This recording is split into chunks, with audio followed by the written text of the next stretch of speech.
Hi, welcome back guys. This is your friend, Cabbage Head Fanfics. Back with amazing fanfiction. This is the series of What If Deku Had a Mutant Racoon Quirk?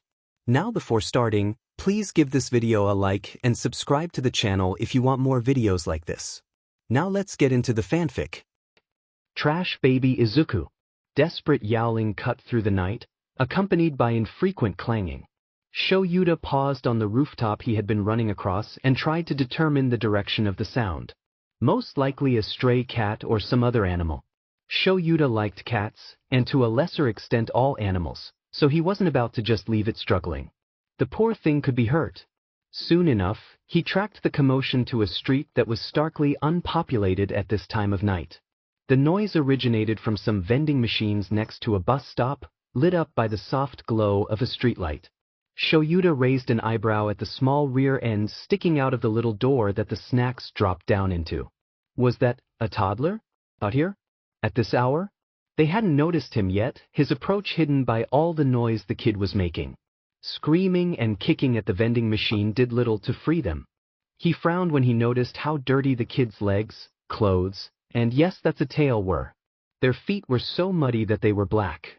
It didn't make sense to him, but the kid looked homeless. He coughed to get their attention since touching them would scare the crap out of them. The little kicking feet froze, still pressed against the vending machine. "I'm going to help you out of there, okay kid?" Shouta said as gently as he could. The kicking started up again with renewed vigor, the kid hissing all the while. "It's okay. I'm a hero." That didn't seem to help, but at least it didn't make their struggling worse either. Whatever. He still needed to get the kid out, whether they were cooperative or not. Yeah, there wasn't anyone here to know if he left them, but he would know. And he would feel bad. Being mindful of their feet and thrashing tail, he felt around their torso and the door, trying to see how much space there was if any. He could barely slip his fingers between the kid's back and the vending machine, so it was probably their arms that were the problem here. "Can you stick your arms forward so that I can slide you out?" he asked. Of course, the kid didn't respond. "Guess I'm picking the lock," he muttered to himself, pulling out his lock-picking kit. The face of the vending machine would swing open and the kid could crawl through the rest of the way. Then he'd call the police to come figure out what to do about the unlocked vending machine. And the homeless toddler. When the door finally swung open, bringing the kid with it, he got to see their face. It was also incredibly dirty. So was their hair. Just all around, a dusty, dirty baby. Why were they out here all alone? How long had they been out here? It only took them 2 seconds to realize they could get free now by pulling themselves forward. Shouta just barely caught them before they ran. They hissed at him, eyeing where his hand had grabbed onto their arm. Shouta chuckled dryly. "Yeah, no." He kept a hold of them as he called the police to meet him here. When he finished with that, he looked down at the kid who was doing their demon best to claw his hand off. "Joke's on you. I have a cat," Shouta told them. Their ear flickered as they glared at his hand. Listening then, but still not responding. Then their stomach growled and their temper tantrum came to a stop. They had been trying to crawl into a vending machine. A snack couldn't hurt, Shouta sighed, looking at the options before deciding on a melon bun. He took the wrapper off and gave it to the kid. Distracted by the food, they let Shouta pick them up. This way he had a better hold on them in case they tried to run again before the police arrived. And they absolutely did try after inhaling the melon bun and realizing they'd been captured. The kid screeched at him and scratched his face, causing him to loosen his hold enough for them to wiggle free. The kid was fast. He'd give them that. Just not fast enough to avoid his capture weapon. More hissing and screeching followed as the kid tried in vain to wiggle out of the capture weapon. It was kind of concerning how desperate they were, he noted as he watched them writhe on the ground and chew on their binds. Now Shouta had a feral child on an impromptu leash. Looking at the vending machine again, he spotted some chips and got an idea. He grabbed a few packets and opened one, stuffing the others in his pockets. Approaching the leash toddler, he held out a chip. "Do you want another snack?" Their daring escape was paused yet again as they sat up to reach for the chip. By holding out chips and occasionally rewarding the kid, he managed to coax them up and back over to the vending machine to wait for the police. Quietly. If they hissed or tried to run, he moved the chips out of reach. Treats work for cats, so why can't he use them for a child? Tsukachi, a police officer recently promoted to detective that Shouta often worked with, disagreed. Do you really think restraining a young child is a good idea? The man chided. This one, yes, Shouta replied flatly, feeding the kid another chip. And bribing them to cooperate, really? Tsukachi asked incredulously. Again, this one, yes, Shouta nodded. Have you even tried talking to them? Tsukachi demanded. They haven't responded to any attempts at communication aside from accepting snacks, Shouta told him. They haven't said a single word in any language. Tsukachi frowned and looked down at the kid that was eagerly awaiting another chip. He took in the ears, the tail, the oversized shirt, the dirt, and the lack of shoes or pants. Well, shit. Taking the kid to the hospital had been an experience. Currently, Shouta was trying to coax them out from under the hospital bed while the nurse that had tried to take their vitals was taken to get stitches. Based on the damage they caused to her, the scratch on Shouta's face had just been a warning. He only needed a band-aid and it likely wouldn't scar. Hers definitely would. We're not just dealing with a homeless child, Tsukachi mused quietly, watching Shouta's progress with the kid.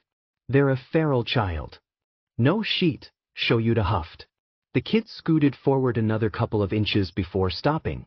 I don't just mean behavior-wise, Tsukachi expanded. I mean a literal feral child. A kid who's been on their own from an early enough age to not have learned language or long enough to have forgotten it.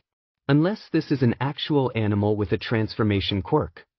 Shouta considered that and used his quirk on the kid. Nothing happened. Nope.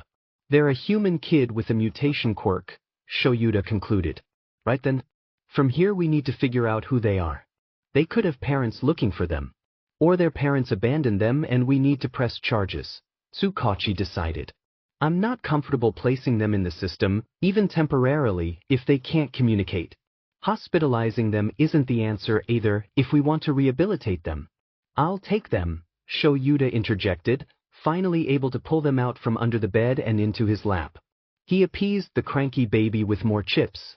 That could work. Would your partner be okay with that? Tsukachi asked.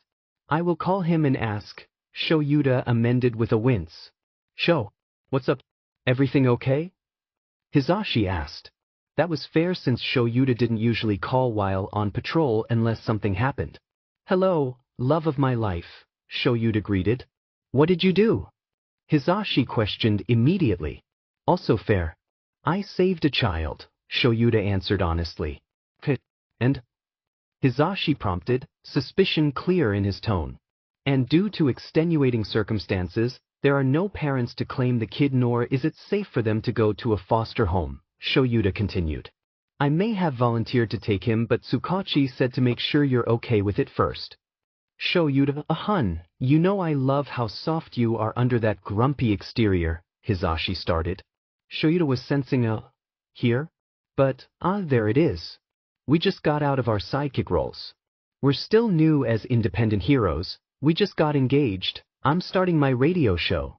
Do we really have time for a kid? We have time for a cat, Shouta countered. A cat is not the same as a kid, Hisashi said, sounding frustrated. This one kind of is, Shouta muttered. Excuse me? Oh, that's the shut up now, Shouta voice. Look, I'm the only one that's managed to keep the kid calm so far. It wouldn't be permanent. Hisashi sighed on the other end of the line. Fine. But if we can't do it, we find someone else rather than letting that kid suffer with us. Deal, Shouta agreed quickly. Is that really necessary? Shouta asked, still holding the anxious kid. They were quietly growling at the doctor and nurse that had come into the room. The alternative is restraining them, the doctor grimaced. It's less traumatic for kids if they're given a sedative.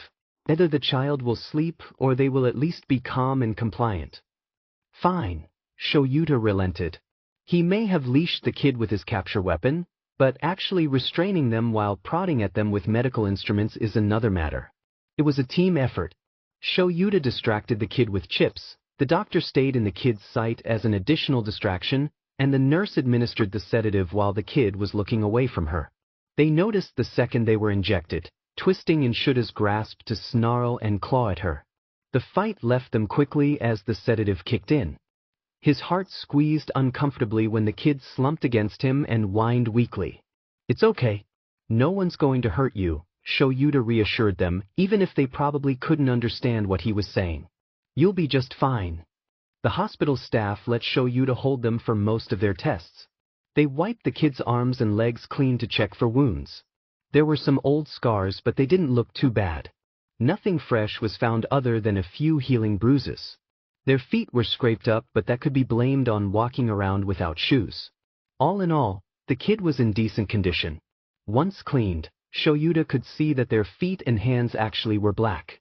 It wasn't just mud as he had initially thought. They looked ink-stained, like they had dipped their hands and feet in black or dark green dye. There were similar markings on their face. Given that they looked like raccoon markings and their tail was also striped like one, it was probably a part of their quirk. He made a mental note to research raccoon behavior and see if they were like cats. Despite the sedative, they managed to fight back a bit when the staff tried to take their shirt to exchange it for a hospital gown. Shouta convinced them to leave it alone since the shirt was loose and gave them easy access like a hospital gown would anyway. The kid's breaking point was when a nurse drew some blood. They cried big tears and whined, making him feel guilty. But it was necessary to make sure they weren't sick, so he just pet their dirty hair and tried to soothe them. It didn't really seem to help, but he wasn't sure what else to do. Eventually, between the sedative and the tears, the kid fell asleep in his arms. The staff finished their testing and had Shouta put them down in the hospital bed to sleep off the drags. Tsukachi went and got some coffee while they waited for the results or for the kid to wake up. Whichever happened first. A waiting game as the sun started to rise outside the window. Raccoons are like cats. But raccoons are more like dogs. Genetically, raccoons are most closely related to bears. They are omnivores that will apparently eat anything, even garbage. He really hoped this toddler hadn't been eating garbage. They also like to wash their food. Although they are like cats and dogs, raccoons are thought to be more intelligent than both, with excellent problem-solving skills. They can adapt to nearly any environment, which explained why this kid seemed fine despite likely having been homeless for at least a year. They're highly tactile, seeing more with their hands rather than relying on vision. And they are nocturnal. Of course, not all of the raccoon facts he found would apply to the kid. With animal mutation quirks, you got more of a combination of animal and human characteristics. The kid woke up in a foul mood. Understandable. He gave them the remainder of the last opened bag of chips as an apology. They chose to eat it under the bed, which is where they still were when the doctor came to share their test results. Thankfully, the doctor didn't seem to mind. Surprisingly, the kid is fine, the doctor revealed. No infections or illnesses. He is malnourished and dehydrated, but even then, not severely. Really? Shouta asked, mildly surprised. He probably has a lot of issues in terms of mental health, socialization, and education, the doctor pointed out. But it seems he kept active and had semi-regular access to food and water. Physically, he's fine. He just needs some proper nutrition and water at this point. Were you able to learn anything else? Like their age, maybe? Tsukachi questioned. He has a raccoon mutation quirk, if that wasn't obvious, the doctor told them. He's male. His size and weight are averages for a 4-year-old. But then, we also know he's malnourished, which can impact growth. He could be a little older. It's hard to tell. Either way, he's free to go. All right, thank you, Tsukachi replied, dismissing the doctor. A nurse came shortly after with discharge paperwork and diet instructions to fix the kid's malnourishment. And then they were leaving with the kid back on his capture weapon leash. Tsukachi dropped him and the kid off at home. I'll get the paperwork sorted for your guardianship, the man promised. Good luck with the kid. Shouta sighed and led the kid inside to his apartment door. I hope you're ready to meet Hisashi. He loved his fiancée. He really did. Shouta had a tendency to pick up strays. Even in high school, there were a few cats and even a bird. Once they graduated, there was a steady stream of strays. Hisashi was pretty sure that Shouta only agreed to rehome all but one due to his insistence that they can't manage a dozen or more animals. This was the first time that his stray magnetism had drawn in a human child, but it was probably an eventuality. Hizashi was admittedly anxious about the child his partner would be bringing home sometime today. Along with all the points he had brought up on the phone, this kid was probably traumatized and Hizashi was a loud person. Loud noises and trauma don't mix. Hizashi had actually grown up in foster care. He was born with his quirk and it had deafened the doctors, the nurses, and his parents.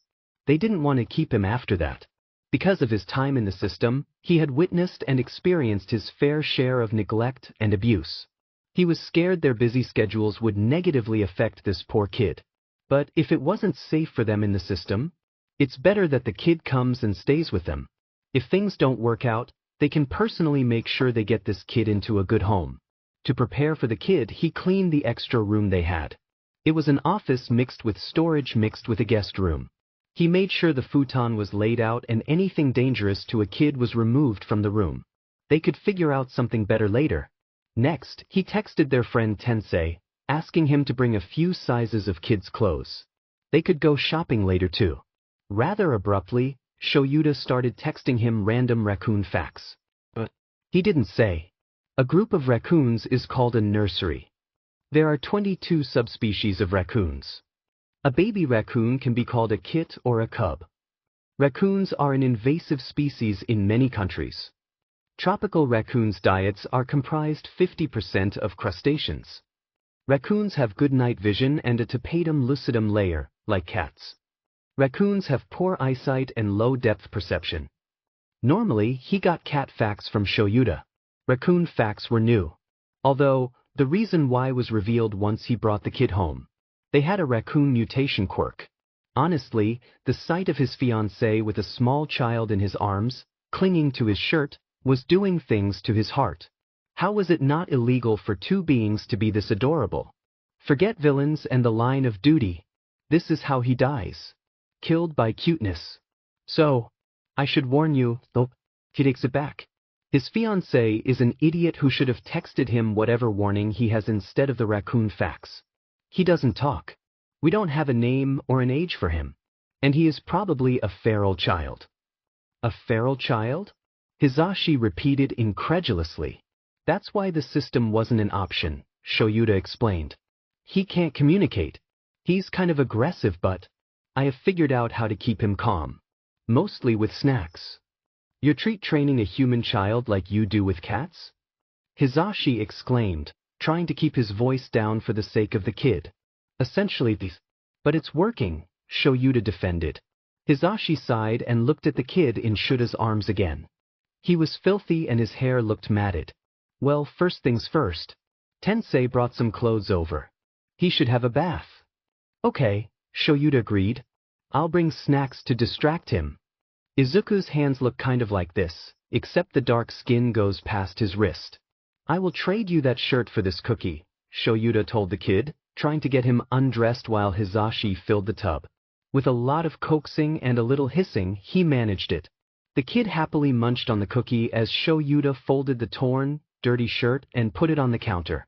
They could hand wash it so that it doesn't tear more. He'd throw it out but the kid might be attached. Come on. Bath time, Hizashi said, reaching for the kid. Since he was distracted by his cookie, he let Hizashi pick him up and place him in the tub. It wasn't filled too deep and Hizashi put bubbles in. The kid paused his munching for a couple of seconds to take in the change. Then he went right back to eating his cookie. So far so good. Once the cookie was gone, the kid started to investigate the bubbles. And eat them. Wait, don't, Hizashi tried to warn as he shoved some bubbles into his mouth. It didn't take long for the taste of soap to register and the kid started crying. Ah, baby. See?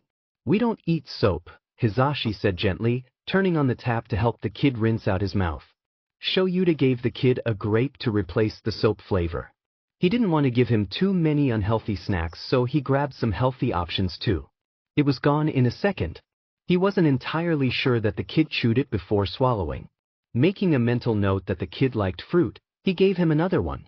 You can't eat the bubbles, but you can play with them, Hizashi explained, scooping up some bubbles to make a little snowman on the edge of the tub.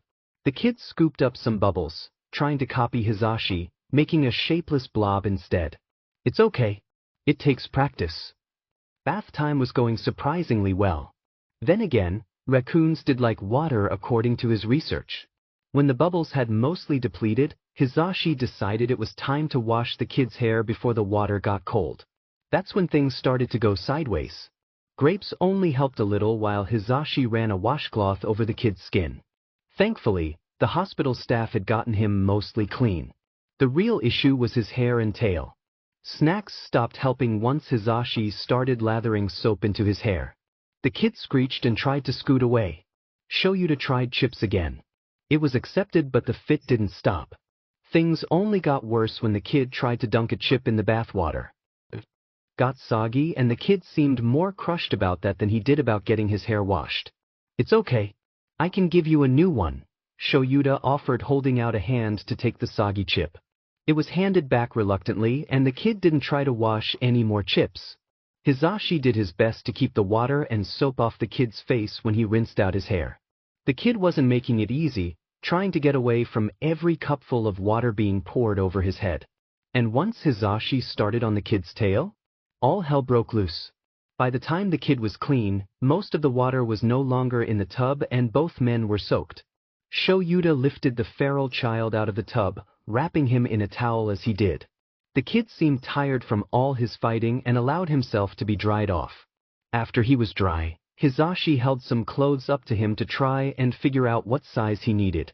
Shouta wasn't surprised to see mostly hero merch as the options. Tensei was a hero too. A black present Mike shirt and red shorts in the size meant for 4-year-olds fit the kid with a little extra room. The kid whined but let them dress him. Up until they put socks on him. He looked offended, staring at the orange material covering his feet with a deep pout. Then he tried to take them off. It wasn't worth fighting the kid over socks, so they allowed it. After the kid was dressed, Shouta went to their room to change into dry clothes first. Then he traded places with Hizashi, letting him go change while Shouta watched the kid. He would go explore a little bit and then return every couple of minutes for another grape. He really liked food. Was that because of his quirk, or because he was hungry? Would a meal help? "Somehow, you downplayed feral child, Hizashi told him when he returned. "That wasn't so bad. He didn't even scratch us," Shouta defended. "The first nurse to interact with him at the hospital got stitches." "That's not reassuring since I still have to brush his matted hair," Hizashi sighed. They both turned to look at the kid that was currently looking at some hero magazines Hizashi kept around. He had managed to pull a bunch off of a shelf. His head tilted for a moment, looking at one. Then he turned to look at Hizashi. Then back at the magazine. Then back at Hizashi. "He found a present Mike spread," Shouta commented, more than a little amused by the kid's obvious confusion. "Maybe he's a fan." Hizashi rolled his eyes at him. "I don't think he is," he said before leaving to go find a brush. Brushing the kid's hair went horribly. Shouta winced in sympathy, trying to comfort him with grapes. Matted hair SCD. Even though Hizashi was incredibly gentle with hair, it still hurt. But Hizashi knew his way around hair, so he could fix any hair issues better than most. Still, the kid screeched and cried like he was dying. It was worse than his cries back at the vending machine. A neighbor actually stopped by to make sure everything was okay. Shouta apologized for the noise and explained that they had just taken in a foster and were trying to work through some matted hair. They sympathized and wished them luck before leaving. With a lot of debt angler and patience, Hizashi managed to work through his hair. His tail was actually easier since the fur was shorter and straight. As soon as it was over, Shouta had a lapful of whining toddler. Hizashi looked pained. "He's gonna hate me now." "Maybe just until dinner," Shouta shrugged. "He really likes food. And you are an excellent cook. Plus, don't toddlers have short memories or something like that?" "I think that's dogs, sweetie," Hizashi laughed softly. "Or fish." "Probably both," Shouta replied. Then something occurred to him. "We don't know his name yet. Tsukachi's going to try to identify him, but we should call him something in the meantime, right? I can't keep calling him kid." "Or baby," Hizashi agreed. "What about Poppet?" "Problem child," Shouta suggested. "Peanut," Hizashi countered. "Because he's small. Tiny itty-bitty." "Baby raccoons are called kits," Shouta pointed out. Green bean, Hisashi offered, gesturing to the kid's green hair. Brat. He got glared at for that one. What about a name? If Tsukachi can't find a name for him, then maybe. But I don't want to take his name from him if he still has one, Hisashi said quietly. Names are important. I'd rather stick with nicknames. Okay, Shoyuta replied softly. People can have more than one nickname anyway. So they'll all work. If he learns to respond to them at least. We have to teach him to communicate, Hisashi realized. They both looked down at the kid in Shuta's lap. He was out like a light. Though I suppose learning can wait. Naps first. Yes, naps first, Shoyuta agreed, already getting up to put the kid to bed so that he could take a nap too. He hadn't slept yet. The kid had the right idea. Naps were good.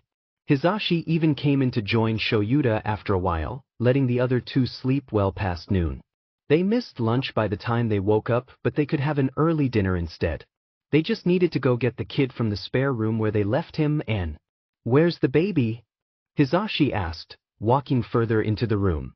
Shoyuta followed after him and saw that the futon was empty. Looking around, he didn't see him anywhere else in the room. Sheet. Shoyuta opened the closet to see if the kid was hiding in there. Hisashi understood what he was doing and looked under and behind the desk.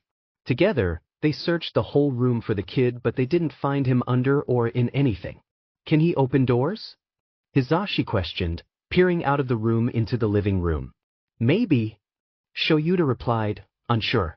We should check the rest of the apartment anyway. Walking out of the room, they began to search for the kid, starting with the kitchen where the food was.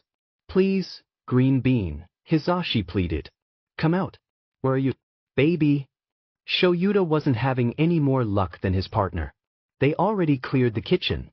They even checked the oven just in case, since it was large enough for the kid to fit in. In the fridge, on top of the fridge, every cabinet, high and low, under the dining table. They just couldn't find him. So they spread out their search even further. The living room, the bathroom, their room, and the hall closet. Nothing. You don't think he can unlock doors, do you? Hisashi asked nervously, eyeing the front door. I don't know, Shoyuta replied, checking behind the TV. No baby there either. Actual raccoons can open pretty complex things. And the kid is human, so he'd have an easier time, I bet. Hisashi sat on the couch and put his head in his hands. Shoyuta, we haven't even had him for a whole 24 hours and we lost him. We're awful parents. Shoyuta sighed and sat next to his partner. It'll be okay. If he actually got out, we can put in a request on the Hero Network for a prioritized search. If he's here somewhere, then we'll find him eventually. We could even call in Tensei and Nemuri to help look. In fact, Tensei could bring Tenya and he could help us figure out where else the kid might have fit. I guess that's true, Hisashi replied, looking up at him. I do want kids someday. And what if this is a sign that we shouldn't? We already lost him. What if something worse happens after we find him? Or what if we don't find him? A quiet ting interrupted him as the kid's head popped out from under the couch, right between Hisashi's feet. The two were quiet for a moment before Shoyuta hesitantly asked, how did he fit under there? The gap was too narrow. Their cat could get under there, sure. But the kid? I think he's stuck, Hisashi observed as the kid wriggled and whined, trying to pull himself out from under the couch. They both got up to help, Shoyuta lifting the couch while Hisashi pulled the kid out. What were you doing under there, mister? The kid, of course, didn't answer. He just blinked at Hisashi with wide, bright eyes. Alright, so we found the kid. Everything turned out fine, Shoyuta said. We're not bad parents. We're just bad at hide and seek, apparently. That's a learnable thing, right? Yeah, I suppose, Hisashi agreed, handing the kid over. Watch him. I'll go make dinner. Hi, problem child. Do you want to watch a movie? Shoyuta asked, already moving to turn on the TV and find something. Hopefully, the kid would like movies. Easy entertainment. In hindsight, Bambi was not the best movie. In Shuta's defense, he hadn't seen it before. He just saw woodland animals and thought it would be a good fit. And then Bambi's mom was killed and the kid cried while Shoyuta stared at the screen in stunned silence. Wasn't this for kids? As soon as he finished processing the murder in the children's movie, he switched it to another one. Finding Nemo. Except, the mother and the little fish egg siblings were killed in an even more gruesome death. What the F dash? This is for children. Hizashi, are there any Disney movies that don't kill off parents or siblings? This is not going well. Shouta called, mildly distressed. Zootopia, Hizashi called back. Shouta searched that one up and turned it on. It was a bunch of anthropomorphic animals living in a utopia-type society. There was a potentially scary mystery for the main characters to solve, but thankfully, the kids seemed concerned rather than scared. Dinner was ready before the movie finished. The kid protested when Shouta paused the movie, pawing at the screen that he'd been way too close to. We can finish it later, Shouta promised, picking up the kid and bringing him to the dining table. For now, it's food time.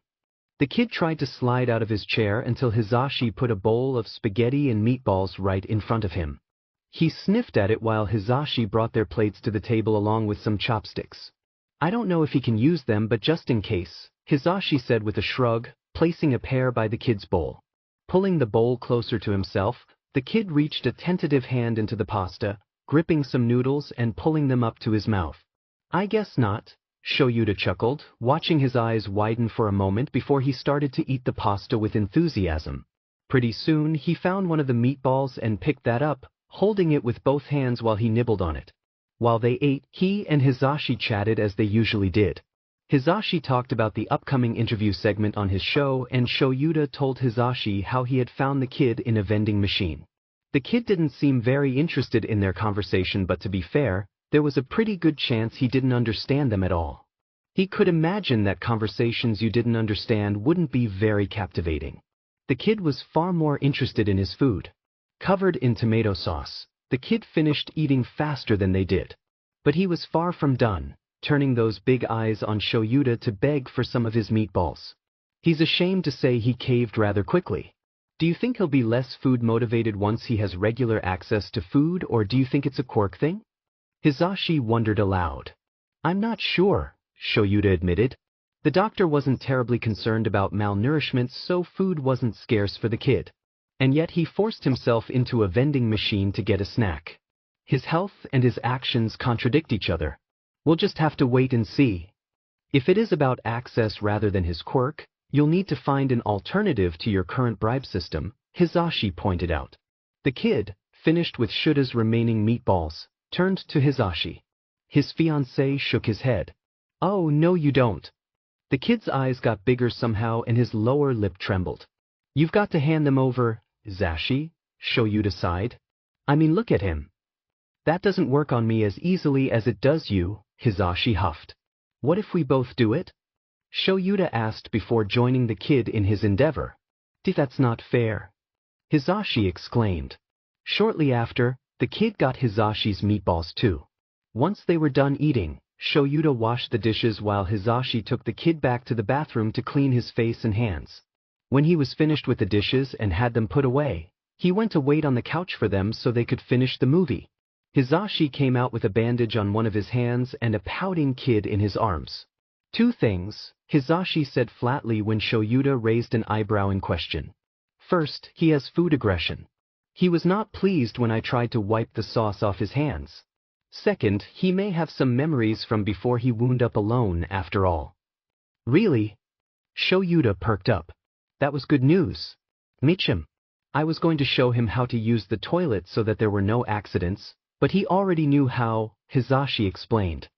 He even tried to wash his hand on his own by looking for, I think, a stool under the sink. We'll have to get one. For now, I helped him reach the sink. So whatever led to him being alone, it happened when he was old enough to form lasting memories. When is that usually? Shouta questioned. I'm not sure, Hizashi replied before putting down the kid to look it up on his phone. Kids start remembering things around 2, but the memories that last into adulthood tend to be anywhere from 4 to 7 years. But if he was about 2, he would retain those memories if he was about 4 now.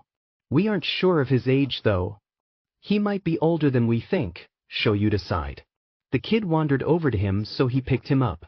Or, if we're lucky, he wasn't actually alone that long. "Oh, look at you being optimistic," Hisashi teased, and Shouta flared at him in response. "Anyway, I think he should sleep in our room tonight. That way he doesn't go missing again."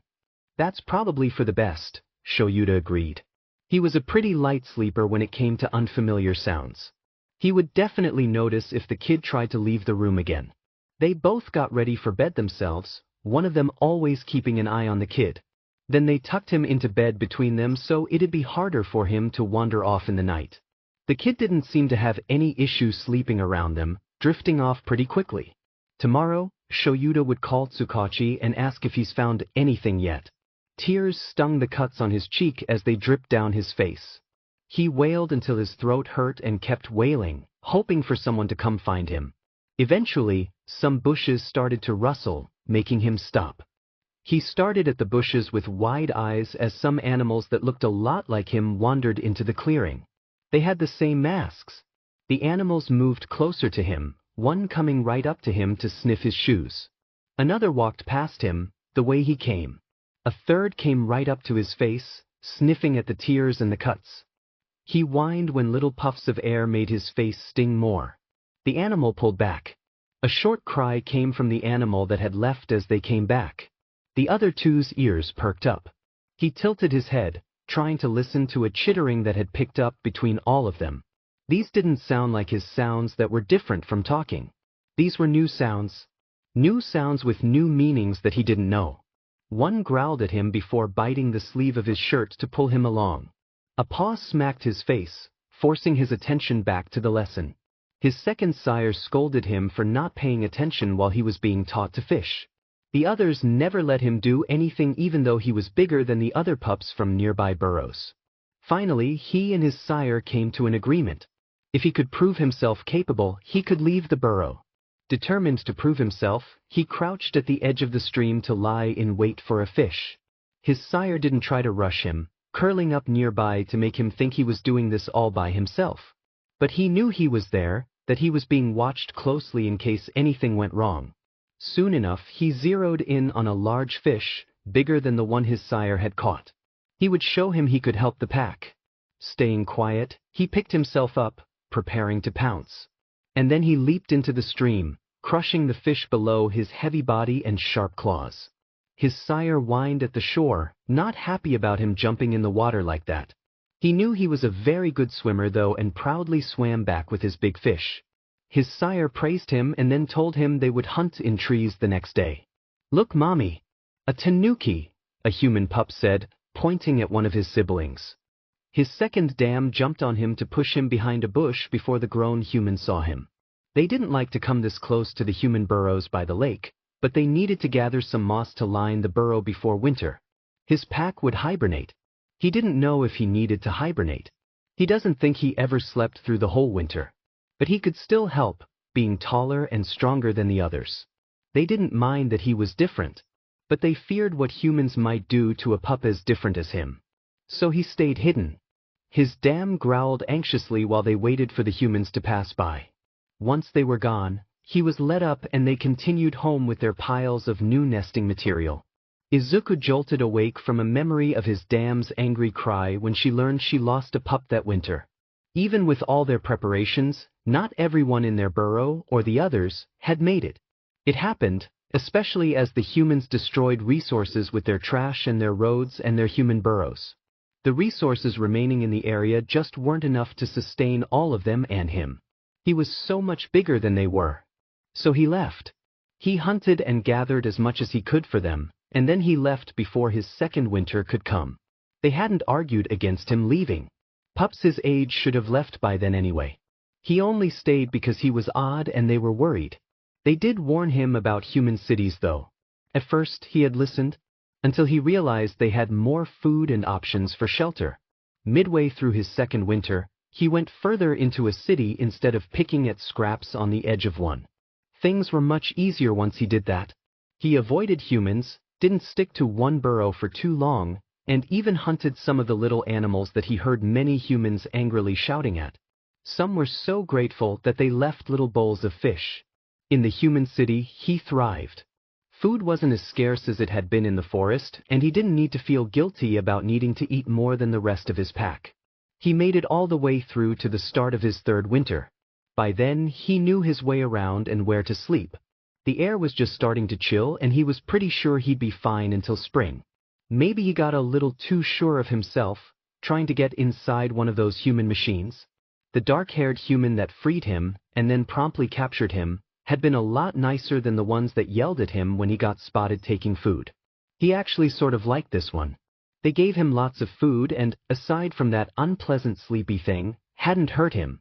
Then they brought him to the yellow human, who was also nice.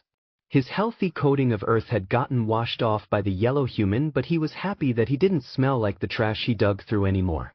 That smell always followed him and there weren't many streams in the city to wash away the trash smell in. Then he got food again. Turning, he came face to face with the yellow human. They were sleeping, so he took the chance to poke the fur. On their face. His pack had fur on their face too. Just more of it. His own fur had never come in anywhere besides his ears and tail. If it weren't for his markings, he'd say he looked just like a human pup. They didn't have much fur either. He sat up and looked around, unnerved by the big, empty space. Were all human dens this big? Didn't they know that predators could get in and surround them easily in a den like this? If they wanted to sleep in an unprotected nest, then they could. But he wasn't gonna. Carefully, he crawled out from between the two humans and slid down to the ground. He made sure not to bump into them since they seemed to want him to sleep in their nest. If he woke them, they might make him stay there and not let him go find a safer spot. As soon as he was on the floor, he looked around for a safer place to sleep. There was an underneath to their nest, but when he stuck his head under, he bumped his nose on something. It looked like they kept stuff under here. Maybe food? He pulled out an item and it was like the containers he found trash in. Just without the smell. It had papers with people on them, including his two humans. Mainly 3 other humans were on most of the papers. Under the nest was not a good spot, so he kept looking. There weren't many other places for hiding, which was another safety concern. But there was an open door that led to a small, dark burrow. It even had nesting materials. They all smelled like his two humans, so they were good. Pulling a bunch of them together, he made his own nest. He also took some extra ones out of the trash can with holes in it. They had more smell than the ones on the ground. He took the time to craft a top to his nest, like a real burrow, before crawling inside of it and curling into a comfy ball. His new nest was warm, the den was dark, and he was safe. He let himself fall asleep in his new, perfect burrow. Crunching through the snow, Izuku headed for some trees that he knew had squirrels in them. A few of them could make a good meal, and if that wasn't enough, he could eat the seeds and nuts the squirrels would have stockpiled. He could usually eat things his pack couldn't. A little later, he had a full belly and copper-stained paws. Normally, he would wash off in a stream, but it was frozen over by now, so he had to settle for wiping his paws in the snow. Red colored the white fluff as he did. He made sure to get all of it off so that he wouldn't make a trail back to the den. Paw prints could blow away. Blood wouldn't disappear as easily. Once he got home, he carefully stepped around his packmates until he could fit himself in his usual spot. He drifted off comfy and safe, warmed by the fur of his pack. I can't believe he managed to sneak off from between 2 pro heroes, especially you. Hizashi exclaimed as they searched for the kid. Yeah, I'm starting to think that there's more to his quirk than just the mutations, Shouta muttered, picking up the pictures that the kid had apparently found and looked through. Like night vision, Hizashi speculated. Raccoons can see in the dark, right? The first place that they had checked had been under the couch, since that's where he was last time. He hadn't been there, and now they were checking their room. The kid had explored last night, that much was obvious. And yet he was still quiet enough to slip past Shouta undetected. It was actually kind of impressive, especially for a young child. Heading to their closet, Shouta turned on the light and paused at the new pile of clothes on the floor. Their hamper was half empty too. Hizashi, I think I found him, Shouta called to his fiancée. Hizashi poked his head in the closet just as Shouta started to unbury the kid in the clothing pile.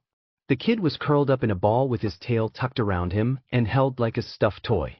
Hizashi had to muffle a squeal when he saw the kid. Shouta, he's so cute. Hizashi whispered excitedly. Yesterday, he crawled under the couch. Today, he's under some clothes, Shouta observed, connecting the dots. Raccoons sleep in dens. If they can't find one, they supplement with boxes or dog houses or burrows made by other animals. He needs something like a den to sleep comfortably. Maybe we could get him one of those canopy beds? Hisashi suggested. Shouta nodded. It seemed like a good idea. I'll go make breakfast. You wake him up. Later today, we can try shopping. Shopping seemed like less of a good idea. Shouta sat the kid at the table and went to feed their cat, only a short distance away. Their cat, a silver maned Cien named Chibi, finally revealed herself from wherever she'd been hiding. She froze halfway to her bowl and Shouta followed her gaze to the kid who was also frozen, staring at Chibi with wide eyes. The kid wouldn't fight a cat, right? Chibi made the first move, hissing at the kid. The kid responded with a growl. Both of their ears pressed back now and their tails puffed up. Hey, let's not fight. Please, Shouta pleaded, getting between them in case one of them decided to attack the other. Does this help? Hisashi asked, putting a small plate of fruit slices in front of the kid. It took his attention off of Chibi immediately and she relaxed enough to continue to her own breakfast. He had no idea what to make of that exchange. Had the kid been jealous that Chibi got food before him? Did raccoons eat cats or something? Whatever the reason, they would have to keep an eye on those two until they proved that they could be around each other without issue. There were no more issues between the two that morning. Why are you tying him up? Hisashi asked, watching Shouta wrap his capture weapon around the kid strategically to create a HRSS. He has proven that he will run, Shouta replied. He didn't bother looking up as he double-checked the ties. The kid huffed at him, sounding displeased. Once the kid was tied up, he stepped back and held onto the bit of his capture weapon that he left loose as a leash. This feels mean, Hisashi pouted. Are you sure we can't just hold his hand? No, Shouta answered, leaving no room for argument. I'm not losing the kid in a mall.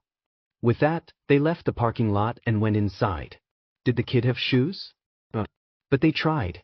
If the mall staff complained, they'd say it's a Quirk thing. It kind of was. A bit.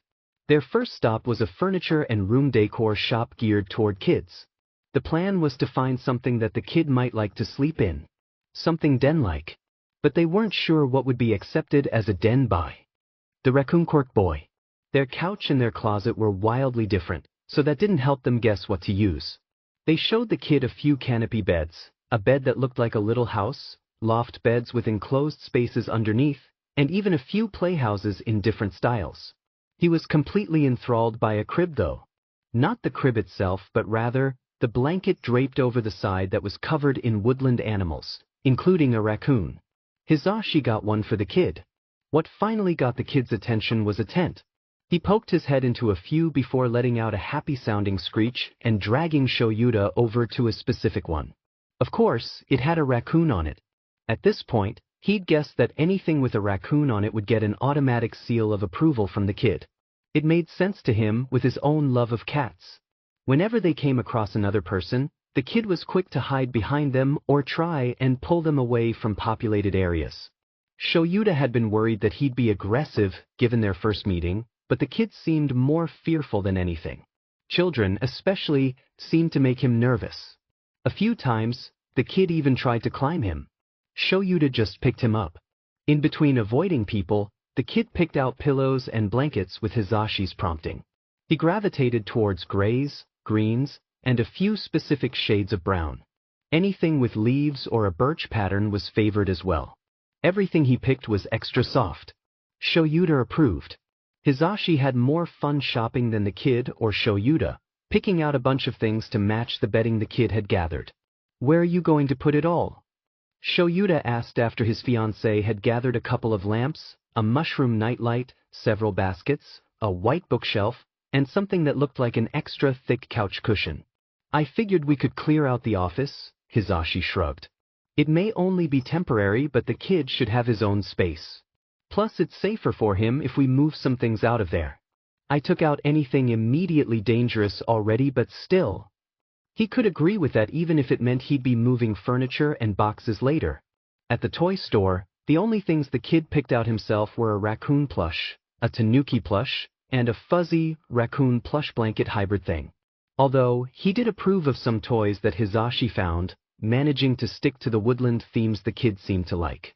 Toys like a soft mushroom house with soft woodland critters and a set of plastic woodland animal figures. Due to the kid's lack of interest in most of the toys, Hisashi focused on looking for educational toys.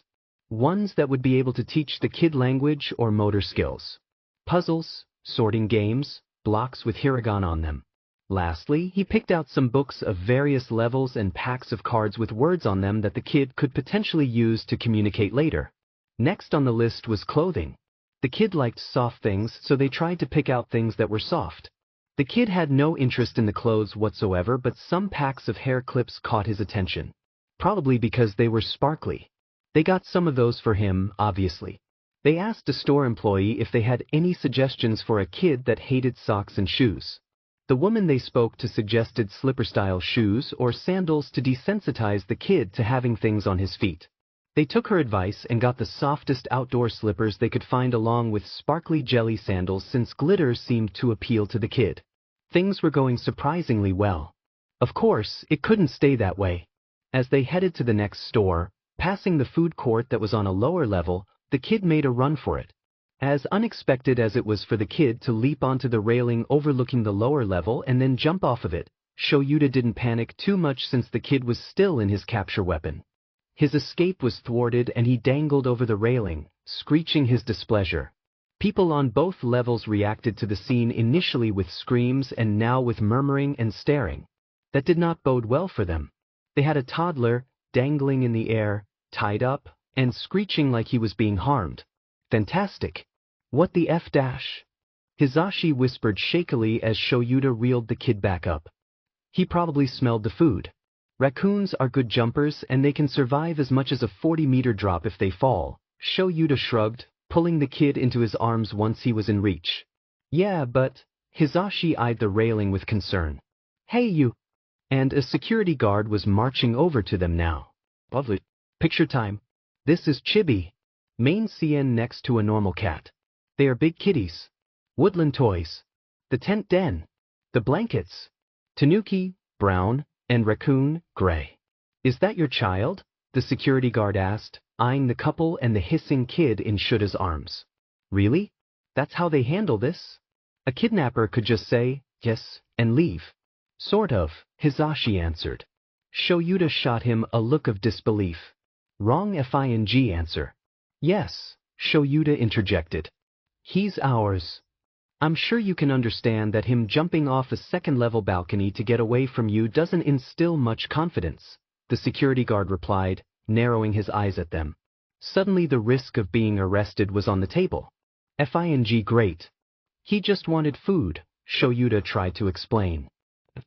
His instincts from his quirk are pretty strong. He smelled the food court. Sure, the security guard drawled, disbelieving. I'm going to need to see proof that he's yours. Can't you see the resemblance? Hisashi asked jokingly as he gestured between the kid's face markings and Shouta's face. His eye bags specifically. Oh, he was gonna get him for that later. Like what?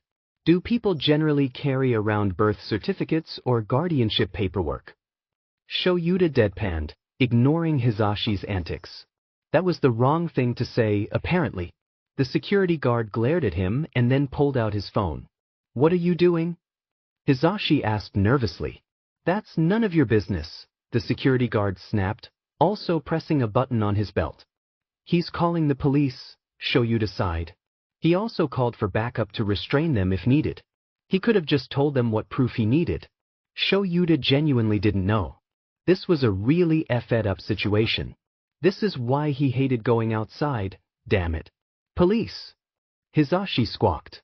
Look, this is just a misunderstanding. We're temporary guardians appointed by the police. We don't even have paperwork yet because it's only been a day. Oh, really? The security guard said, pausing his dialing. Yeah, Hisashi paused and looked around to make sure no one was listening. We're heroes. I swear. We can show you our licenses. The security guard gestured for them to show their licenses, so they did. After inspecting them, the security guard returned his attention to his phone. What officer is handling the case? I want to verify it with them. Detective Tsukachi, Shoyuta told him, mildly annoyed by this whole situation. Sure, it's great that this guy takes the possibility of kidnapped kids seriously, but still. This was tiring. After a long chat with Tsukachi, some verifying of badge and case numbers, and the arrival of 2 more security guards, they were finally cleared of suspicion. Try to keep him from jumping off balconies, the security guard ordered. Now that we know he'll try, we'll keep a closer eye on that, Shoyuta promised. And with that, they were free to go. The kid wriggled in his arms, seemingly upset that he was being carried now rather than being allowed to walk. They should have arrested you, problem child.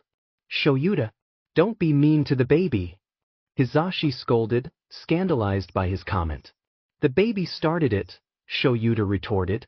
Almost got us arrested with his daredevil stunt.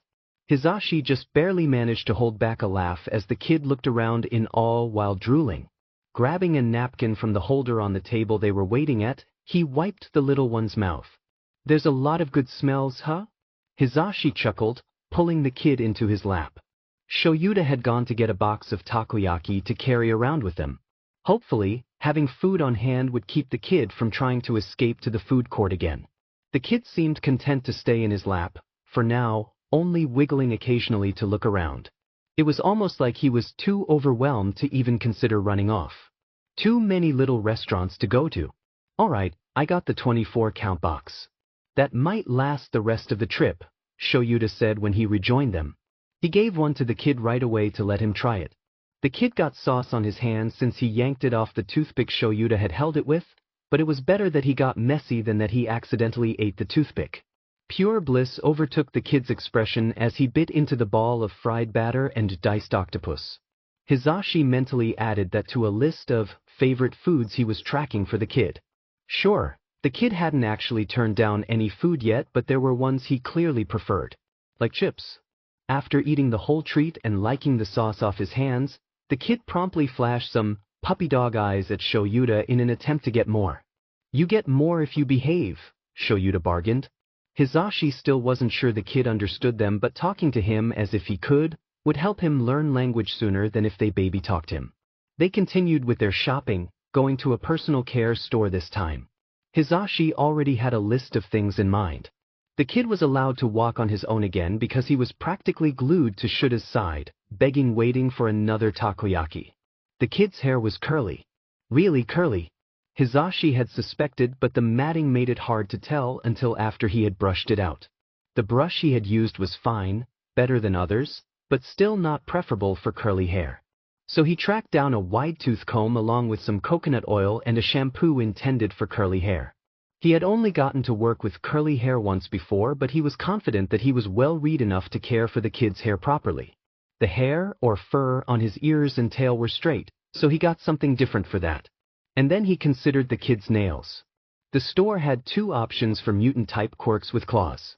Larger nail clippers, similar to pet clippers, or nail grinders.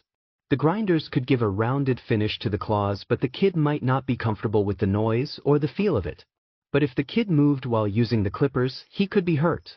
He decided to get and try both. Shoyuta still had the kid calm and following along by offering a takoyaki every time his attention seemed to wane or he got distracted. It reminded him of that scene from the monster movie where they got the kid to go from place to place by laying out a trail of cereal on the floor. Except more sanitary since they weren't putting the baby's food on the floor. Soon enough, Hizashi had found everything the kid would need. He ran through his mental list a couple of times to be sure and then went over everything they had gotten the kid so far. Room stuff, care stuff, toys, educational things, clothes. I think that's everything. Hizashi looked to Shoyuta for confirmation as they left the store. I think so, Shoyuta agreed. Although, we could get a child HRNS that's actually meant to be a child HRNS. That way I can get my capture weapon back. True. There's a baby and toddler store down that way, Hizashi told him, pointing toward it.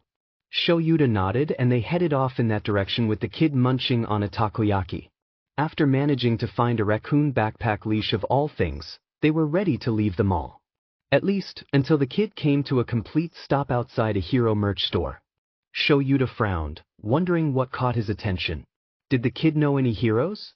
When they took him into the store, He made a beeline for a holographic acrylic keychain of Sir Night Eye.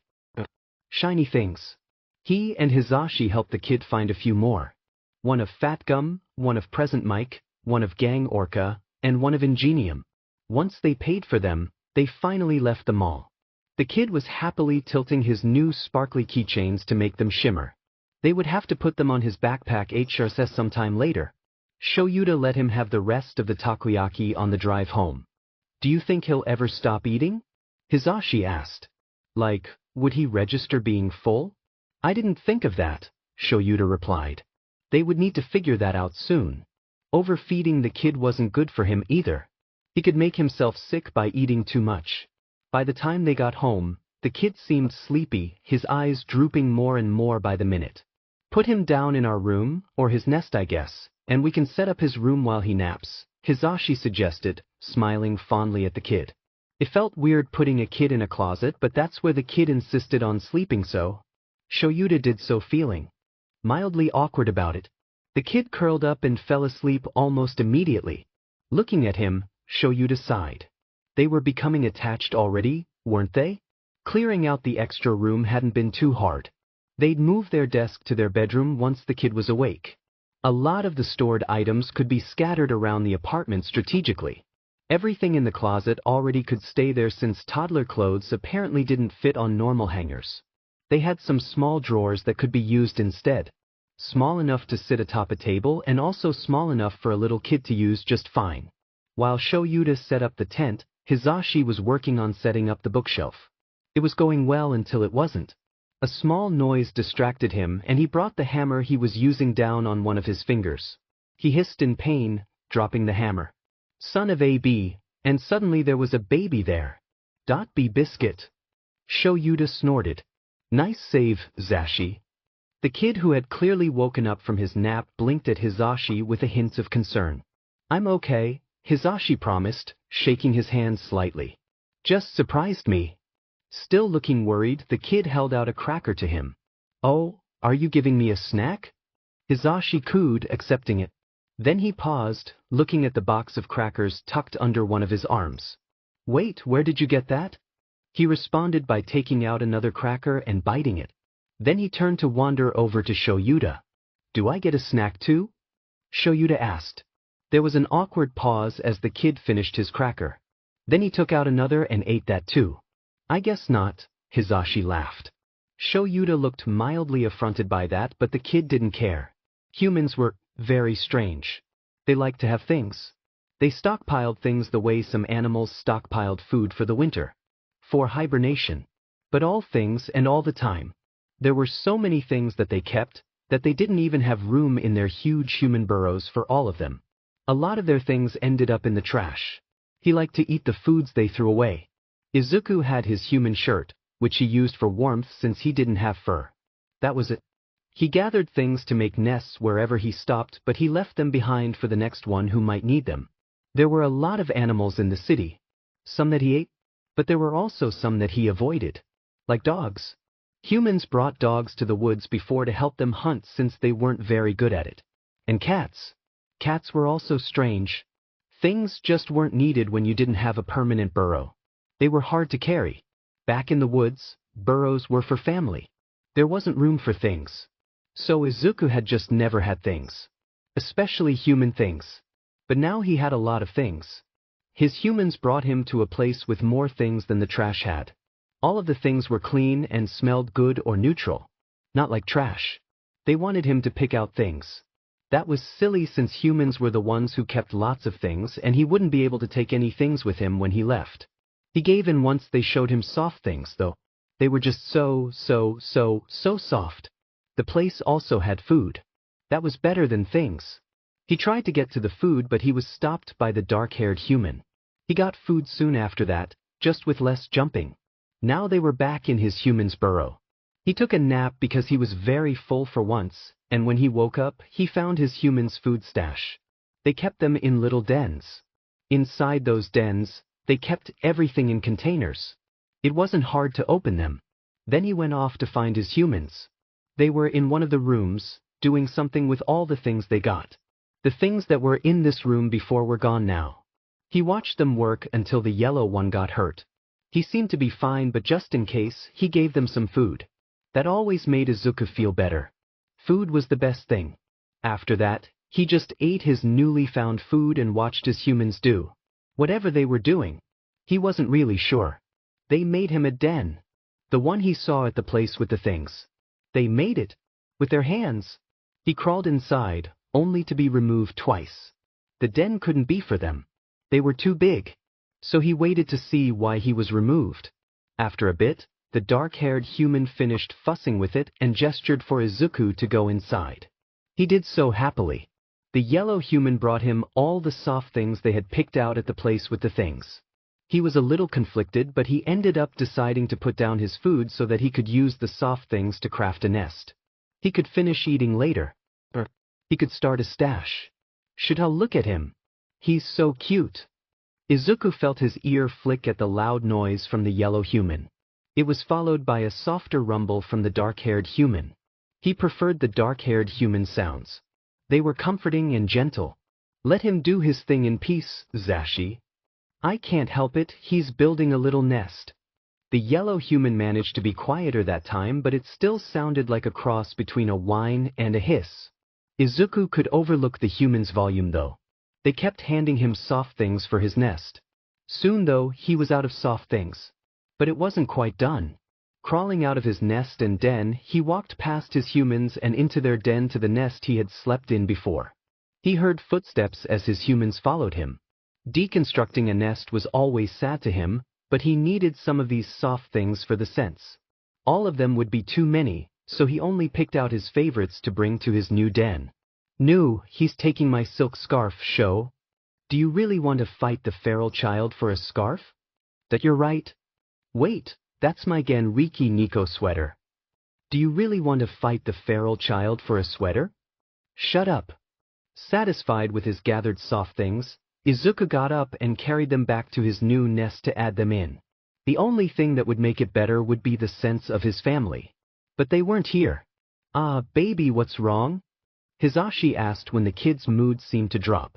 Just a second ago, he seemed really proud of the nest he made. Then suddenly he looked like he might cry. Shoyuta didn't expect the kid to crawl out of his nest and into his lap. Are you remembering sad things? He questioned quietly, petting his hair. I wish you could share your story with us. He will someday, Hisashi said with certainty. We'll teach him to talk. If he physically can't, there's always sign language or writing. But we will figure out how to communicate with him. He might not be with us long enough for that, Shoyuta reminded him. Has Tsukachi managed to find anything? Hisashi questioned, picking up the raccoon plush blanket to hand to the kid. The kid curled himself around it while keeping himself tucked against Shuta's chest. Even he could admit the kid was adorable. I was going to call him once we finished setting up the room for the kid, Shoyuta answered. Are we almost done? I think I just have some toys to open and put away if you want to call him now, Hisashi encouraged. I want to know more about the baby. Shoyuta sighed and shifted slowly so that he could get his phone from his pocket without disturbing the kid. He used one hand to open his contacts and called Tsukachi. The phone rang once, then twice. Eraser. Your paperwork was only just submitted. You'll need to wait longer than that for results. And what about results on identifying the kid? Shoyuta asked. Well, I was a little preoccupied with the near arrest you had at the mall today. Oh, he was not gonna let that go anytime soon. But I am searching the quirk database for people with a raccoon quirk. I kept it vague. The search includes those listed as deceased since some missing person cases end with the missing person being declared dead. Right? Shoyuta tried not to think about that. Any results so far? A few. But I assume he isn't Ikeroshi, 56, from Hokkaido, or Kawaguchi-ko, 43, from Tokyo. And we can be sure he's not a woman who died of old age in Kochi, Tsukachi sighed. The search is still running. Give it some time, Eraser. Okay, got it, Shoyuta frowned. And don't get arrested for kidnapping your ward. Tsukachi hung up before he could retort. Adjusting to a kid, especially a feral one, proved to be challenging pretty quickly. Shouta and Hizashi both agreed to decrease their patrol routes by half so that someone was always home with the kid and able to be awake whenever the kid was awake. If that wasn't a necessity, their day and night shift schedules would have been fine. It took a lot of coordination to work it out. The kid turned out to be partially nocturnal. They researched quirks that caused that and found that it was usually quite difficult for kids to adjust to things like school without a strict sleep schedule and sometimes even sedatives.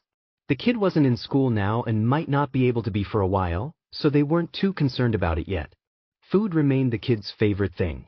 When he started feeling full regularly, they had a small hiccup. The kid tried to keep eating until he was sick. Their best guess was food anxiety, but they found that they could trade with him to avoid that. They'd give him a sealed pantry snack and he'd let them take his leftovers to be packaged up and put in the fridge. The kid took his snacks back to his room, adding them to a stash for later. It kept him out of the cupboards too. Baths and brushing the kid's hair became easier, especially now that his hair and fur weren't matted. But the first time they clipped the kid's claws went horribly. He retaliated by murdering one of Hizashi's houseplants, spilling the soil in the pot all over himself and the floor. Little dirt footprints and handprints decorated the apartment. It was a lot to clean up. Keeping him entertained was surprisingly difficult. The kid didn't seem to have a normal concept of play. He did try wrestling with the cat exactly once, which Shouta quickly put a stop to. He was fine with roughhousing with the kid himself, though. Of course, he let the kid win once in a while. The kid did seem to really like movies. Shouta wasn't sure if the kid fully understood what was going on in them or if he just liked the movement on the screen. He seemed to have a firm grasp on body language, at least. Especially if the movie was mostly animals. Nothing! Hizashi exclaimed, collapsing on the couch next to him. The kid scampered past them and into the kitchen. He was definitely going to steal snacks again. Not a single hiragana. He doesn't even copy sounds if I demonstrate them for him. It's been a week, Zashi, Shouta reminded him. Besides, I haven't had any issues. Excuse me? Hizashi whipped toward him. Watch this, Shouta replied before getting up and heading into the kitchen. He came back with raspberries and the kid trailing after him. He glanced at Hizashi to make sure he was watching. He was. Then he held out a raspberry. Kid, sit.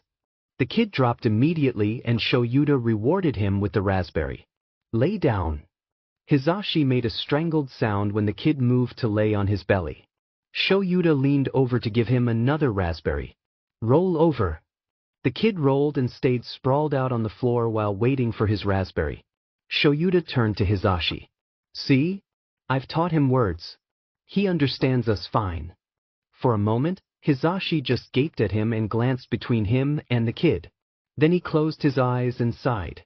That feels unethical. Shouta, he's not a dog. Shouta just shrugged. Hey, if it works, it works. It'll keep him safe if I teach him to sit or stay on command. It's more important than him learning cheese, or cat, or anything like that. And to roll over? Hizashi asked incredulously. Maybe that one was just for fun, Shouta admitted. Shouta, you can't just. Hizashi's lecture was cut off by Shuta's phone ringing. He gave his fiancée an apologetic smile and answered the call. He couldn't ignore it. It was Tsukachi. I think I may have found the identity of your kid, Tsukachi told him. We need you to bring him in so that we can confirm. After filling the leash backpack with snacks and the plushy blanket the kid was attached to, they buckled it onto the kid and headed to the police station. As soon as they got inside with people milling about, the kid tried to climb Shouta. He picked up the kid and carried him to the front desk. We're here to see Tsukachi. Tell him it's Eraserhead and Mike, he told the secretary. They didn't have to wait long before Tsukachi retrieved them and took them to a conference room. There was a blonde woman already sitting there. The kid's mother? Eraser, this is Bakugo Mitsuki. She's here to help identify the kid, Tsukachi explained. The woman's eyes were locked on the kid. That's him, she said confidently. That's Izuku. Tsukachi sighed and nodded. All right, let's go over what we know about the kid then. They all sat at the table with Bakugo. Midoriya Izuku. His quirk is simply known as Raccoon and he is 6 years old. His birthday is July 15th, so he'll be 7 in about 8 months. and he was presumed dead shortly after his third birthday, along with his parents. Shouta held the kid a little tighter. But what happened? Hisashi asked. They went on a trip to Mt. Fuji for Izuku's birthday, Bakugo spoke up. Our families were originally supposed to go together, but my son came down with something a few days before we were supposed to leave. They were hiking on the Fujinomiya Trail, which was supposed to be safe since it was midsummer, but she looked away and Tsukachi took over for her. According to the police report, a part of the trail collapsed due to heavy rain the night before. The Midoriyas fell down the mountain. They found his parents, but they never found Izuku. The search parties continued looking for 3 months. In the end, he was declared dead since a 3-year-old couldn't survive in that environment alone, especially in the winter. Should he be hearing this? Bakugo asked, casting a worried look at the kid. Izuku. He won't understand us, Shouta told her. However he survived, the end result is that he became feral. I've managed to teach him very simple words using food as a motivator, but his grasp of the Japanese language isn't great. He responds better to body language. Oh, well, I suppose I'll have to research that if I'm going to take him in, she sighed. I don't think that's a great idea, Hisashi frowned, surprising Shouta. He has been a handful to manage and we're both pro-heroes. He's extremely skilled in sneaking, climbing, and hiding. He's strong, has sharp claws, and doesn't know his own strength, so when he throws a fit, he can and has hurt people. As pro-heroes, we're trained to handle that sort of thing safely. Hisashi held up his bandaged hand where Izuku scratched him during the claw-clipping incident to prove a point. And? My son has an explosion quirk. You think I'm not used to that? Bakugo scoffed. My skin heals quickly and never scars because of my quirk. I'll be fine. Are you fast enough to catch him if he tries to jump from 20 or 30 feet up in the air? Shouta countered, backing up his fiancée. Because I am. I've already had to. Why the hell would he do that? Bakugo demanded accusingly. Because he's more animal than human right now, and when he smelled food he went for it without hesitation, Shouta explained. I found him breaking into a vending machine. He sleeps in a den, and before we got him one, he'd go find a substitute. He hoards food. He will go digging in houseplants if inclined. He responds to the world strictly on instinct at this point. Maybe someone should be fixing that, Bakugo replied, raising her voice. Maybe it'd be easier for him to reacclimate when he's around family rather than strangers. Izuku's ears dropped. He hasn't even reacted to you since he came in here, Hisashi pointed out. Nothing about his behavior right now is indicating that he even recognizes you, let alone considers you family.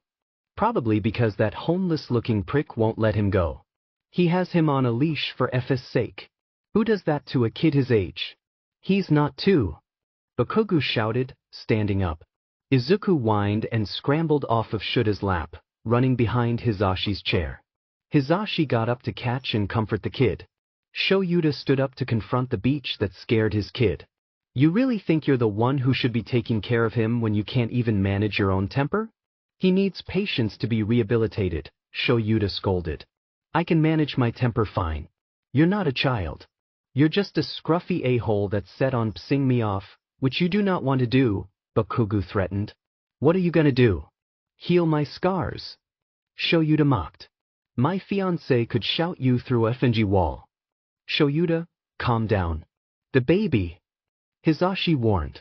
Izuku was in his arms, crying. I think we need a break, Tsukachi suggested. Maybe Officer Sansa can watch Izuku when we reconvene. Bakugo was left in the conference room while Tsukachi brought Shouta, Hisashi, and the kid to a room meant for interviewing children. Izuku. They had a name for him now. Did he even remember his name? Would he respond to it? They would just have to see. Hisashi settled on a couch with Izuku in his lap, taking out the plushy blanket for the kid to cuddle. Tsukachi affixed Shouta with a disappointed frown. You yelled at a civilian. I was acting as the guardian of my kid, not a pro-hero. I can yell if I want, Shouta huffed. The cries dissolved into sniffles as Izuku was comforted by Hisashi's hugs and the softness of his fuzzy toy. You shouldn't threaten her, Tsukachi sighed. She started it, Shouta grumbled. Tsukachi ignored that. Once Izuku calms down, I'll call Sansa to watch him for a bit. Izuku blinked at the cat that his humans left him with. They stood up like he did and even wore human clothes like him. He was much bigger than the cat in his human's den. When he tried to wrestle with the cat, he was stopped. From what he understood of the gestures the dark-haired human made, it was because the cat was too small. His dam said that about young pups too. But this cat was bigger than him, so he could wrestle them, right? So, would you like to play with something? There are toys around here. The cat started looking through containers tucked away in the wall. He recognized some of the colorful things as things his humans had gotten for him and his den. They were for playing. That was an invitation to play. That meant he had permission to wrestle. Crouching so that he could sneak up on the cat, he prepared to pounce. There are puzzles. Those are fun. The cat kept their back to him, which is what his sire would do when they played, pretending not to notice him sneaking because he was smaller and needed the practice. This cat clearly had the same idea. Izuku! The cat's ear twitched and then they were turning. What are you, oh? He pounced as the cat's ears dropped and their eyes widened. Wait, I'm not. Listen. I'm sorry for threatening you. And yelling. And scaring Izuku, Bakugo apologized. You were right. I lost my temper. Inko was like a sister to me and Izuku was practically my nephew. Our families did everything together and I thought he was dead this whole time. I'm a little overprotective of my family. I can understand that, Shouta admitted begrudgingly. I'm sorry for threatening you back. Yeah, well, I started it, she shrugged. Shouta shot a smug look at Tsukachi who just rolled his eyes. I'm protective, but that being said, I can recognize that maybe I'm not the best person to care for Izuku. My son and I both yell a lot. Even though we wouldn't yell at Izuku, we're still loud and clearly being around loud things is stressful for him. Plus he looked to you too for comfort once he was scared.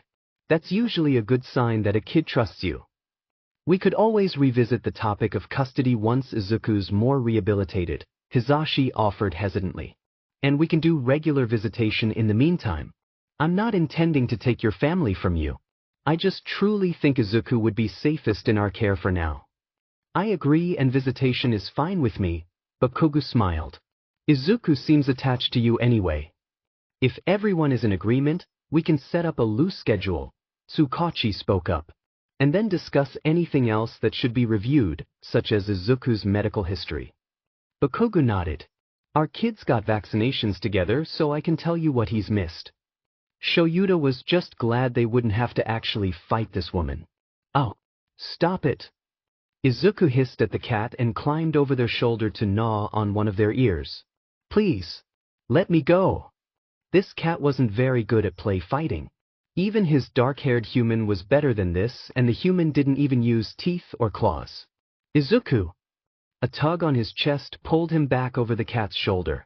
It was that stupid thing his humans made him wear.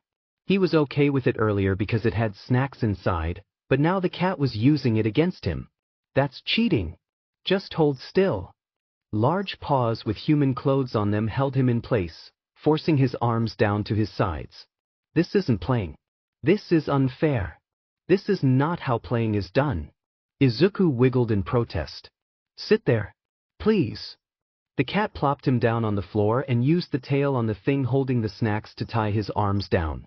Izuku narrowed his eyes at the cat as they finally backed up a bit. They didn't actually think that making him be stuck with that pathetic tail would work, did they? His dark-haired human's tail is much better at making him be stuck to them forever. I hope we've come to an understanding. Read to you maybe? When the cat turned his back, which you never ever do, Izuku leaned down to chew through the tail. Then he undid the click sound things, remembering how his humans put it on him earlier. He wasn't going to keep it on because now they were fighting for real. He learned his lesson after having it used against him once. That cat would regret breaking the rules of play. He readied himself to pounce again, growling this time. I know you probably aren't happy about that, but you were gonna hurt me, and that's not. The cat turned around, their ears dropping again. Oh, please no. The door to the conference room slammed open. Detective, the precinct is under attack. What? By who? Tsukachi asked, already getting up and rushing toward the officer in the doorway. Shouta and Hizashi had gotten up quickly as well. In the hallway, they could see several officers running by. "We aren't sure, but we found Sansa collapsed in the hallway," the officer answered. He was covered in scratches and his uniform vest was shredded. Shouta exchanged a nervous glance with Hizashi. It was probably Izuku. Tsukachi seemed to realize the same thing. Make sure every officer knows not to engage if it's a small child with raccoon features. He's feral and just started rehabilitation. De-escalation only. Just locate him and try to keep him in one area. "Yes, sir," the officer said before rushing off, repeating Tsukachi's warning on a walkie-talkie. "Hold on, he took down a full-grown adult?" Bakugo questioned, sounding shocked. "He's even tiny. Not even that much bigger than when he disappeared. How would?" "I suspect there's some kind of strength aspect to his quirk," Shouta told her. "We're going to have to take him to a specialist since his registration only mentioned the physical mutations." "Come on. Let's go get him. You two will be able to calm him down," Tsukachi said, directing them out of the room. "Bakugo-san, please stay here." "Sure, no problem," Bakugo said, surprisingly cooperative considering how worried she looked.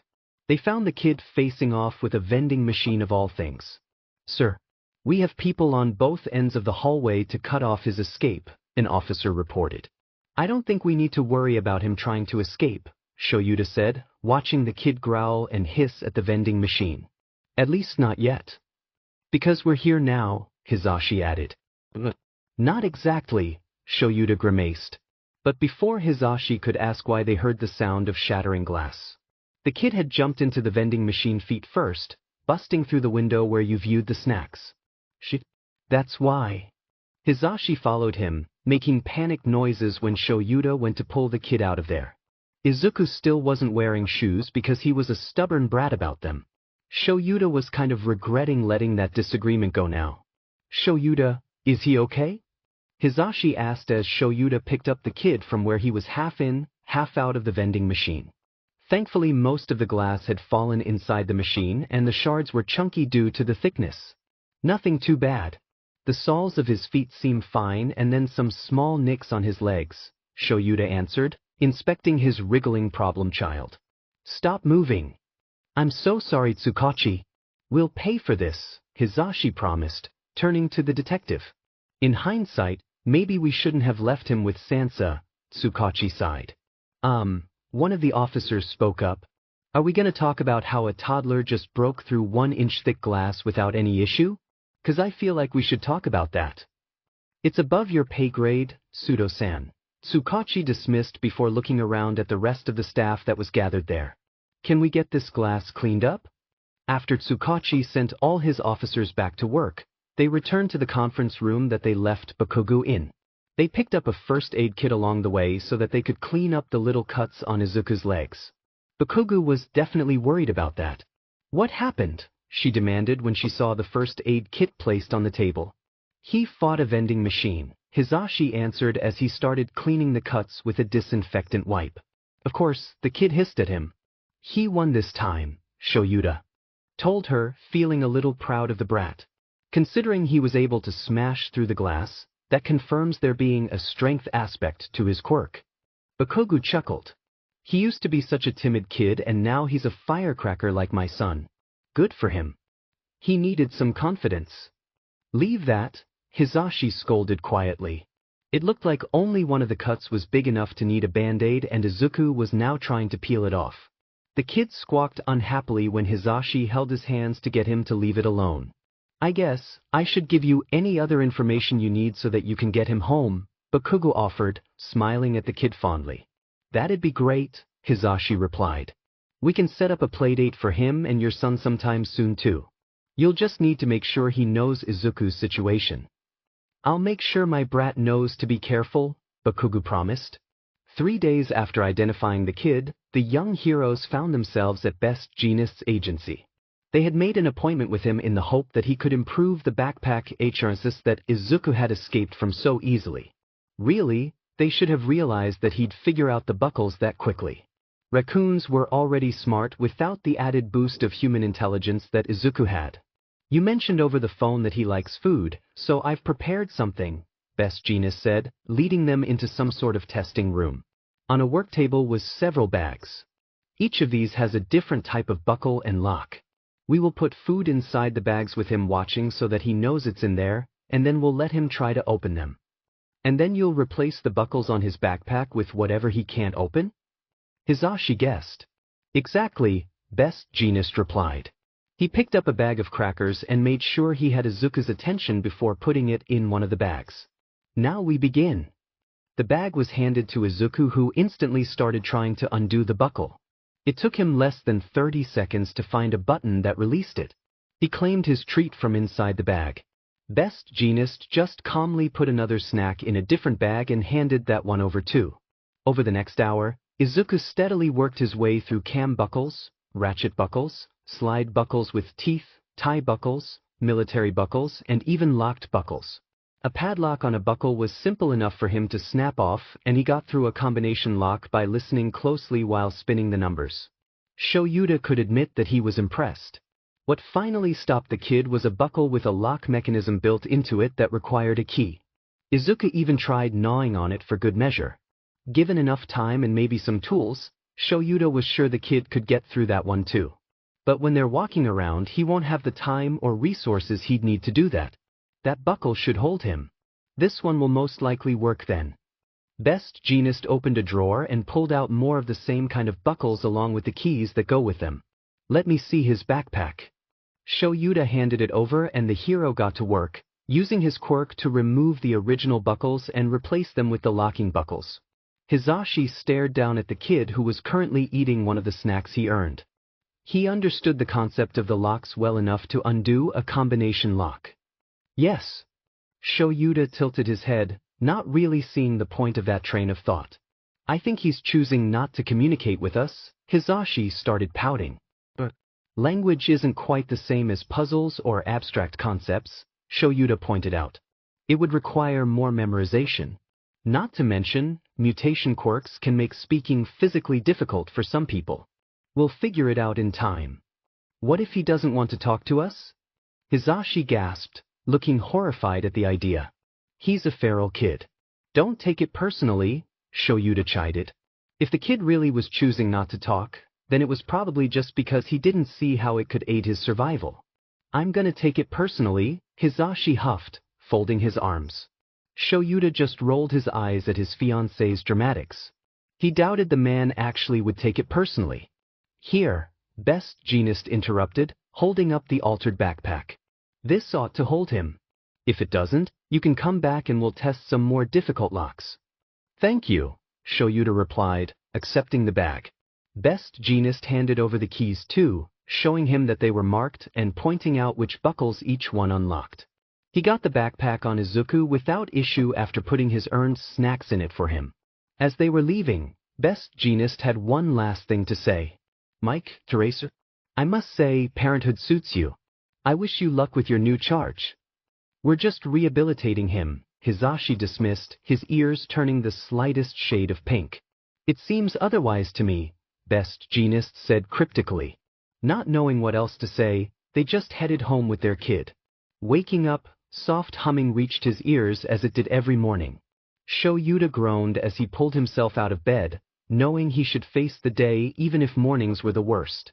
When he got to the living room with a clear view into the kitchen, he froze. Hizashi was humming as he made breakfast, which was normal in their routine. But this time he was carrying Izuku, secured by one arm and balanced on one hip as he moved around the kitchen. The kid had his face tucked into Hizashi's shoulder, sleepily watching him cook with drooping eyelids. The sight was adorable. It was breathtaking. His heart hurt in the best way. Another in a long list of moments where he was overwhelmingly in love with Yamada Hizashi. The moment was interrupted when Hizashi noticed him. Hey coffee's ready. Shouta made a quiet sound of acknowledgement, wanting to bask further in his fiancée's beauty. Breakfast will be ready soon. Peanut here seems to have had a nightmare or something. That broke him out of his daze. He moved across the living room and into the kitchen. What happened? I had gotten up to make breakfast when Izuku came bolting out of his room. He tried to shove himself under the couch, so I went over to stop him. Poor baby was trembling. He didn't mind me stopping him at least. He actually clung to me once he registered who I was, Hisashi explained. Well, that explained why the kid looked so tired. Has he calmed down then? I think so. He was a bit teary earlier, but he seems okay now. Just a little drowsy, Hisashi answered. Thoughtfully.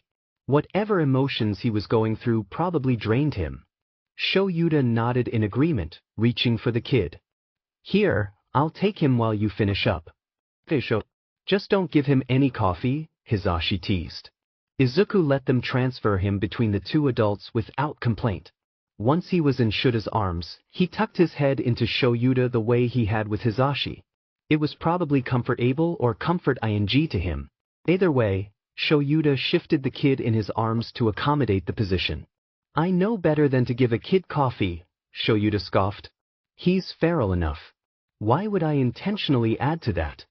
Shouta poured his own cup of coffee one-handed and then went to sit at the table, settling the kid in his lap. He faltered when Izuku nuzzled at his neck and initiated a hug for the first time. After a few seconds to process that, he rubbed the kid's back reassuringly. It's okay, Izuku. I've got you. Everything's all right now. The kid whined in response and held on tighter. Shouta just let him. When he looked up to the arrival of plates on the table, he caught Hisashi watching him with a fond expression. The same expression that Shouta was sure was on his face earlier while he stood frozen in the living room, falling in love all over again. It would never matter how many years had passed. Hisashi was his everything, and he suspected that Izuku was starting to be too. The lock that beat the raccoon baby. Mama. Flower. Oh yes. It's a very pretty flower, Izuku. It's called an iris. They protect people. He watched as the flower was picked and tucked away in his green curls, tickling his ear. Now you'll stay safe all day, she smiled. He felt safe. She was safe. That flower. Ah, as lovely as you and your mom, I see. Shall we look for more flowers? Yeah. More. He found himself hoisted into the air and settled on strong, wide shoulders. His hands fisted into black curls, so similar to his own. The inky black of his hands blended into the mess of hair. I think I saw some morning glories over there. At her suggestion, they were walking back down the trail they had come up earlier.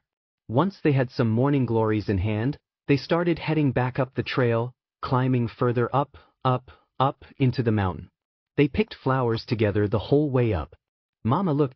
Kaken flower. Soft giggles poured out of her. Oh goodness. It really does look like Katsuki, doesn't it? I pick, he declared, running over to the bush of yellow, spiky flowers. Izuku, wait. That's too close to the edge. The loud, booming of his voice made Izuku freeze, tears welling up in his eyes. Darling, you didn't need to yell. She started marching over to Izuku with him trailing after her, looking embarrassed. I didn't mean to. I got scared. You panicking doesn't help him. You'll only make him panic too. You're right, honey. Of course, I'm always right. The rumbling laughter that followed made Izuku relax again as his parents surrounded him. Everything was fine. No one was mad. They were safe. He was safe. Suddenly, fall, screaming, purdy, fighting, kidded, soft, but alone.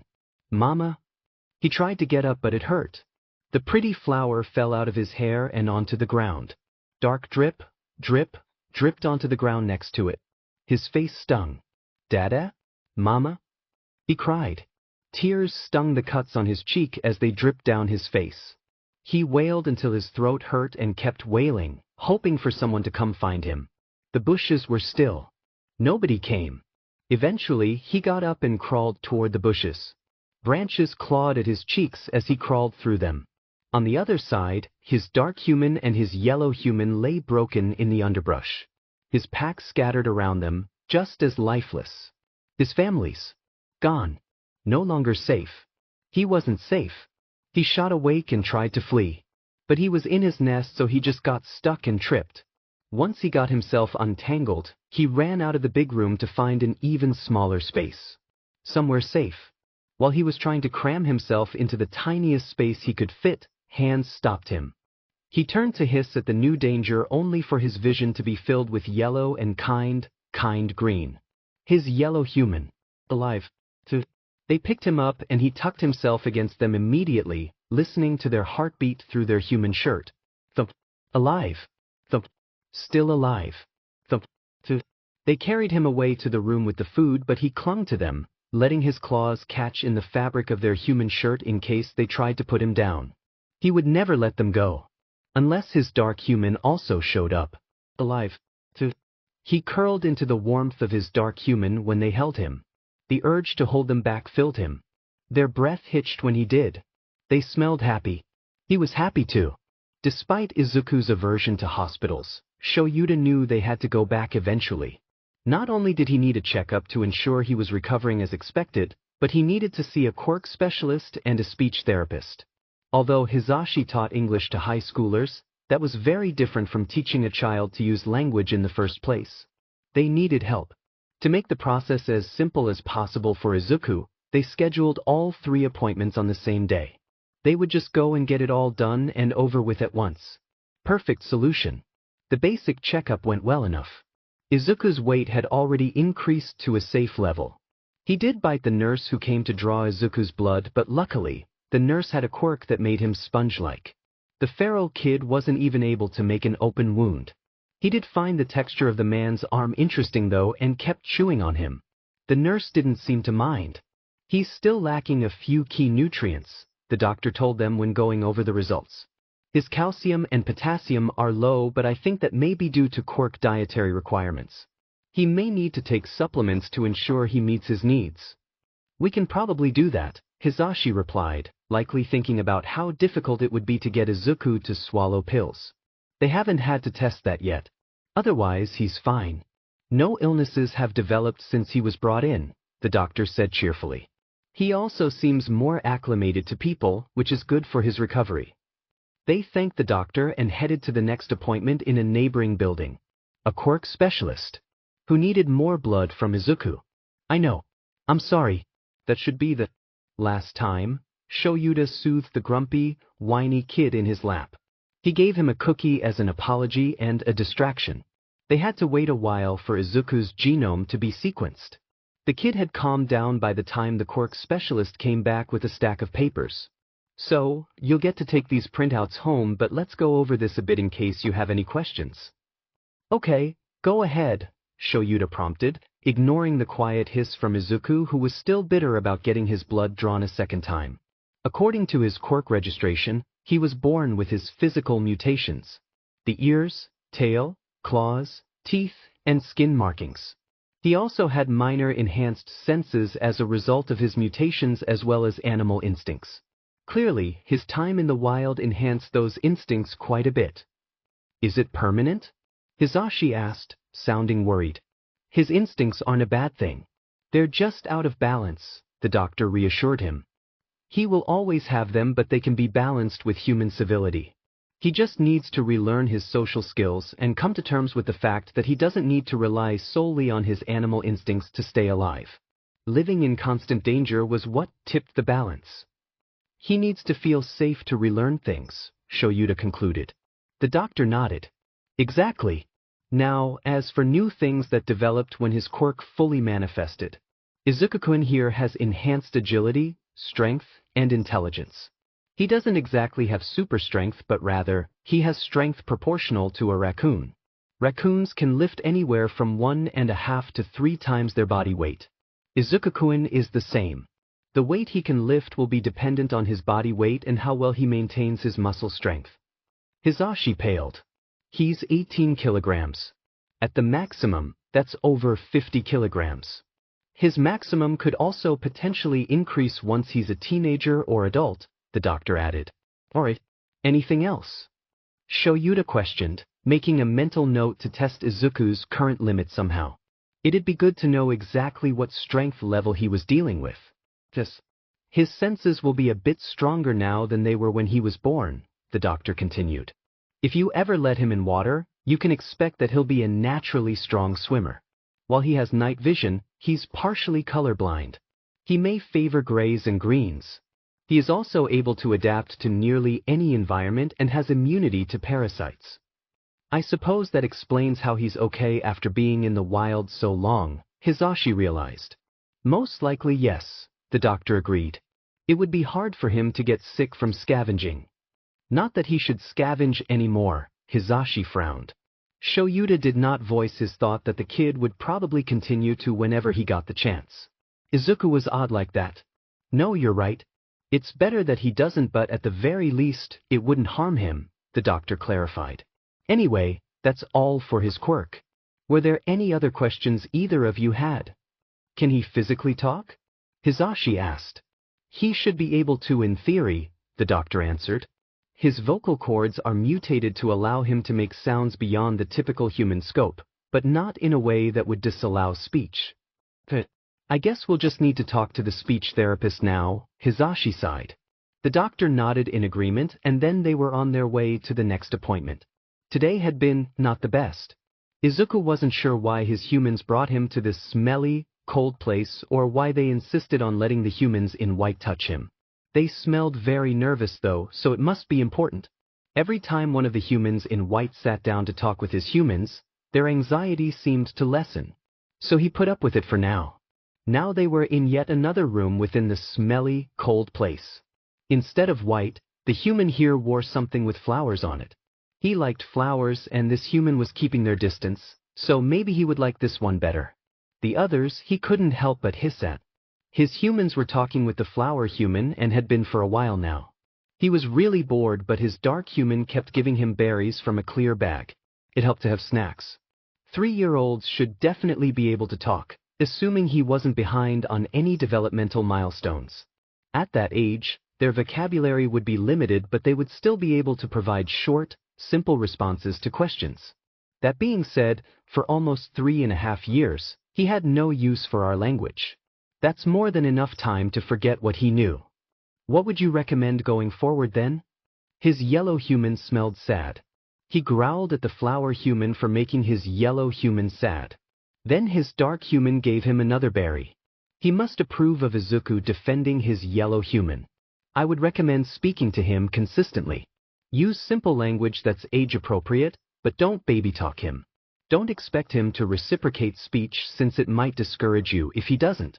Until he's comfortable with human language again, you should try to learn what his language means. The growls, rumbling, and body language. He is communicating already. You just don't understand him, the same way he doesn't understand you. In combination with learning to understand him, you can utilize nonverbal communication as a middle ground. Like sign language? Izuku watched his yellow human perk up. The flower human said something good this time. It made his yellow human happier. No, that's still a human language. Something that is universal, barring some exceptions, is visual input. You see a tree, he also sees a tree. Pictures are a good way to establish communication with someone who doesn't communicate using the same language. There are boards and books that you can get with images that would be used daily, like food or water. I managed to teach him some words using food as a motivator. He just doesn't say them. His dark human stopped feeding him berries to talk to the flower human. Unacceptable. Through repetition, he will learn words. In typical child development, babies and toddlers learn to recognize words long before they are able to speak them. That's why it's important to speak to him consistently whether he actually speaks or not. Your goal, for now, will simply be to get him to recognize what you say, not to get him to physically talk. That can come later. So, a picture board? Where can we find that? There are a lot available online. I can give you a list of websites after our session. For today, I have one in my office so we can show Izuku-kun how to use it. The flower human stood up and went to get something on the other side of the room before coming back to them. They had a big thing. He watched as they rolled it flat on a table. This is larger than most personal boards since it's meant for a group setting. You could hang this up in a classroom and multiple kids could use it. He didn't have to wonder about it for long since his humans and the flower human all moved to sit around it.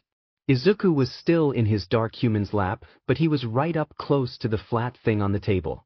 It had a lot of smaller things on it, like the papers under their bed with his humans' faces on them. He recognized some things, like the bright shape that he saw around the city. He reached out to touch it. Stop! He startled when the flower human spoke, using a finger to tap the same thing he was. Ignoring them, he went to find a different thing. He didn't want to share.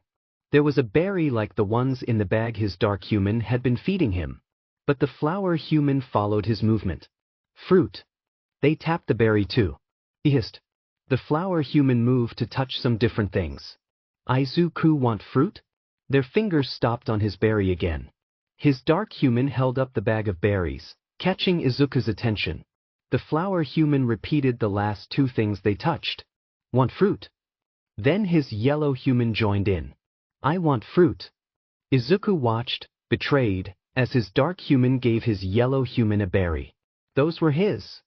His dark human pointed to the same things his yellow human had. I want fruit. And then he also ate one of Izuku's berries. If he didn't like these two humans so much, he might have bitten them. He looked between his humans, the berries, and the flat thing. The flat thing meant something. Somehow, it let them take his berries. If he wanted his berries back, he needed to use the flat thing. Quickly, he pointed to the things his humans had before, holding out a hand in demand of the berries. He did not expect the spike of happy from his humans and to get pulled into his yellow human's lap. You did it. You communicated. Oh, I'm so glad. He was still berryless, so he held out his hand again. His dark human smiled and gave him several berries from the clear bag. He munched on them while the flower human showed off a few more ways to use the flat thing. Some of the things they said he recognized as things he could do in exchange for snacks. When he was done with his berries, he looked over the flat thing again. His pack used different noises to talk. So did humans. The things on the flat thing were easy enough to understand. Easier than learning new barks and growls from his pack. Easier than learning human noises. He was pretty sure he could use them too. He wanted to leave the smelly, cold place. Hisashi watched with bated breath as Izuku pointed to some images on the board on his own. Garden? He questioned. Then Izuku pointed to an open door. Open. He wants to leave, Shouta guessed after a few seconds. Why do you think that? Hisashi asked. Shouta sighed and leaned forward to point at the images. The deep garden one is just a picture of flowers. There are flowers on her shirt. And then open is an open door. So I think he wants to leave her office and go home, Shouta explained. The speech therapist laughed. That's probably correct. Since he can't read, he may not use the images exactly as intended. He'll likely take the images literally and use them to fit what he's trying to say. You might have to puzzle out some of his attempts to communicate.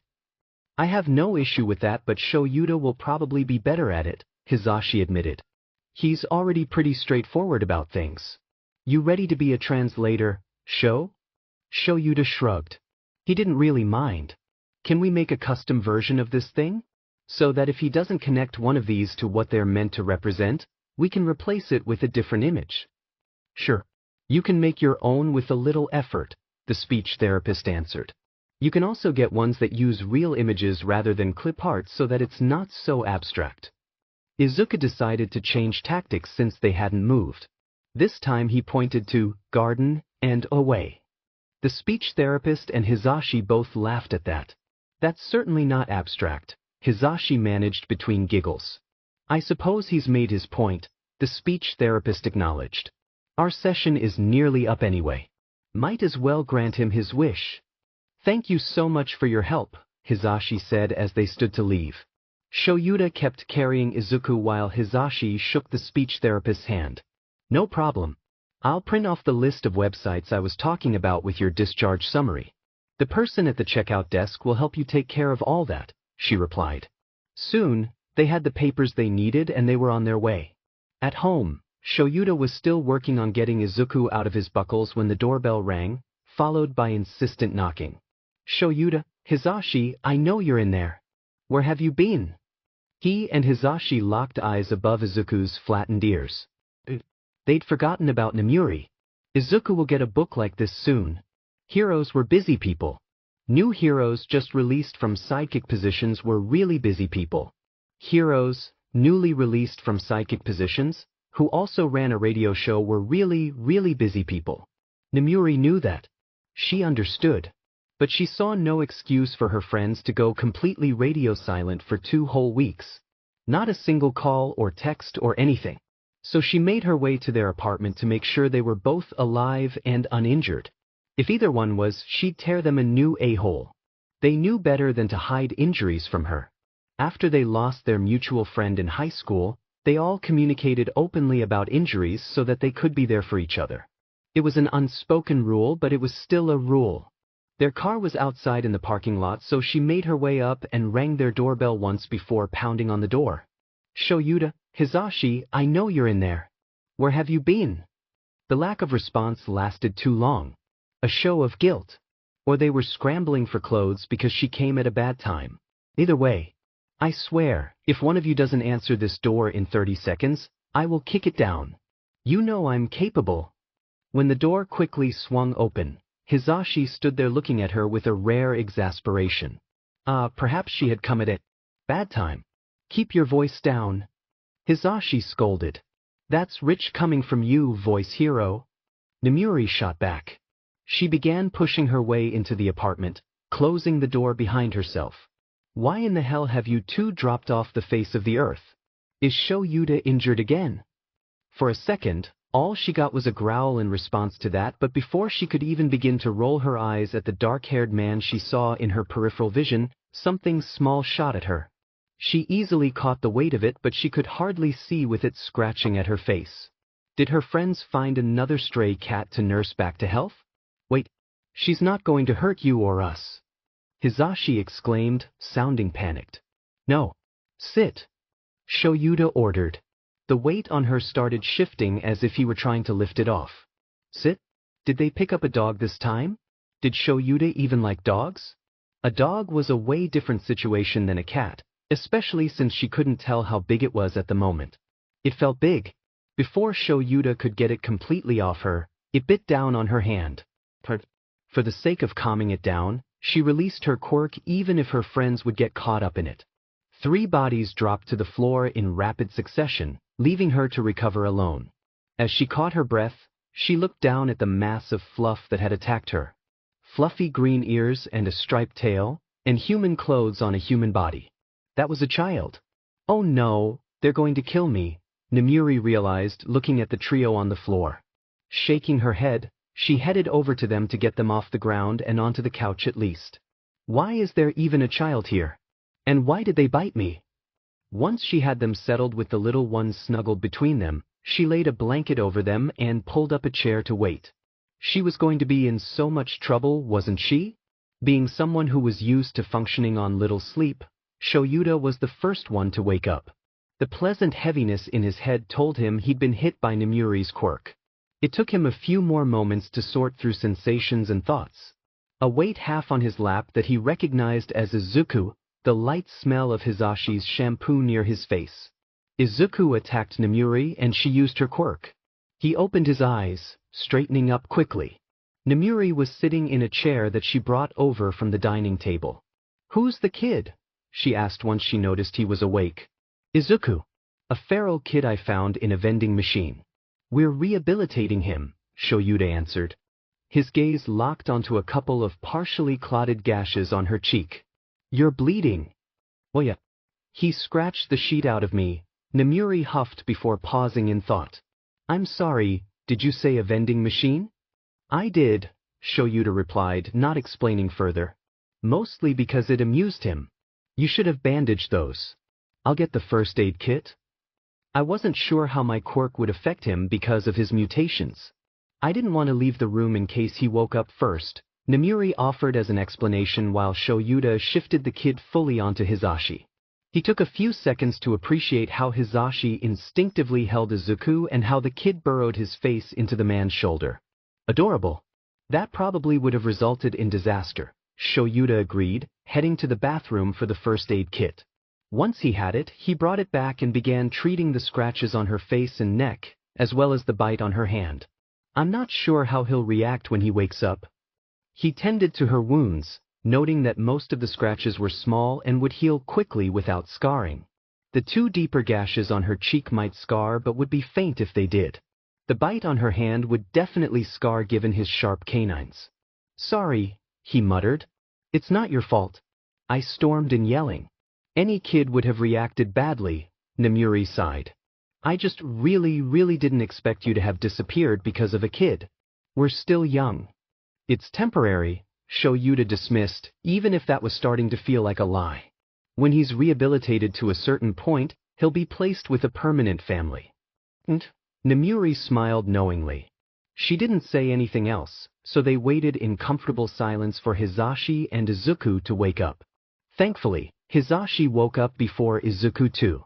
Having both of the adults, he was accustomed to awake and safe while meeting a stranger would help. Hisashi's reaction though. "Nem, what the hell were you thinking?" Hisashi whisperer yelled at her once he realized what had happened. His body was tense as he held Izuku protectively. "You KO'd my baby." "Your baby?" Nemuri repeated incredulously. "Your baby was trying to skin my face." "Because you aggressively invaded his territory while yelling.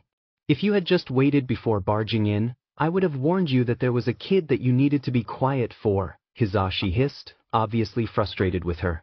This honestly wasn't new for them, so Shouta didn't feel the need to get involved. They were more dramatic than hostile with each other. "Why is there a kid?" Nemuri demanded. "Why didn't you tell me you got a kid?" "Because you'd demand to meet him and he wasn't ready. And honestly, we just forgot. Things have been a little hectic because he needs special care," Hisashi explained. "We have him because Shouta found him in a vending machine." "Shouta already said that. What does that mean?" Nemuri seemed to be losing her patience. "Wouldn't you like to know?" Hisashi bit back, sticking his tongue out at her. It was then that Izuku awoke with a quiet eh. He shifted in Hisashi's lap until he could see Shouta and blinked sleepily for a moment. Then he wriggled a little more until Nemuri was in his line of sight. Alertness returned to his eyes in an instant. Izuku just had the best sleep ever. He was pretty sure he hibernated a little bit. His dam and sire would be so proud of him if he could tell them. His yellow human was holding him, so he searched for his dark human. He found his dark human right next to him. But there was another smell in the room, so he wiggled around until he found it. A new human with dark hair that was different from the dark hair his dark human had. Did his pack ever have trouble thinking after hibernating? Because he was having a very hard time. Memories returned to him slowly and in pieces. Eventually, he remembered them invading his human's den while yelling at them. It made him angry. His humans were good to him and didn't deserve a stranger coming in and barking at them for no reason. They had been why he was able to hibernate. Clouds came off their skin and invaded his senses. Even now they gave off a muted version of the scent that the clouds had. After the clouds, there was nothing. He was just asleep. They could make people hibernate. Since they weren't yelling at his humans anymore, he could forgive them if they made him hibernate again someday. But they couldn't touch him. They were still a stranger.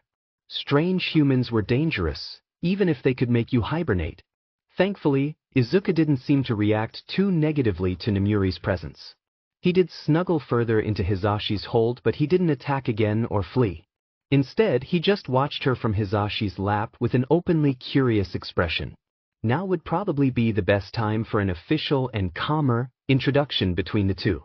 "Kid, this is our friend Kayama Nemuri," Shouta tried, even if Izuku wouldn't understand him. He also took Nemuri's hand in his to show that she was safe. "Nem, this is Izuku. As a warning, he doesn't talk yet and we aren't actually sure if he understands us at all." Nemuri just smiled and waved at the kid with her free hand. "Hi, Izuku. Sorry about earlier." Izuku slowly held up one of his hands in a failed imitation of her wave. It was cute.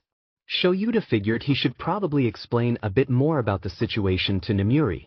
So Izuku has a raccoon quirk, obviously, and due to traumatic circumstances, he wound up living on his own for nearly 3.5 years. His quirk and instincts helped him survive, but now he's feral. "Ah, poor baby," Nemuri cooed, looking over at Izuku with concern. Does he act much like a human at all, or is he completely lost in his raccoon instincts? There are some things he seems to remember from before his time alone, Hisashi answered. But language seems to be lost, and he does exhibit more animalistic behavior than most people with animal mutations do. Of course, they'll never completely go away since that's normal with these kinds of mutation quirks, but he has very little impulse control right now. We're working on it. That's part of his rehabilitation, Shouta added. I would love to help, Nemuri offered quickly. If you ever need someone to babysit so you can get a break, or if something comes up with work. Or if he doesn't like me, I could help with running errands while you stay home with him. He's practically my nephew, so I want to help. It's temporary, Shouta reminded her. We aren't his parents, just his guardians. Sure, Nemuri said flatly with a pointed look at Hisashi and the kid. As heroes, we're the best option to care for him given his circumstances, but once he's rehabilitated, CSS has every right to move him.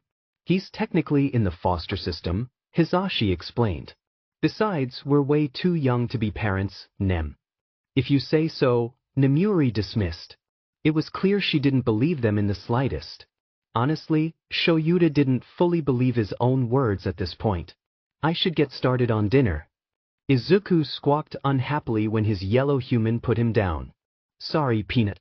I can't hold you and cook.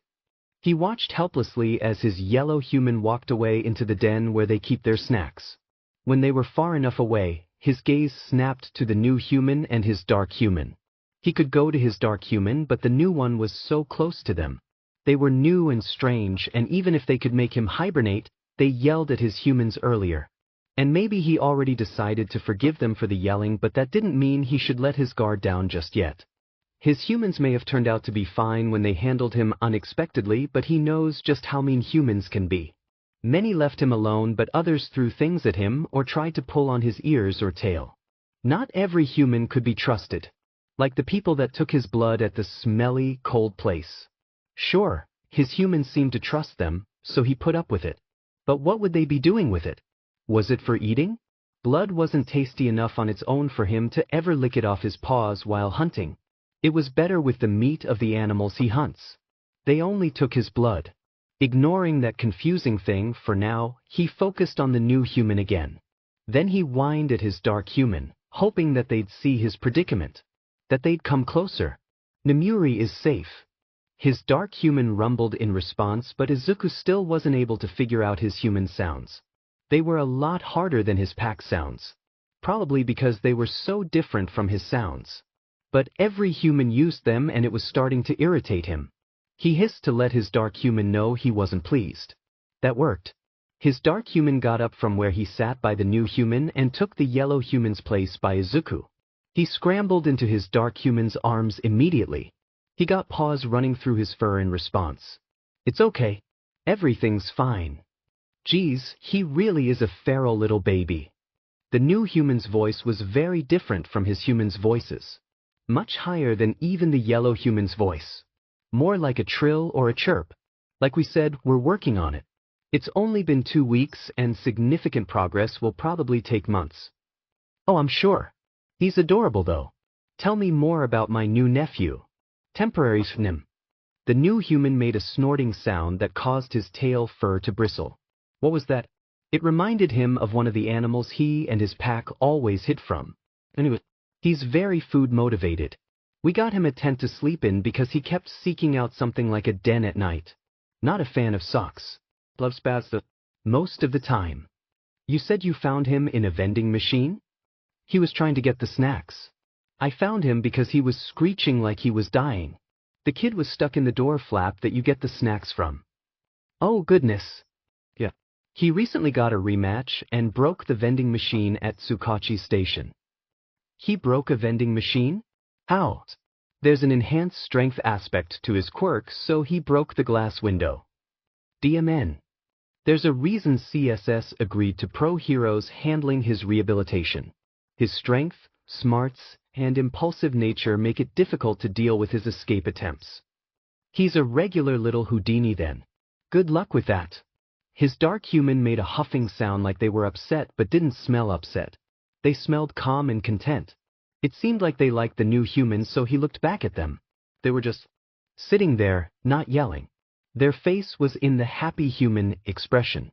That was a good sign. Wiggling around in his dark human's lap, he faced the new human again. While his dark human and this new human kept rumbling and chirping about whatever, Izuku slowly climbed off his dark human's lap. Then he slid onto the ground when nothing bad happened. He noticed the new human watching him, but then they looked back at his dark human. But as long as they were ignoring him, he could safely investigate. He crept closer. The new human smelled of long purple flowers and the red flowers in the poky bushes. He tumbled into one of those once and it hurt. It was a weaker smell than when they had made the clouds, but it was still stronger than other smells. This human would not be hard to track. Rain might not even wash away the smell after one wash.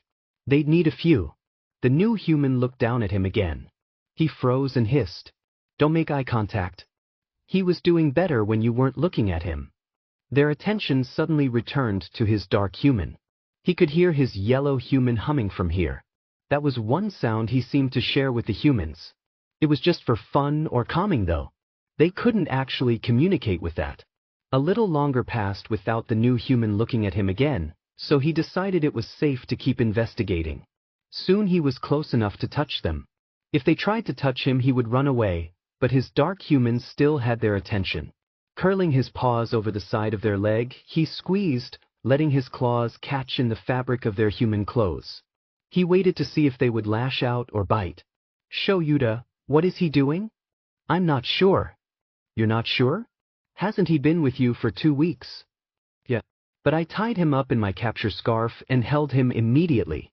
And Hizashi gave him a bath while I distracted him with food. We went straight to carrying and cuddling from there. So you have no idea how he approaches and analyzes strangers on his own. Basically, that makes me the guinea pig. Nizu, help me." The new human stayed put, so he held up one paw to touch their hair. It was very long. He decided it was soft too. They still didn't react badly. His dark human was obviously happy that this new human was here. They trusted them. And he trusts his humans, so, in a burst of courage, he climbed up into the new human's lap. What do I do?" The absolute last thing he had expected was for Izuku to climb into his friend's lap. So he didn't really know how to answer the panicked, hissed question. "Wait and see." "You are utterly useless," she huffed, watching Izuku warily. Izuku, for his part, seemed to be the only one of them that was completely calm. He would frequently look over toward Shouta, as if seeking reassurance, but otherwise seemed content to investigate the new person he sat on. His hand lifted to pet her hair, poke at her glasses, and fidget with the buttons on her sweater. Nemuri sat as still as she could and just let him. "Ah, he's making friends," Hizashi cooed, peeking out of the kitchen. "How long until I can move without getting bit?" Nemuri questioned, sounding half joking and half serious. "I'll bring you some apple slices." "He likes food," Hizashi told her. A few moments later, he was walking in with a bowl of some apple slices they had pre-cut in the fridge. They had been cutting and storing fruit since it made it easier to bribe the kid when he got into something he shouldn't. The kid, of course, zeroed in on the fruit the moment it was brought out. Hizashi handed it to Nemuri and Izuku let out a little huff, disappointed that they weren't being given to him. He never did outright steal food that another person was in possession of. The cupboards were fair game though. Shouta could hear the quiet, rapid sniffing that the presence of food usually caused. "I'm gonna move to give you some," Nemuri warned the kid nervously as Hizashi returned to the kitchen. Izuku's attention was glued to her hand as it dipped into the bowl to pick out an apple slice. He never stole, but he did flash puppy dog eyes until you felt guilty for not sharing. That's how he'd managed to get at least a bite out of him and Zashi at every meal. "It's the eyes, isn't it?" Shouta chuckled when Nemuri practically melted. "Why is he so cute if he's dangerous?" she whined, holding out an apple slice to the kid. Although he usually took things with his hands, for some reason he leaned forward and snatched it out of her grasp with his teeth. Nemuri pulled her hand back with a suppressed shriek, clearly trying not to scare the kid. "Ah, he nipped me." "He bit you?" Shouta asked, confused and appalled. Even the night he picked found the kid, He had never harmed him or Hisashi while taking food from them. Just a little nip, Namuri assured him. More of a warning than anything. It startled me more than it hurt. She didn't seem concerned, but Shouta felt a little uneasy when he noticed the almost smug look on Izuku's face. The kid definitely caught her fingers on purpose. For what? Whatever the reason, it was seemingly resolved since he took the next apple slice with his hands as usual. He wasn't really sure what that was. All he could do was continue to keep an eye on the pair. Interfere if Izuku actually lashed out, but let them bond on their own otherwise. The new human was sharing snacks with him. They didn't eat any yet, so maybe they were meant for him in the first place. He didn't really care either way. When they gave him the first piece, he made sure his teeth caught the long toes on their paws. Just because they were sharing snacks with him, didn't mean they earned his complete trust yet. Their little shriek and hesitation to give him another piece right away told him his point had been made. This new human wouldn't get too confident and start behaving however they wanted with him. He was the one in charge here. This was his and his human's den. They had no right to come in here and do as they pleased. Humans, he noticed, tend to have trouble with that. When he was on his own, he saw it a lot. Humans getting into other humans' dens without an invite and damaging things. Even the ones who got an invite, entering alongside the den sweller, sometimes got kicked out a short time later. Angry shouts followed them out the den's entrance. So by making sure this human remembered boundaries, he could protect their den. Eventually, the new human ran out of apples for him. He decided to play with their hair again. It was smooth like his yellow human's hair, yet thick like his dark human's hair. It wasn't quite as dark as his dark human's though. While his dark human's hair was dark like Izuku's paws, this human's hair was dark like the sky at night. He wondered if it would taste like stars. Izuku no. He dropped the piece of hair he was bringing toward his mouth when he heard his dark human's usual sound of disapproval. Really, Sho? Little kids chew on hair. It won't bother me. I'd rather he not get in the habit. Human hair was odd. It came in so many shapes and lengths and colors. His pack pretty much all had the same hair. His own hair was different, but he was just odd. Odd ones happened every once in a while. Like the one that was colored more like willow bark. Odd ones were never cast out of his pack, so both he and the pale one got to stay despite their unusual colors. But with humans, that was normal. Everyone was colored oddly. Distracted, he fidgeted with the shiny pebbles on their human clothes. They clicked when he tapped his claws on them, and he liked that sound. He didn't really expect one to come off. This was his pebble now. He wouldn't give it back. Oh, my button. He took a button off? Yeah. It's fine. It can be sewn back on. Yeah, but he might Izuku know. His dark human lunged at him when he put the pebble in his mouth for safekeeping. So he did the only reasonable thing. He leapt from the new human's lap and bolted. First, he ran for his den, but his dark human was fast. With his path to that room blocked, he veered into their den and dove under their nest. His dark human was much bigger than him. They really shouldn't be able to fit under here like he could. Listen, kid. I just need you to give me the button. Izuku huffed in triumph when his guess was proven correct. His dark human didn't fit. Instead, they were holding a paw out toward Izuku as far as they could. Their long toes curled, trying to coax him out. He wouldn't fall for it. Ooh, his eyes glow. The new human's face appeared next to his dark human. He has that film that cats have to see better in the dark. Should I go get more apples from Hisashi? No. We need the big guns for this. Ask for chips. Alrighty then. I'll be right back. He watched as the new human disappeared from sight. Then he put his new pebble down. He might as well get cozy. But, don't eat the button. His plan to camp out was ruined when the new human returned with his favorite crunchy snack. The shiny bag crinkled when they opened it. How unfair. He tried to reach for it without leaving. Nope. You want it, you have to come here. His dark human took the snack from the new human and held it farther away. Double unfair. Grabbing his pebble, he scooted a little closer. He really wanted the crunchy snack. It snapped nicely in his mouth but softened enough to swallow safely as he chewed. Much better than the bones he'd choke on if he wasn't careful. Bones were a hazard. This snack was not. desire for the snack won, and he crawled out from under his human's nest. His dark human pulled him into their lap, handing over the bag of snacks while trying to pull the pebble from his paw. He hissed. That was his. His dark human held the snacks away again. He pouted. This wouldn't be the first time his dark human had tried to trade. He took a moment to consider the value of the shiny pebble versus a whole bag of crunchy snacks. It was a difficult decision, but he went through with his dark human's trade. Sorry, Shouta apologized, holding out the button. Here you go.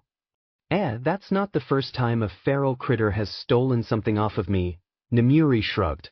Honestly, it's happened to Shouta before too. But Izuku wasn't really an animal. He was a little boy. Instincts or not, he couldn't steal things from people or eat inedible objects. Still, it's another thing for us to work on with him, Shouta sighed. I'm sure it'll work out fine, Nemuri smiled. He clearly adores you both. Shouta smiled fondly at the kid in his lap. Yeah, I guess so. Nemuri went home after dinner. During dinner, Izuku shamelessly targeted her with his puppy dog eyes and managed to guilt her out of several pieces of pork. Thankfully, she didn't mind even if it was something they'd have to work on with him. He could always have seconds if he wanted. There was no logical reason to beg for food off other people's plates. Even if it was ridiculously cute. After she left, Hisashi found an educational show with anthropomorphized animals for young kids on the TV. Izuku didn't take long to approach the screen and attempt to touch a rabbit character. He huffed when he realized he couldn't but kept watching. Let's check out some of those websites the speech therapist recommended, Hisashi suggested, sitting down with his laptop. He looked at Izuku while it turned on. Should he be that close to the screen? Probably not, Shouta shrugged. It'd probably be fine for now though. We can try explaining another day. Maybe once we get the picture map thing. Together, they pored over the websites while keeping an eye on Izuku. The animal kids on screen were baking a pie, and the episode was devoted to teaching kids the names of different fruits. Maybe Izuku would pick something up from these kinds of shows. Once they had gone over all the options, they decided on a more kid-sized binder with plastic tab boards. Each board had strips of Velcro on it that cards of pictures could attach to. It made the whole thing more customizable. Along with the book, they also found a key ring of cards that they could attach to his backpack or clothes so that he could still communicate even if he didn't have the book on him for some reason. They made sure that the images were real photos rather than drawings. Several had arrows edited in to show movements. They were hoping that Izuku would either grasp the concept of the arrows on his own or that it wouldn't be hard to teach him. Custom cards could be ordered later if they found the need for any. Some of the cards had sign language conveyed on them, like, thank you, since it was difficult to communicate with just a static pose. Hisashi suggested using those particular signs whenever they spoke those words to him so that he would understand the cards better. It made sense. I think that should be good, Hisashi said, looking to Shouta for confirmation. Once he agreed, Hisashi began submitting their order. I think it's time for someone to go to bed, Shouta pointed out, watching Izuku valiantly try to stay awake while swaying. On his feet. Pious. I'll finish this. You go ahead and put the baby to bed, Hisashi chuckled.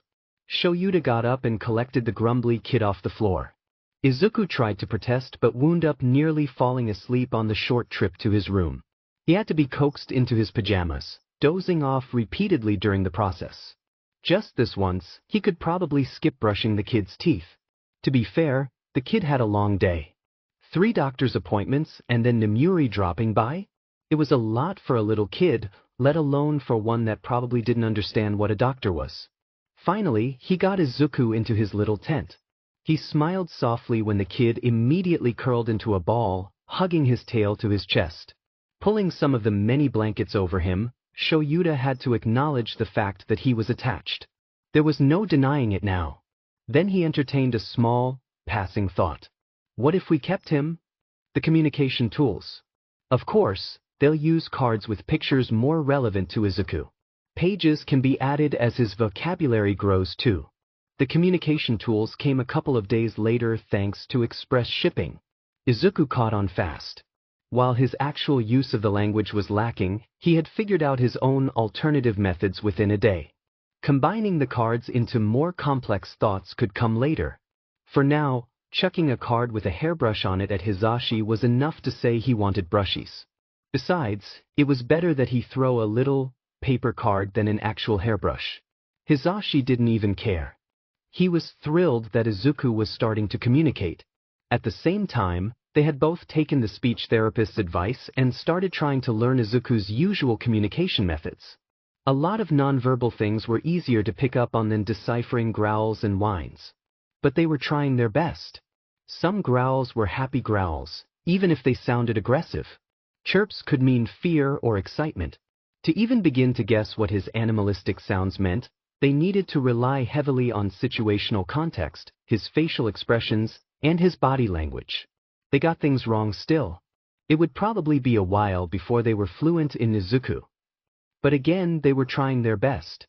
They were also hopeful that interacting with someone his age would help him with communicating. That's why they invited the Bakugas over today. Shouta really didn't know what to expect. Bakugo Mitsuki had described a little hellion of a son. Izuku was also pretty chaotic, though. He would just need to wait and see what this kid was like for himself. Hold on to him so that there isn't a repeat of Nemuri's visit, Hisashi instructed, handing over the kid he'd been carrying once there was a knock at their door. The kid hissed at the door but clung tightly to Shouta. Izuku's little claws managed to poke through his sweater. Fear then. It made sense that the kid would be skittish around people or even territorial. Maybe they should have met up at a more neutral location. Well, it was too late now. A furious little dandelion of a child was stomping into the living room, with Hisashi and Mitsuki following close behind. "Where's Zuchan?" the dandelion demanded. Bright red eyes locked on Shouta and Izuku half a second later. Shouta was entirely prepared to fight this literal child off with the intensity of the glare he received, but Izuku wriggled out of his hold with desperate little chirps and growls. He was on the Bakugo child seconds later, knocking him to the floor in the process. The other kid didn't seem bothered, just wrapping his arms around his attacker and laughing. "Zuchan, I knew you were okay," the smaller Bakugo exclaimed. "We promised to be heroes together and you don't break promises." That was a little heart-wrenching, honestly. If Izuku hadn't survived. Izuku gave off a sound that could only be described as a cross between a growl and a purr. The Bakugo kid valiantly tried to sit up despite the lapful of green fluff trying to tuck himself under the blonde's chin. I know. I missed you too," the kid laughed. "I guess that hasn't changed," Mitsuki chuckled. They were so attached to each other before. "I don't think we've seen Izuku get this worked up about anything other than food," Hisashi commented, smiling in amusement at the kids tumbling around on the floor. "He and Katsuki used to be attached at the hip," Mitsuki explained. "Inko and I actually struggled to get them to separate to go home. There ended up being a lot of sleepovers." "I'm surprised he didn't react more to you at the station," Shouta admitted. "Katsuki-kun is the spitting image of you." Mitsuki just shrugged. "He reacts more to sense than appearances. My husband has a brother that looks nearly identical to him. When he came to one of our fashion shows, Katsuki mistook him for his father while Izuku hissed at him. I bet even shape-shifting quirks wouldn't faze him." That was interesting. It would explain why Izuku kept stealing their clothes. "You're so small," Katsuki complained, squishing Izuku's cheeks. Izuku let out a confused "eh" before attempting to nibble on one of the little hands resting on his face. The blonde avoided the bite easily and pushed Izuku out of his lap. Shouta watched in fascination as Katsuki imitated the crouch he'd seen Izuku use many times before. His feral little kid promptly lit up and repeated the motion.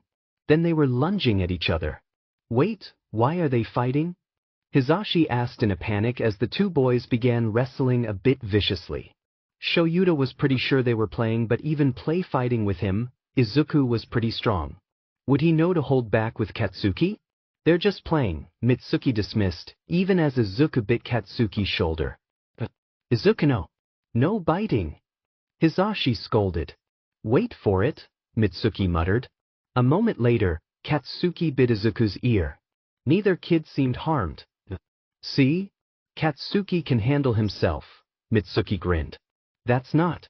Neither of them should be biting, Hisashi argued, looking to Shouta for backup. I mean, if they aren't biting hard enough to hurt each other, it's probably fine, Shouta shrugged. Kittens play fight with their claws and teeth. They learn restraint by doing that. His fiancée gaped at him, looking betrayed. He was going to be in trouble later, huh? While the adults were distracted, talking amongst themselves, the boys' wrestling turned into a game of chase. As they sprinted toward Izuku's room, Shouta realized their apartment was probably too small for that particular game. But it wasn't safe to take Izuku outside yet. He had been happily clinging to his yellow human as they wandered around the den, moving things around. It reminded him of nesting, except this place was bigger than his old family's den and the humans had many more things than just moss and leaves. It came to an abrupt end when someone banged on the door. His yellow human gave him to his dark human. His yellow human headed for the door. Izuku hissed, remembering that sound from the new human that smelled of flowers. Except this time, he couldn't smell any flowers.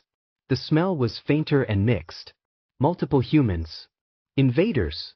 A soft click told him that his yellow human had opened the door. He tensed when stomping followed, coming directly toward him and his dark human. Where's Zuchan? When a human pup appeared, looking angry and ready to fight, Izuku sought out their scent. Now that they were closer and not behind the door, he could smell familiar burning sugar. Vague feelings of happiness, comfort, and safety flooded his senses. He knew this human. This was his littermate Kakin. He scrambled to fight his way out of his dark human's hold, calling for Kakin and chirping in excitement. How had he forgotten about Kakin? Human pups lived in human cities. If he hadn't forgotten, he could have tracked Kakin down and been with him this whole time. Once he was free, he launched himself at the human pup, accidentally knocking him down. Human pups weren't as sturdy as the grown ones. At least his littermate didn't seem hurt. Kakin just wrapped his arms around him, squeezing and laughing at the same time. Zuchan, I knew you were okay. Kakin chirped in human noises. We promised to be heroes together and you don't break promises. Grumbling about the human noises he still couldn't understand, he tucked his head under Kakin's face to scent him. It was as much a greeting as it was an apology for knocking him down just now. Kakin made happy human noises.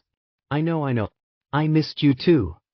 He ignored his humans and the new human that had appeared as they rumbled and chattered behind him. That new human was probably safe since he remembered seeing them at that place with the giant cat. Instead, he focused on making sure his scent was all over his littermate. This way they could never be separated again. He was Izuku's. His scenting was interrupted when Kakin grabbed his face between his paws. You're so small. Kakin looked mildly upset and confused about something. Izuku replied with a questioning sound, unsure why Kakin was suddenly upset. He attempted to nibble on one of his littermate's paws to get him to let go. He did, but then he suddenly pushed Izuku off him and onto the ground. Confused, he watched his littermate closely to see what he'd do next. A play bow. Kakin wasn't upset, he just wanted to play. Returning the bow, he accepted the invitation to play. Then he launched his first attack. Kakin caught him and they started tumbling across the floor. He heard his yellow human react with unhappy sounds. If he wanted to play too, he'd have to wait. It was Kakin's turn. Minding his strength like he would with younger pups, Izuku climbed on Kakin's back. Once he was within reach, he bit his shoulder. Not too hard, obviously. They were just playing. It would be rude to bite for real during play. Somewhere, his yellow human squawked in anger. Izuku almost looked up to see why, but in the next moment, he was flipped onto the ground and Kakin bit his ear. Oh, it was on. Kakin was a lot better at this than he remembered him being. He didn't need to hold back so much. Using his hind paws, he batted his littermate's belly to get away. Then he decided to take Kakin on a chase. If he could get somewhere high or hidden, he could trap him. Kakin raced after him as he bounded down the path that led to his own room.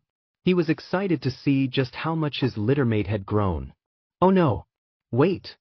Hisashi exclaimed as the boys sped out of sight. His increasing panic was obvious. They'll be fine. They wouldn't actually hurt each other, Mitsuki tried to assure him. That's not what I'm worried about, Hizashi said, casting a sharp glare at her. This place isn't big enough for running around like that. They could run into a wall or break something. Maybe they won't hurt each other, but they could still get hurt. I suppose you have a point, Mitsuki agreed seconds before a crash came from Izuku's room. See!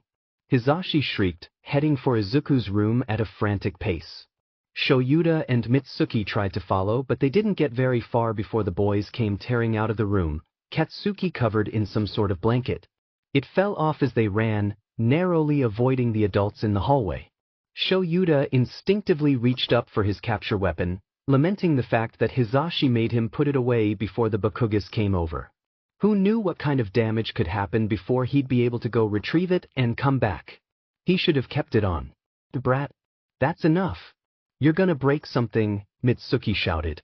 Her call was ignored and followed by the sound of Izuku's claws clacking on the kitchen floor. Boys, please. Hizashi pleaded, already racing toward the sound.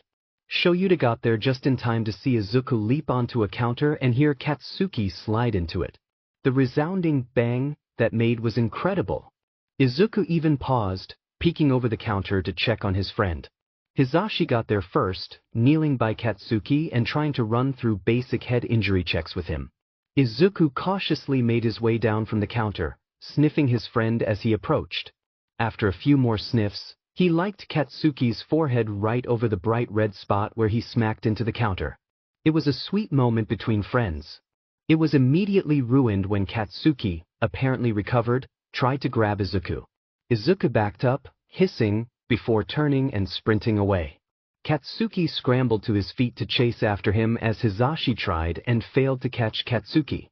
He stayed kneeling on the kitchen floor for a bit longer, looking exhausted. Damn it! Where do they get this energy? I've been asking myself that for years, Mitsuki commiserated. I still don't know. Just as Shouta decided it might be time to go retrieve his capture weapon, they all stilled at the sound of something shattering. They exchanged glances before hurrying toward the sound. The boys were wrestling on the ground again. It seemed Izuku had caught Katsuki rather than the other way around. Dirt, leaves, and shattered pot pieces were strewn about a few feet away. Katsuki struggled and cursed under Izuku, while the raccoon child kept him pinned. Izuku, deciding to chomp down on Katsuki's arm to stop the wriggling, snapped them all out of it. Hizashi picked up Izuku, though he seemed to struggle to keep a hold of the kid. Shouta picked up Katsuki.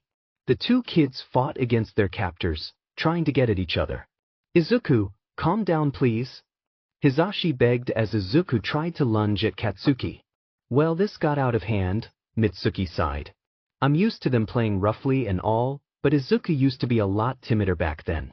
He was the one who kept Katsuki in check. Izuku doesn't have the restraint that he used to, Shouta pointed out. He lived on his own, without rules for 3 years. He didn't need to worry about breaking things or being polite. Zuchan's plenty polite, old man, Katsuki shouted, finally having given up on getting free. He did the bow and checked on me when I got hurt, and he didn't bite or scratch too hard. You two killed Zashi's little tree, Shouta deadpanned. Little brat. He was not old. At that, Katsuki winced and turned to look at the scattered remains of the plant. Izuku stopped squirming to follow his gaze. It's a stupid-looking tree, Katsuki muttered bitterly. Watch your mouth, brat, Mitsuki snapped. You need to apologize when you break things in other people's homes, not insult the thing you broke. Tisk. Shouta raised an eyebrow at the sheer amount of derision the child managed to convey with one sound. How did such a young kid already have a teenage attitude? It's fine. It's not the first plant to die this month at the hands of Izuku, and I'm sure it won't be the last, Hizashi sighed, looking mournfully at the plant lying uprooted on the ground. They settled the kids on the couch with Shouta sitting between them to prevent any more fighting while Mitsuki and Hizashi cleaned up the plant. Privately, Shouta thought that they should wait until Izuku can safely be outside before they let the boys play again. Maybe Tensei could bring little Tenya over? The straight-laced child would be a much calmer influence. Eventually, the Bakugas had to go home. Katsuki and Izuku had managed to avoid destruction for the rest of their playdate.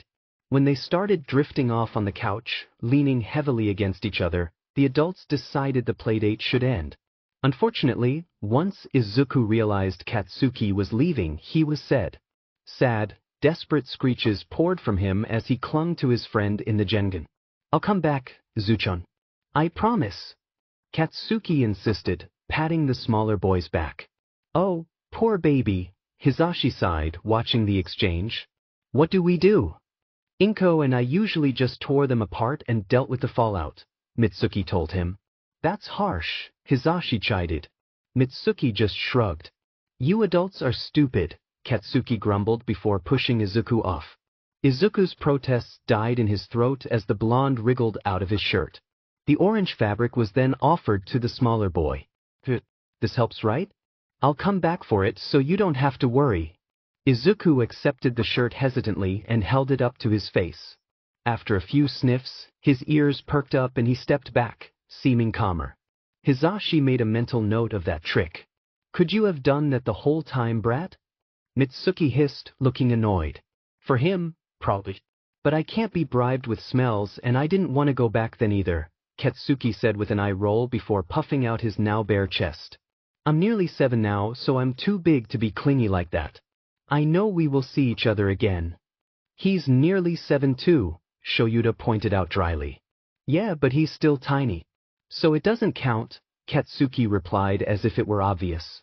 It kind of was, but the issue was more Izuku's mental and social stagnation than his physical size. Still, there wasn't any reason to argue that point with a child. "Either way, thank you for the idea," Hisashi smiled, moving the conversation along.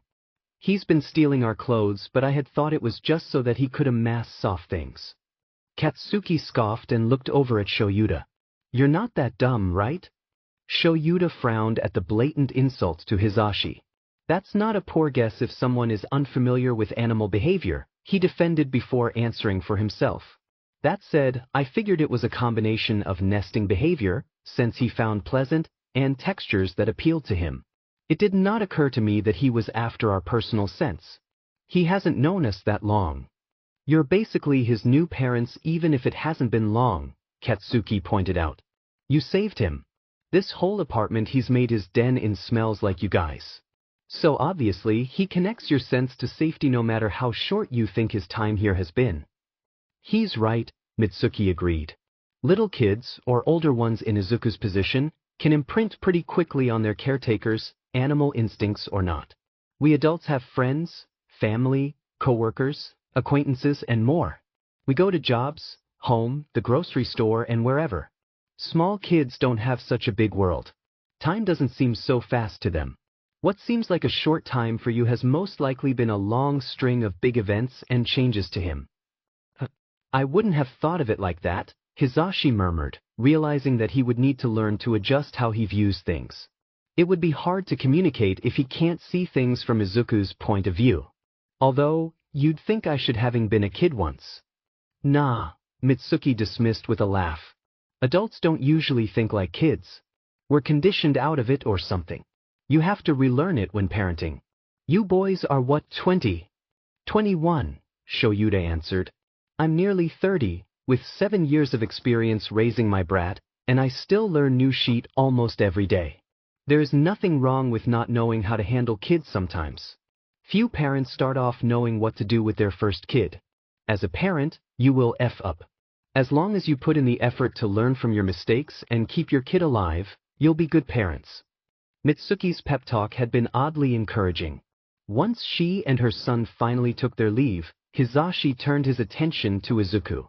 The baby had decided to curl up on the couch with the shirt Katsuki left him, snuggling it like he usually would his tail. The sight was rather adorable. "Parents, Hisashi," Shouta said softly as he hugged him from behind. Hisashi moved his hands to rest them on Shouda's where they were clasped over his abdomen. "We're basically parents." "In a way, I suppose," Hisashi sighed, leaning into the weight on his back. "But legally, we're just guardians during his rehabilitation. He'll have to leave eventually." Would it be so bad if they actually became his parents, though? If they stayed with him beyond his rehabilitation? Would he really? Shouta questioned, nearly whispering now. sounding almost as if he was scared to voice the question and even more afraid of the answer. We have room. Oh, how he was tempted, but we're just starting out as solo heroes, Hisashi reminded him. What we thought was demanding work as sidekicks has only increased as newbie heroes. Then there's my radio show. I'm in a contract with that production studio and I don't think we can afford to get out of it right now. You don't need to break the contract or give up your radio show. I'll watch him when you're doing that. If I'm on patrol, Nemuri or Tensei can babysit. The Bakugas can take him for a sleepover if we need. And let's not forget your mothers. I'm sure they'd love to hang out with any grandkids we manage to obtain, even if we get them out of a vending machine. Hisashi chuckled at the thought of explaining where Izuku was found to his moms. Then his smile fell. That's all true, but he's only been here for a little over 3 weeks now. Isn't it too soon to be considering him as a permanent part of our family? What did you do on my first day as a transfer into the hero course? That I told you we were going to be great friends? Hisashi answered, confused by the abrupt change in topic.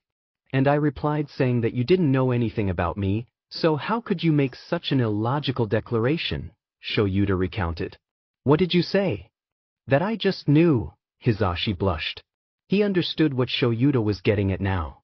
I don't know about you, but I think I started getting attached within the first few days that he was here, Shouta admitted. It's not a long time, sure, but like you once said, I just knew. Now if you aren't on the same page for adopting him, that's Finn.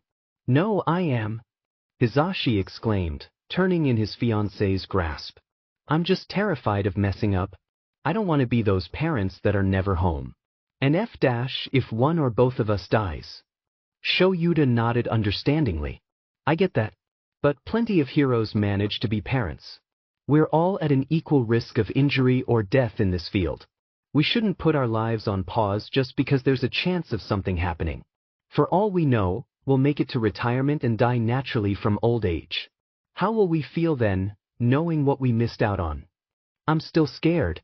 I don't want to be a bad parent, Then think about it. Izuku's rehabilitation will take several months at the very least. There's time to see how he fits into our lives as a foster and think about if he's a good fit for our family. Hisashi glanced back over his shoulder at the sleeping kid. I'll think about it. Thank you. Shouta smiled before pressing a kiss to his cheek.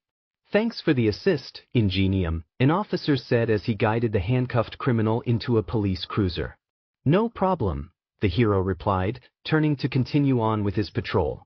Barely a block away, buzzing inside his armor made him stop. He removed his phone from a compartment and checked the message notification. Coffee dealer, can I ask a favor? Need for speed. Are we going to need a shovel? Laughing face. Coffee dealer, for the last time, I will never ask you to help me hide a body. Need for speed. Sad face. But I thought we were close. Coffee dealer, I'm not gonna kill anyone. Coffee dealer, and we are, which is why I'm asking a favor. Need for speed. If you say so, winky face. I'd stay quiet though. And I have a shovel. Coffee dealer, I'll find someone else. Need for speed. Oh, please. What's the favor? I'm sorry. Coffee dealer, is Tenya free this weekend? If so, can you arrange for him to come over? Need for speed. I can ask and let you know. Coffee dealer, thanks. You can come too, Iguzi, Fiagu. Need for speed, show? You good? Coffee dealer, sorry, that was the kid I wanted Tenya to meet. Coffee dealer, climbed in my lap and put his paws on the touch screen. Need for speed. I'll ask Tenya when I get off patrol and let you know what he says. Coffee dealer, thanks. The little guy needs some friends. Tensei put his phone away while smiling to himself, a little bemused. That was a slightly odd way to refer to a cat. Then again, Shouta was usually odd when it came to cats. Tenya liked Chibi well enough and has done a good job cat-sitting her before. He's sure his little brother would be happy to meet another cat. Maybe they were even a kitten? Who knows? He'd find out come the weekend. Do you think they'll like them? He asked, shifting the gift box he held in his arms. Cats can be picky, but you picked out a good variety. I'm sure they'll like something, his brother assured him as they came to a stop in front of his uncle's door. Tenya wasn't actually very good with animals. Sure, he could care for them well enough, but they didn't like him. His uncle's cat, Chibi, would slip out from under his hand if he tried to pet her. She never curled up next to him or on him like she did with others. It was probably the smell of his engines or his occasional difficulty in managing his volume. Logically, he knew he shouldn't take it personally. He could still admire animals from afar. Seeing them happy with the treats or toys he gave them was enough. It was just a little disappointing that he seemed to repel them despite his affection for them. A new cat meant a new chance. Maybe this one would like him. His older brother knocked on the door. Seconds later, Uncle Hizashi answered, slipping out into the hallway with them. Shouta told you about the little one, right? That they exist and that he wanted a playdate, Tensei replied with a shrug. Leaving out important info again, Uncle Hizashi sighed. He's skittish, a little volatile. His past has been rough and he's very territorial, so try to avoid quick movements or loud sounds. I will try to mind my volume, Tenya promised, wincing when he realized he was too loud again. Softening his voice, he tried again. I do not wish to scare him. Once he warms up to you, it should be fine. He tolerates me after all, Uncle Hizashi laughed. With that out of the way, Uncle Hizashi let them into the apartment. He seemed to be holding his breath as he led them out of the Genkan. Was the cat really this skittish?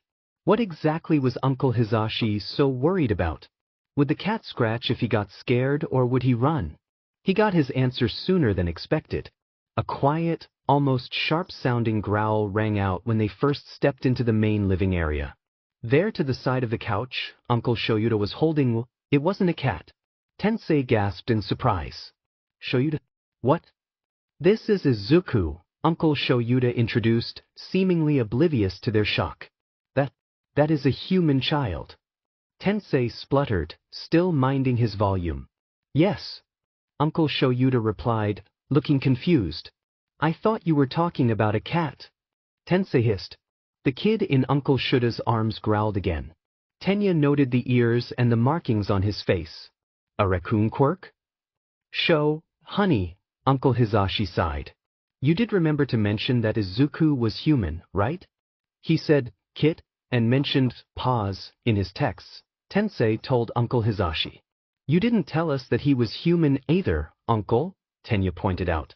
You could have at the door. This tendency for miscommunication is clearly a trait the two of you share. For a moment, he felt guilty as Uncle Hizashi gaped at him. But then Uncle Hizashi's expression turned into amusement and he chuckled. I suppose you're right, kiddo. Tenya nodded and then looked down at the box in his hands. They wouldn't need the cat toys now. He would have to buy a proper gift for the other kid later. For now, he backtracked to the Genkan to set the box of toys down by his shoes. He came back quickly to meet the kid. So as I said, this is Izuku, Uncle Shouta tried again, still holding the kid. Izuku's hands had claws that dug into Uncle Shouta's shirt which he held tight. He's feral. As in a chaotic child or? Tensei prompted. He is a chaotic child, Uncle Shouta agreed. But he's also literally feral. Due to an accident, he wound up living alone in the wild for a little over 3 years. He's Tenya's age, but as you can see, he's much smaller than he should be. Language is also something he struggles with. We've started using picture cards to communicate with him. Why is he with you? Tensei asked. I found him in a vending machine and took him to the hospital, Uncle Shouta answered. I made an agreement with Tsukachi to take the kid in and rehabilitate him. With his quirk and mental state, standard fosters wouldn't have been able to take care of him. Tensei nodded. And you wanted Tenya here because? We're hoping that being around kids his age will help him somehow, Uncle Hizashi chimed in. We already got in contact with a family he knew prior to the accident. He had a playdate with their son recently and it went really well. Tenya eyed the kid in Uncle Shouta's arms again warily. Feral usually referred to a domestic animal that had become wild, typically out of necessity for survival. Feral animals could be dangerous since they are fearful and quick to lash out. Would this Izuku hurt him? Determination filled him as he thought it over. If Izuku was feral, it was a sign that he was scared and hurting. Tenya wanted to be a hero someday. Heroes helped people who were hurting even if they might get hurt in the process. So he should definitely try his best to help Izuku. If the kid lashed out at him, it'd be because he's scared and doesn't trust him. Not because he's mean. The most obvious solution to not get hurt is to gain Izuku's trust. He should start with a greeting. Hello, Izuku-kun. I am Ida Tenya and I look forward to spending time with you today. As he bowed, he received a louder growl in response. Was that good or bad? His yellow human was nesting again. Izuku watched as the man fluttered back and forth across the apartment, tucking things away.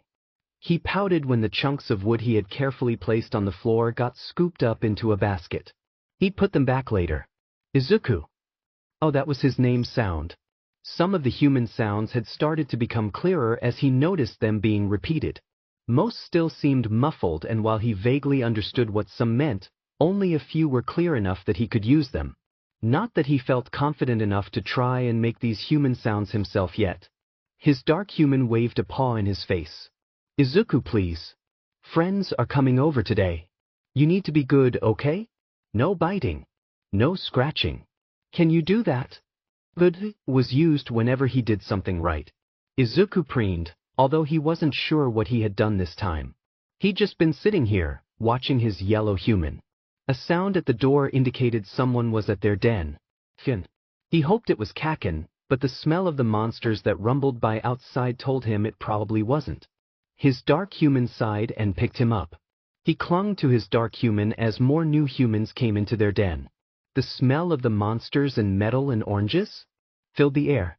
He growled at the invaders. His humans just talked to them calmly. While they did that, using his name sound every so often, Izuku inspected the strangers. They looked alike. They smelled alike. That made them kin. The larger one seemed bigger and stockier than his own humans. They would be hard to fight if it came to that. There were shiny metal things where their arms bent. While he found it a bit weird, he had seen other humans with strange additions to their bodies before. He wasn't really sure what to make of it. Other than the metal on their arms, the human's face looked kind. Then there was the little one. He had the same glass clothes on his face that his yellow human wore sometimes. Except they were clear and didn't change their eyes. They were also stockier than most human pups. But being a pup, they weren't as muscular as a full-grown adult. Izuku was pretty sure he could take them in a fight. Which might happen since they wouldn't stop staring. Underneath the smell of monsters, the tangy scent of oranges stood out to him. He wondered if they had the fruit with them or if it was a natural scent meant to lure prey. Plenty of animals, plants, and bugs could give off a pleasant scent while actually being poisonous. It was clever. The pup stood with a tenseness that put Izuku on edge. Was it fear or were they coiling up to attack? Their eyes occasionally flickered to their kin or Izuku's humans before landing back on Izuku. A determined glint sparked in the pup's eyes. Izuku tensed, preparing for an attack. Raising an arm in a stiff, aggressive motion, the pup barked with an echoing boom. Hello, Izuku-kun. I am Ida Tenya and I look forward to spending time with you today. When the pup bent themselves over, possibly preparing to pounce, Izuku let out a real growl. Hizashi, get some fruit, please, Uncle Shouta requested as he tightened his grip on the raccoon child in his arms. Tenya stood up from his bow realizing that he had just messed up. Quick movements, Tensei reminded him gently while Hizashi went to the kitchen. Oh, frowning, Tenya glanced at Izuku who looked pretty angry now. The boy's ears were pressed back so far that they disappeared into his hair. His clawed hands had shifted from holding onto Uncle Shouta's shirt to squeezing his arm. Didn't that hurt? It did, apparently, since Uncle Shouta winced slightly. Still, he didn't say anything about it or scold the boy. He quietly spoke to him instead, offering reassurances. It's okay, and you're safe, made guilt seep deeper into his heart. Tenya hadn't meant to scare the boy. That was the exact opposite of what he was trying to do. Why did he always mess things up? Uncle Hizashi returned with a container of cut-up strawberries which he immediately handed to Tenya. Confused, he blinked at the fruit. Isn't this for Izuku? It is. But if you give it to him, that should help him warm up to you, Uncle Hizashi explained with a smile. He's very food-motivated. It worked for Nemuri.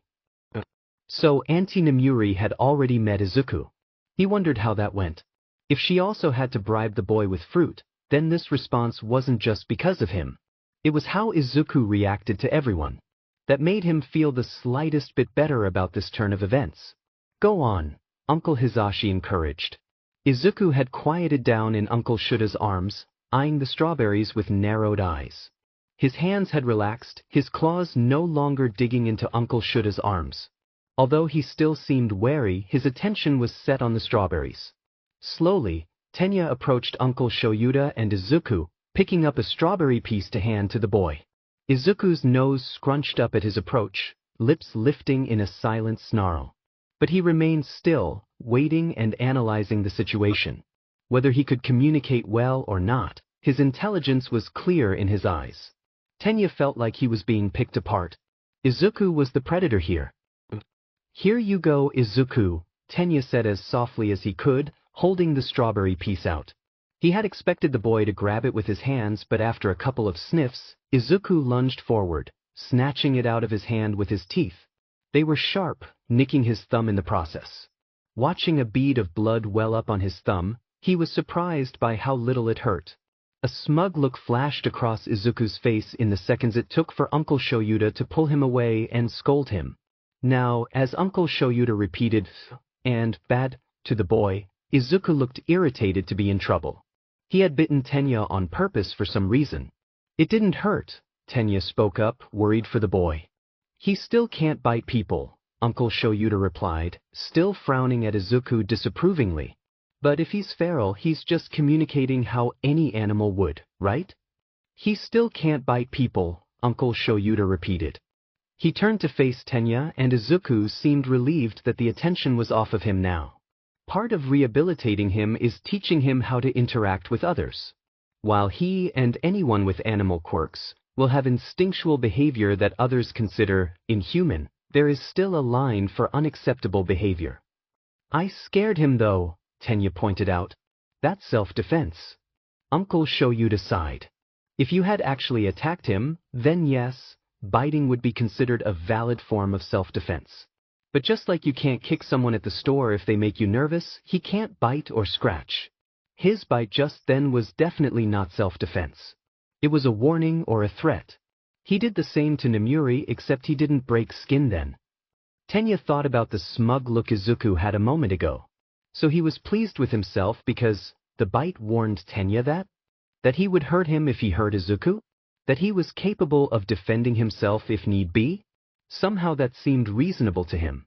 Undeterred, he stepped forward again to hand Izuku another strawberry piece.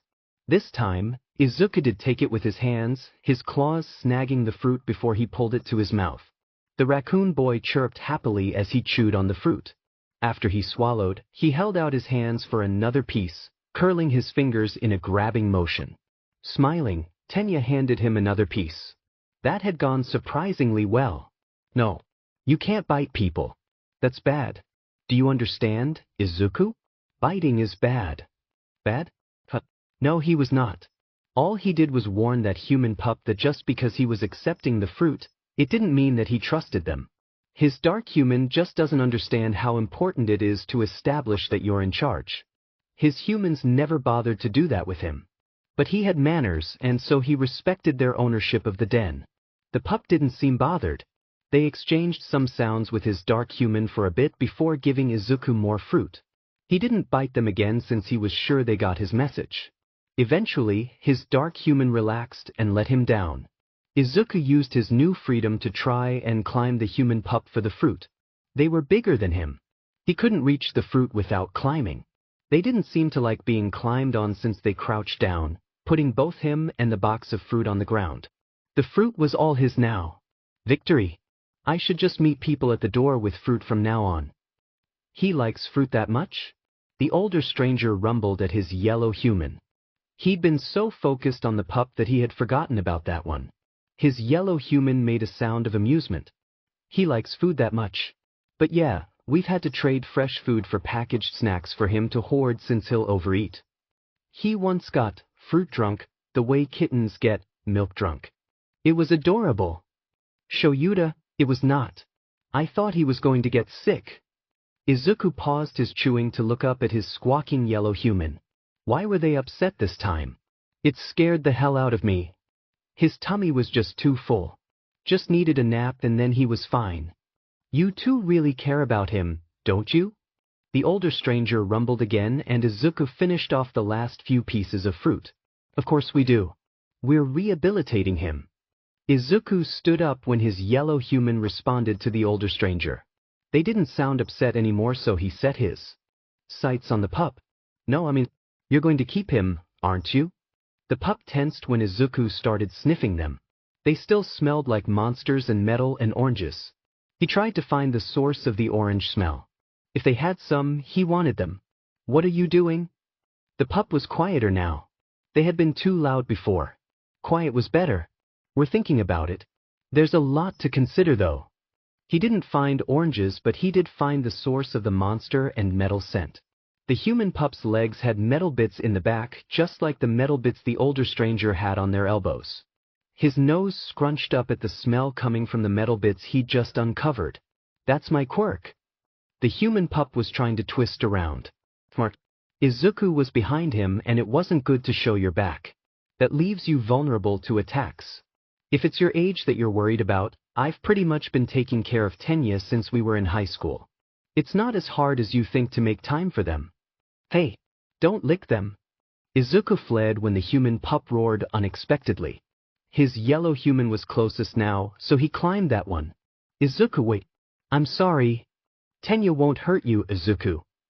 His yellow human wrapped his arms around him, squeezing him gently in that way that he liked. It's okay. I promise. And suddenly he was lifted away from his yellow human and put back on the ground. Rude. The human pup looked at him with regret in his eyes. Maybe he hadn't meant to roar? Maybe the metal bits were like Izuku's tail. He'd bark if anyone pulled it. In that case, he'll leave them alone. They had something more important anyway. He scurried off to his den in search of something. When he came back, the human pup looked sad until he spotted him. Then he was happy. Izuku had the thing, so it would be easy to reassure the human pup that he hadn't left forever. Pups didn't like being left alone. Once he got closer, he threw the thing at the pup. He watched it hit their face and fall. They reached down to pick it up. An orange? Turning the plastic square over, he noted the picture of the orange accompanied by the word underneath in small print. Izuku had given him this, or rather, thrown it at his face with surprising accuracy. But what did it mean? He voiced his question. An orange? Izuku, stop throwing those at people. Uncle Hisashi scolded lightly. So that was a regular thing that Izuku did. He wouldn't take it personally then. Do you want oranges? Tenya asked, looking down at the smaller boy. Izuku didn't respond, of course, but he did move closer, reaching for Tenya's right pants pocket. He lifted his arm to allow the boy more access, too confused to really do anything else. A small hand dipped in, claws snagging the fabric. Izuku seemed disappointed when he turned the pocket inside out and found it empty. His lower lip stuck out in an exaggerated pout. He probably smells oranges on you since you drink so much orange juice. Uncle Shouta guessed. He thinks you have some with you. Oh, that made sense. He quickly turned his other pocket inside out to show Izuku that he didn't actually have any oranges. The pout turned into a frown. I'm sorry, he offered.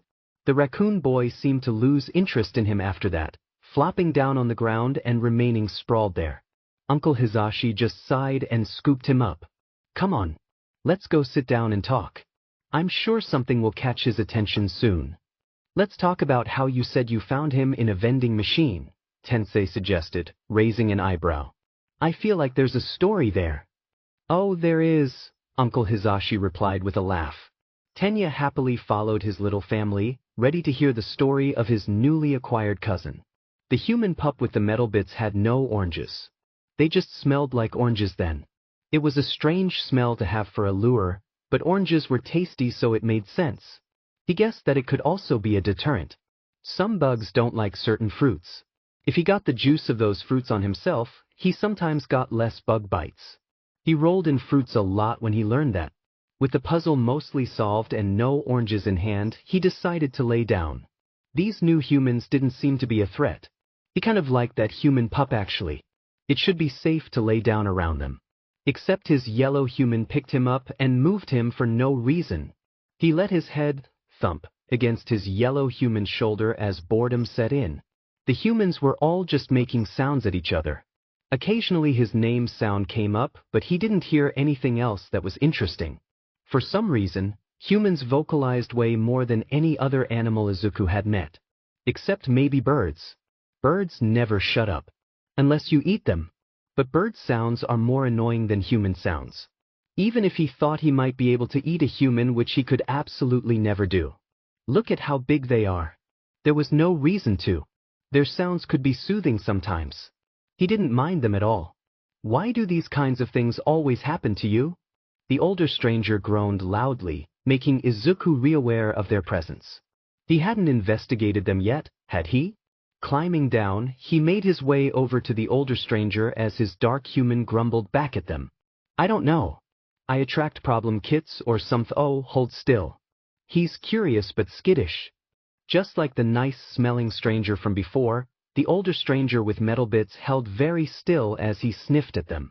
Standing up all the way, he settled his paws on their thigh.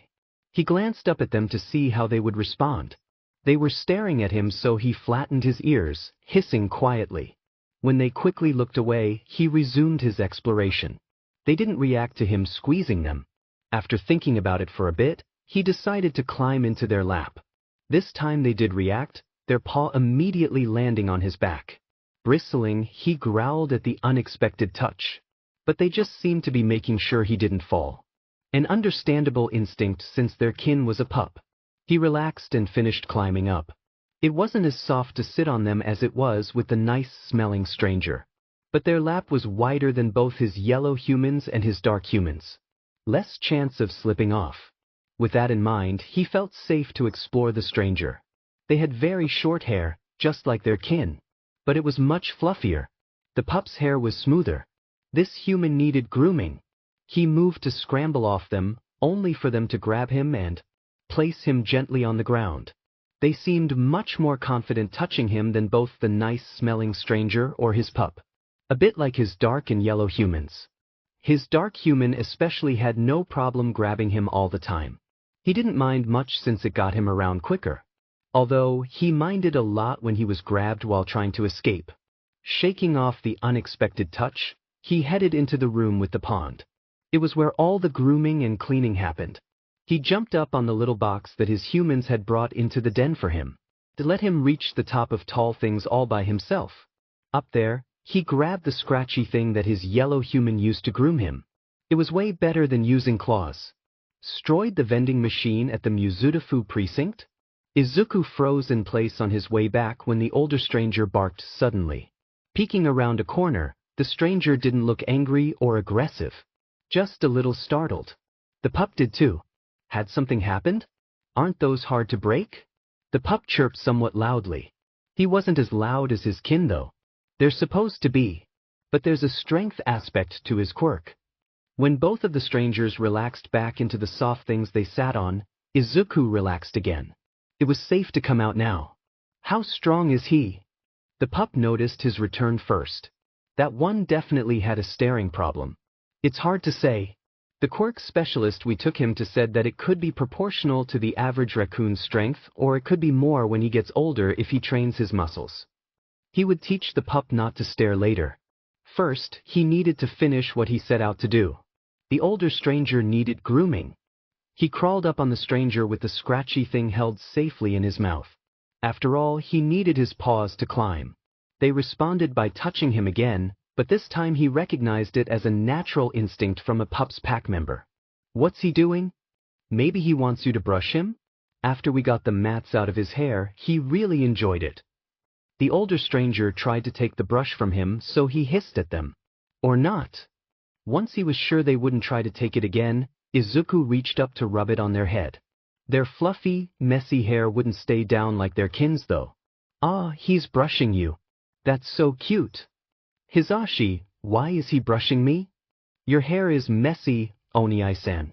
I've told you that before. I have a speed quirk. So do I. Unhappy with the older stranger's hair still sticking every which way, Izuku braced his foot on their back so that he could climb higher. Oh, Tenya, make sure he doesn't fall. I will do my best. Izuku ignored the pup's louder barking in favor of liking the older stranger's hair. His dam used to lick his fur down too. That must be what happened to the human pup for their hair to be so much smoother and shinier than their kin's. The older stranger's shoulders shifted underneath him.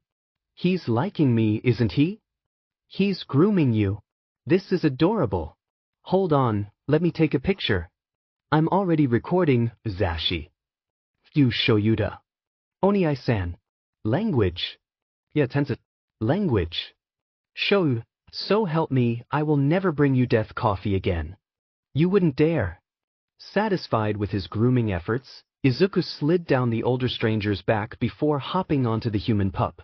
They made a surprised grunting noise but caught him. Oh, hello, Izuku. Thank you for fixing my brother's hair. I've been trying to get him to show more care in maintaining his hygiene, but he never listens. Boys, stop fighting. I will take away both of your coffee privileges. Izuku turned with wide eyes just in time to see his yellow human grab both his dark human and the older stranger by their ears. He winced sympathetically. He felt the human pup do the same. Bringing the Ida brothers over was a great idea.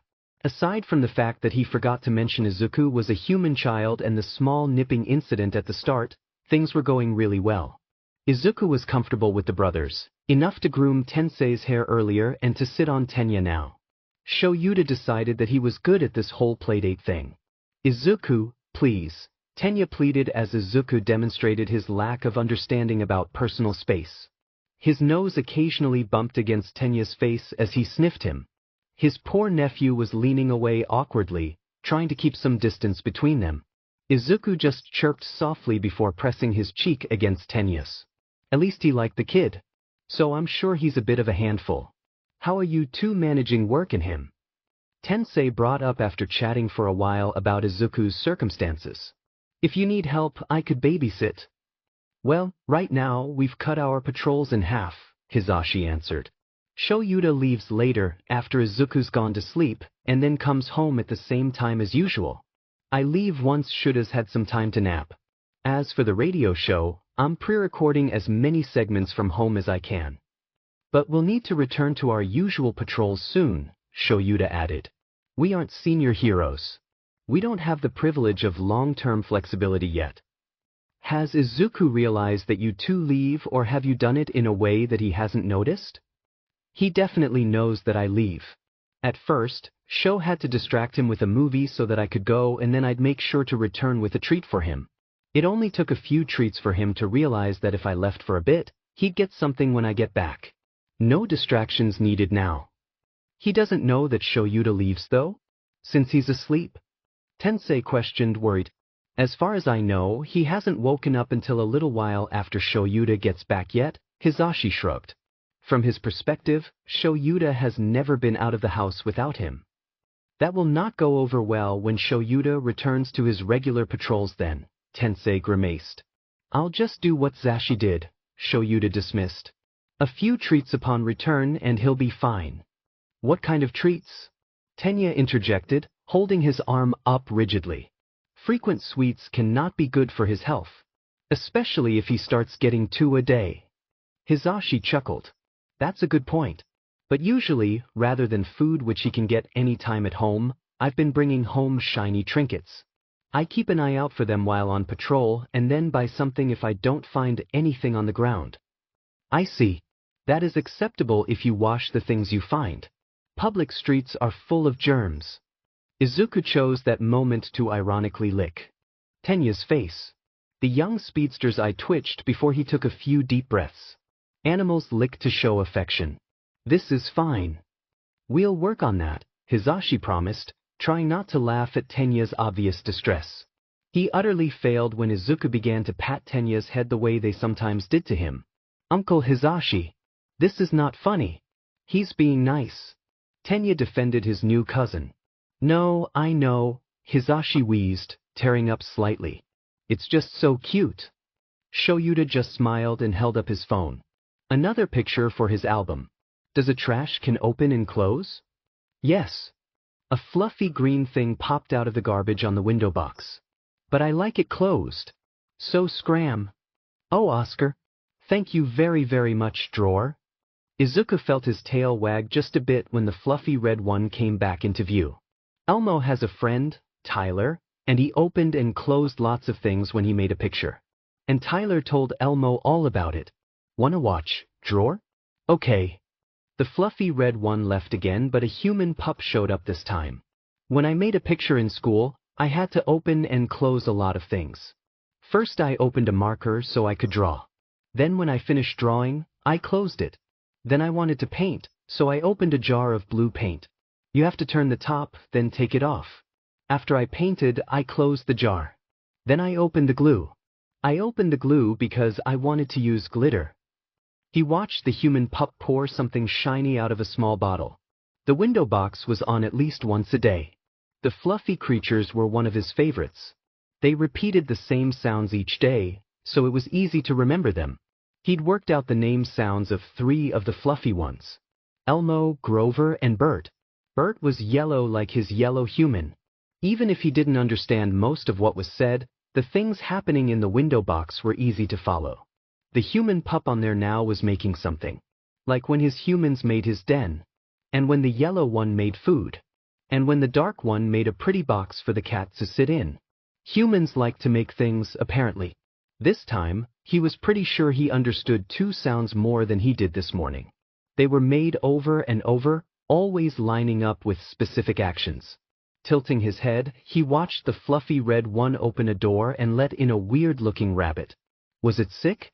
Wait, you need to keep the door open for my friend. He's a bit slow.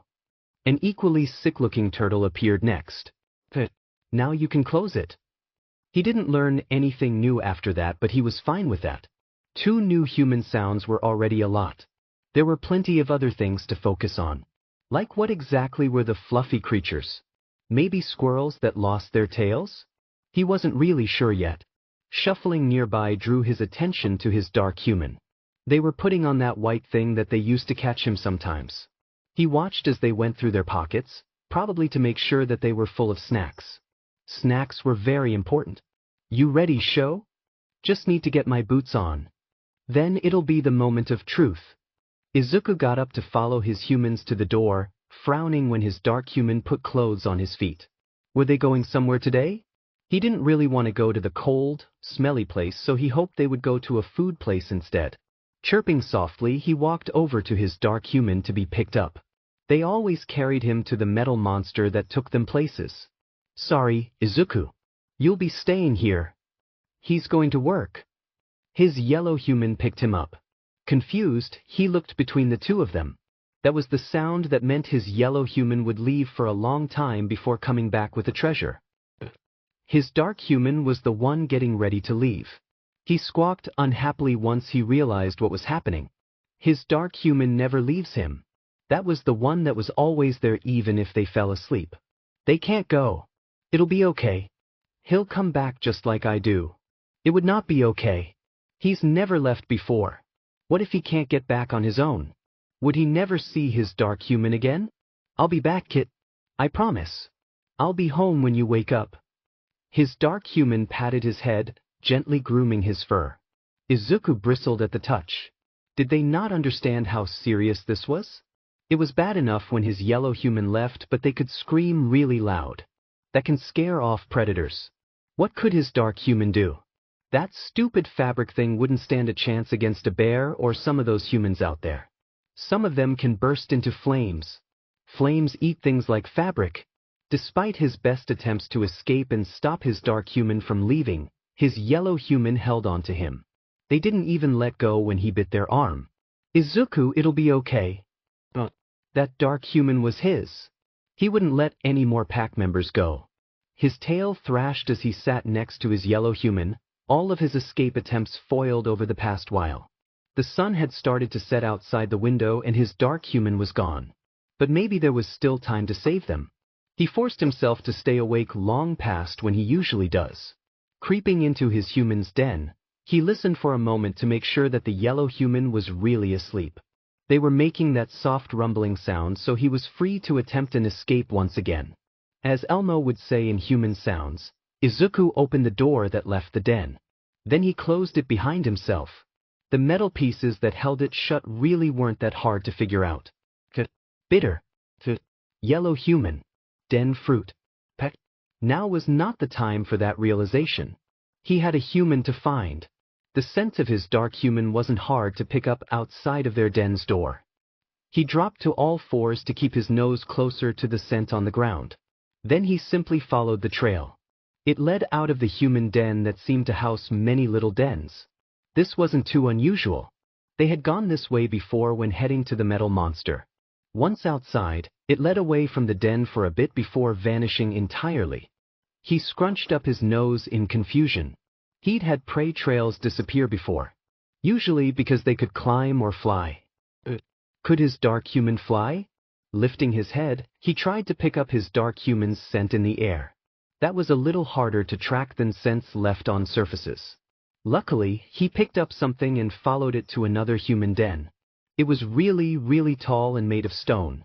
He could smell his dark human further up, but he needed to find a way to the top in order to reach it. He looked around. There was a metal tree that went up the side of the den.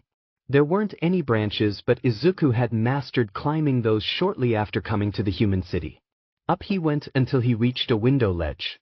He walked along that until he found another metal tree that stopped at another window ledge. And that window ledge led to a metal walkway for climbing. Soon enough, he found himself atop the human den. His dark human's scent was on the ground here. It was easy to follow now, until he reached a gap between this human den and the next. More evidence that his dark human could fly, or that he was a good jumper. Izuku was good at jumping down. His pack hadn't been. If they jumped from too high or landed wrong, they could get really hurt. But after a few falls, Izuku realized that he could jump down from nearly anywhere and not get hurt. There were limits. It was easy to find them by paying attention to when his paws ached after he landed. But he rarely reached those limits. Jumping across, though? He wasn't too sure about that. Peeking over the edge, he decided that he'd be fine if he didn't make the jump. The height wasn't that much for him. He was a little worried about smacking into the side of the den. Reminding himself that his dark human was in danger, he swallowed down his concerns and took several steps back.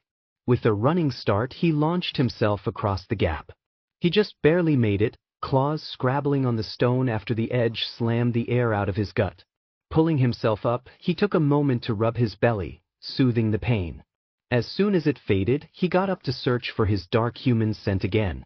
You'll never guess what it led to. Another stupid gap. Flashing lights pulled him out of his dreamless sleep. The alarm. You'd think that a sound-based quirk would come with protections against said sound. It didn't in Hisashi's case. As a result, he partially deafened himself by the time anyone at the orphanage noticed the issue. He got hearing aids and was forced to keep quiet until he got adopted.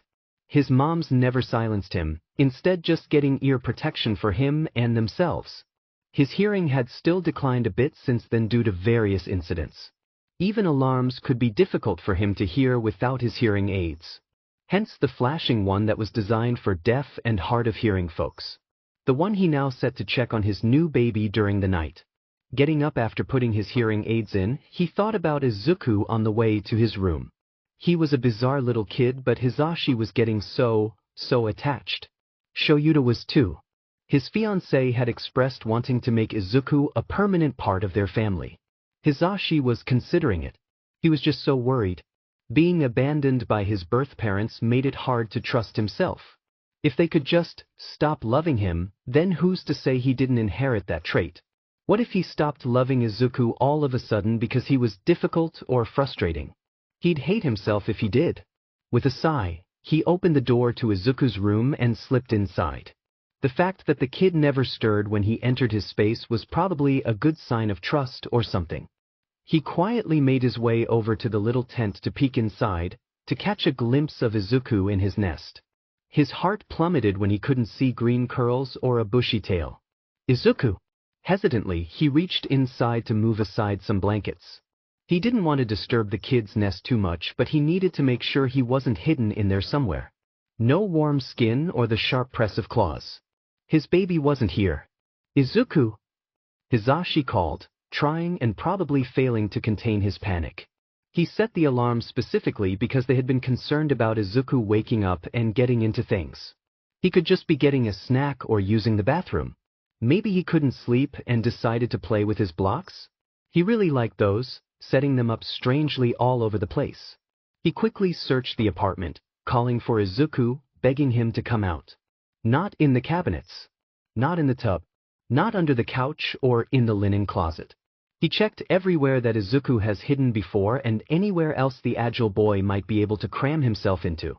Then, struggling to breathe, he looked at the front door. It was unlocked. Izuku left the apartment. He really lost his baby this time.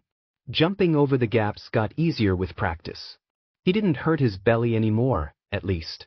Eventually, he caught up with his dark human. They were on the ground, facing a huge human with were those rocks? On his skin. Behind him, there were two smaller humans. One had a stick and the other dripped something that hissed when it hit the ground. It smelled dangerous. He was getting ready to jump down and rescue his dark human when they all moved. The rocks disappeared from the mountain human and his dark human's fabric thing wrapped around their head. Before he could even blink, his dark human used the fabric thing to pull their head into his knee. The mountain human crumpled to the ground. His dark human turned toward the other two. Izuku could see now that his eyes glowed red, hair raising in threat. The drippy humans stopped dripping. Seeming surprised by that, they didn't move fast enough to avoid the fabric thing when it wrapped around them. One tug and they were slammed into the human with the stick. Both were smashed against a wall, staying still after they fell to the ground. But apparently his dark human could handle themselves. That was so amazing. He watched as they put something on the humans they knocked out and pulled out their metal box. They made sounds into it before putting it back into their pocket. A little later, metal monsters with bright lights and loud sounds showed up to take the humans away. When his dark human returned to the tops of the human dens, he followed. Sure, they could handle themselves, it seemed, but they were right there. Why shouldn't he go be with his human who shouldn't have left anyway? They were fast. Not flying but very good at jumping. A little hard to keep up with, actually.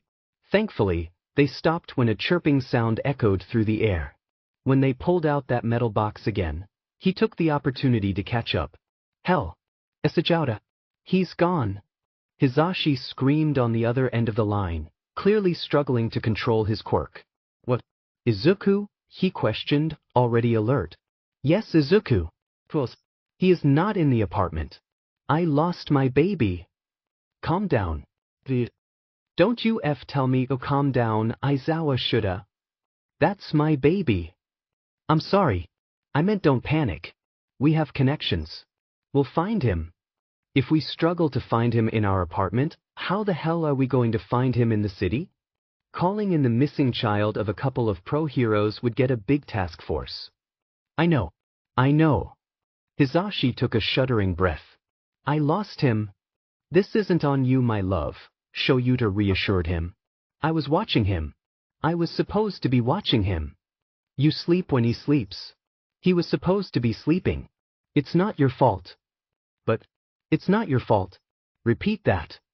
That it's not my fault. But now we'll find him. He will be fine. What if we don't? Shouta. What if we don't? It was only his years of training and experience that prevented him from screaming when something sharp gripped his thigh. He turned to look, hoping that he wasn't about to have to deal with a villain attack now of all times. His kid was missing. This was a bad if a day. The troublesome brat himself was climbing up his leg without a care in the world. The kid followed him? Hisashi sent him a text when he got Izuku down for the night. It was hours after he left. He wouldn't even have been in the vicinity of their apartment. Shouta. He put an arm around the kid who had successfully climbed up to his waist. Izuku didn't seem to notice Shouta's shock, nuzzling happily into his shoulder. As confused as he was, the fact that the kid sought him out was incredible. He'd probably been capable of walking out the front door this whole time, but he'd been choosing not to. When he finally did, it was to seek out one of them. Not to run away. That was progress, right? Shouta? Hearing the panic in his fiancée's voice snapped him out of his shock. Sorry. I found him. You what? How? Ears twitching, Izuku shifted to look at Shouta's phone in confusion. He followed me. Somehow. He's with you? Safe? In one piece. Just climbed up my leg. Doesn't realize he's caused trouble. Hisashi sighed in relief on the other end. We need to prevent this from happening again. I can't believe How did he find you? Scent maybe? We've never considered if he can track people by scent. But at least he didn't run away from us. From me. Izuku sniffed the phone before cooing softly. Hisashi let out a wet laugh in response. Hi, baby. You gave me a heart attack, you know? Can we even ground him? Shouta half-joked. Probably not, Hisashi admitted. Shouta sighed tiredly. I'll call in and end my patrol early. We're coming home. Please hurry. I want to hold my baby. I'll be as quick as I can, Shouta promised. His dark human could nearly fly. That's what Izuku learned when they held him tight and zipped over the tops of the dens as if it was nothing. The wind rushed past his face as they went, causing him to chirp in excitement at the feeling. What a way to travel! Was this how it felt for birds? Between this and the fight he saw, he was certain his dark human would be safe outside alone. They went right back to their den. That's where Izuku liked them best, after all. And when they got there, the door slammed open before his dark human could even touch the handle. Izuku! Wincing at how loud that was, he pressed his ears back to block out some of it. Sheet. Sorry, boy. Don't repeat that word, okay? Oh my goodness, you gave me such a scare. In one fluid motion, he was plucked out of his dark human's arms and swept up by his yellow human. They squeezed him a little less than gently, tucking their face into his shoulder. Normally it was the other way around. Why were they? Were they crying? Let's go inside before our neighbors start gossiping. Again. His dark human started herding them into the den. Of course. If his yellow human was crying, they were vulnerable. The den would be safest. Then Izuku could try to figure out why they were crying. Soon they were sitting with his yellow human still clinging tightly to him and his dark human sitting next to them, gently rubbing his yellow human's shoulder. Please don't ever leave like that again. My heart can't handle it. Izuku tried to squirm and get a little space between them so that he could see their face. He cooed softly, hoping to comfort them. I'm sorry. I don't mean to squish you. I can't. I'm feeling too much. It's okay, Hisashi. He's safe. Everything's fine. Just breathe, okay? It was okay. Everything was okay, so his yellow human should stop crying. Izuku cooed again, wishing he could mimic the rumbling croon his sire would use to comfort the pups. It worked better than his high-pitched sounds. Instead, he liked up his yellow human's tears. If he ate their tears, then they would know that they didn't need to cry. No crying. They let out a somewhat happy sound, though their crying still weighed it down. Eating their tears was working. He would keep doing that. Oh, sweetie. I appreciate it, but you shouldn't lick people. Maybe that's a lesson for another time. You're not hurting anything right now. Such a sweet and kind boy, you are. I love you so much. He was forced to stop eating the tears when his yellow human squeezed him tight again. His face was pressed into his yellow human's chest, so he nuzzled against them. If they wanted to nestle together like this, he would cooperate. Sometimes closeness was best for sadness. His sire nestled his dam when she lost one of her pups. But that was in their nest. How could he get his yellow human into his nest? They were too big. And their nest was too simple and exposed. Could he make another one? One for all three of them? Pushing against them with his paws, he squirmed his way loose. He was about to rush off to make the nest, but his yellow human looked so sad. Pausing, he thought about how to show them that he'd come back soon. Maybe human affection? He'd seen his humans press their faces to each other's cheeks many times before. It seemed like a sign of human affection. He pressed his face to his yellow human's cheek. They gave him a confused yet happy look when he pulled away. That probably worked then. He headed off to make the nest. Did he just kiss me? He certainly tried. Pretty DMN adorable. Izuku picked up some soft things while he searched around for a good nesting spot.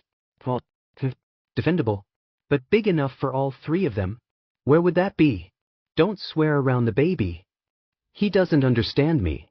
If my child's first word is dash, I'm going to become a widow.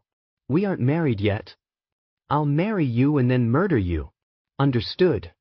The cleaning room might be good, but it gets wet. Wet nests are not good. So, maybe the place he built a nest in when he first got here? If he moved some of the stuff off the ground, there would be enough room for all of them. Yeah, that would work for a nest. More importantly, my child. Does that mean? Oh gods, I think it does. Shouta, I want to keep him. You think? When I woke up and he was gone, I thought I would die if I didn't find him. He's my baby I don't know how to explain, but I just know he's mine. He belongs with us. No, I understand. I feel the same way. We should start the adoption process. I don't know how long it would take given his circumstances, but I'm worried that the system will take him without warning once he's more rehabilitated.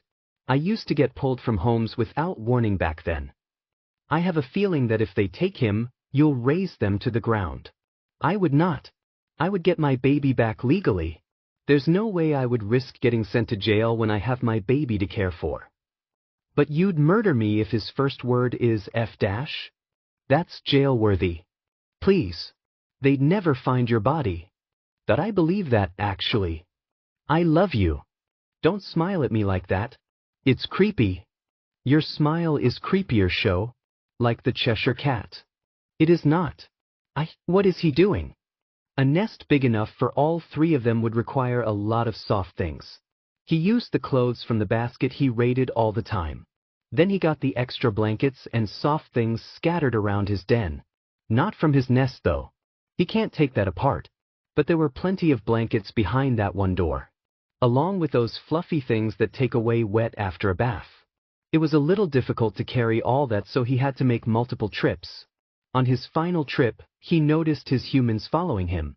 They must be curious about the nest he's made for them. He chittered happily at them before revealing it, climbing into it to weave the last of the soft things into the walls of it. It was the coziest nest he ever made. Once he was done, he patted the base of the nest, urging them to get in. Shouta, he made a nest for us. I see that, love. But, wait, why was his yellow human crying again? I'm sorry. I have to take it apart. Unhappy grumbling followed his attempt to unwind a towel from a pair of his jeans. We need to wash our clothes. And rewash all the things that got mixed in with them. He flopped down over Hizashi's arms, interrupting his disassembling process. We can buy blankets for a new nest. Won't that be better than dirty clothes and towels? The only answer he got was quiet whining. He pulled his arms out from under him. Aizawa Shouta, you are the adult here. Is this the example you want to set for Izuku? His fiancé paused his whining and grumbling to glare at him. It's comfy. Hizashi sighed. Izuku can make us another with blankets we buy specifically for a nest. That way we don't have to take it apart every time we need clothes or towels. Fine. Shouta relented, sitting up. To his left, Izuku was protectively draped over the wall of the nest. Neither of them were happy with Hizashi's plan to take it apart. We can go shopping for stuff today if you want a nest that badly, Hizashi offered. It's even comfier than my sleeping bag, Shouta admitted. High praise coming from him. Why don't more people have these? It is really comfortable, Hizashi agreed, tugging a washcloth from Izuku's tight grip. I'm sure other people with animal quirks and their family or friends have nest-type things. We could probably even find items specifically for them now that I think about it. Like a quirk specialty store, Shouta murmured. He captured Izuku and settled the grumpy baby on his lap. Izuku screeched in outrage. Hizashi hummed, folding a few of the shirts he managed to free. He'll probably want to keep the nest in the closet, so we should get some shelves or something for our things. He already removed them, but we can't keep them on the floor of our room forever. Should we get a wardrobe for our clothes? We could put up lights on the walls if we move those out of here too, Shouta suggested. Izuku was still hissing and squirming in his arms. That's not a bad idea. We can't see in the dark like our baby, Hisashi chuckled. For once, I'm actually excited to go shopping, Shouta murmured, clearly surprised. Explaining the situation to Izuku was pretty much impossible. The kid was said. Shouta had just sighed and laid out some cards of a bath and a shirt, trying to explain that they needed to wash their clothes, and then a store and a blanket to show that they'd go get more things for him to make a nest with. Izuku frowned at the cards but calmed down while he tried to puzzle them out. He's not entirely sure that the kid understood, though. Maybe they'll have shoes Izuku will wear too, Hisashi had huffed when they left with the kid barefoot once again. They had thought it might be his claws, but he didn't like open-toe shoes either. Now they found themselves standing outside a fairly large building that was dark green and gray. It had a sleek, modern style to it until you got up close to see the animal tracks pressed into each gray brick. It honestly seemed like a high-end pet store with the subtle animal decor. Hybrid Home and Health boasted the largest selection of anthropomorphic quirk products. Not only things for those with animal quirks but others as well. Someone with a skin-altering quirk would have more luck finding clothes they find comfortable here rather than in a regular store. There was, however, an animal theme since that was their primary focus. Izuku stuck to Shouta's leg as they entered, clinging and walking at the same time. He had his backpack leash on, so he shouldn't be going anywhere even if he felt the urge to dart off. A worker with an obvious lizard mutation greeted them when they came in. He felt Izuku flinch and cling tighter to his leg when she smiled, revealing 2 rows of sharp teeth. Petting the kid's head reassuringly, he and Hisashi led the boy to the home goods section. It was large. Logically, everyone knew about anthropomorphic quirks. They knew people with those quirks could have different needs in health and comfort. They knew their clothes could be different, or their diet, or that they'd need accommodations in their own home. They knew, but unless you had a quirk like that or were close to someone with such a quirk, people didn't really know. Is that a tree? Hisashi whispered as they looked through furniture options. Some beds resembled caves. Others were tents like what Izuku had. There was a sandpit and large, flat rocks. And then, of course, the tree that Hisashi was currently looking at. It's for perching or climbing instincts, another customer helpfully supplied. Enhanced hearing. Thankfully, they didn't seem offended by Hisashi's confusion. Would Izuku like a tree? Hisashi wondered aloud after thanking them. Shouta shrugged and looked down at Izuku. The kid was staring in awe at what looked like a giant cat bed. They continued through the aisles until they found one filled with nothing but blankets and pillows. Izuku finally stepped away from Shouta to test the softness of a bright yellow blanket. He chirped and grabbed it off the shelf, nuzzling his face against it. That one's a yes, then, Hisashi chuckled, smiling at the sight. At first, Izuku protested Shouta taking the blanket from him until the man put it in the cart they'd gotten at the entrance. The kid tilted his head, clearly thinking, before a worrisome gleam entered his eyes. Oh no. The kid returned to the wall of softness, testing blankets and pillows until he found another one that met his standards. Then he waddled over to the cart with it, pushing it into the basket with great effort. Izuku was really short after all. Then he rushed off to repeat the process. Are we going to enforce a limit? Shouta asked Hisashi. Not that they would need to financially. Probably. But how much could they reasonably fit in that closet? Let him go nuts. He deserves it after I took down the one he made to cheer me up. You weren't doing it to be mean, Shouta reminded him, running a hand over his arm. I know, but I still feel a little bad, Hisashi sighed. Understandable. He would have too. That's why he didn't participate in the teardown aside from joining Izuku's little protest. A growl drew his attention back to Izuku. The kid had a hand on one of the pillows. So did another customer. Or rather, a paw. Shouta paled when he registered who it was. Principal Nizu, Hisashi stammered before he could. Good afternoon, Yamada-kun. The rat nodded in Shouta's direction. Aizawa-kun. Izuku continued to growl at the rat. They took apart his nest. His yellow human destroyed the nest he made for them. His dark human tried to cheer him up with those plastic things. What? Human clothes, and then a den blanket? It didn't really make much sense to him. Either way, he was now in a large human den full of stuff. It wasn't as big as the last one they brought him to, but it had way more things that piqued his interest. There were more soft things than he could have ever imagined existing. And he was allowed to have them. There was a metal box on wheels that his humans were using to carry the soft things that Izuku picked out. That was smart. Hauling moss and grass back to the dens would have been so much easier with something like this. Could he get one to his pack someday? He searched the soft things for all the good parts of a nest. Something thick to create sturdy walls. Something lightweight to burrow under when it got cold. Something smooth and comfortable to create the base they would lay on. Soft things just for extra coziness. A purple pillow caught his eye. He reached out to test it, but a white paw settled on it just as his paw did. Looking up, he growled at the stranger. The calm, gentle expression on the rats, bears, dogs, face unnerved him. What was that thing? Why did it set his teeth on edge? Principal Nizu. His yellow human sounded terrified. Just what kind of animal was this? The creature glanced over at his pack with a pleasant expression. Good afternoon, Yamada-kun. Aizawa-kun. Not good. Scaring his pack was not good. Izuku growled out a clear warning to this creature. Whatever it was, he would not hesitate to fight it to protect his. But if this pup is going to threaten me, I would appreciate an introduction at least. The creature withdrew its paw from the pillow. The smile that seemed so friendly on humans looked wrong on this creature. It looked like a predator's threat.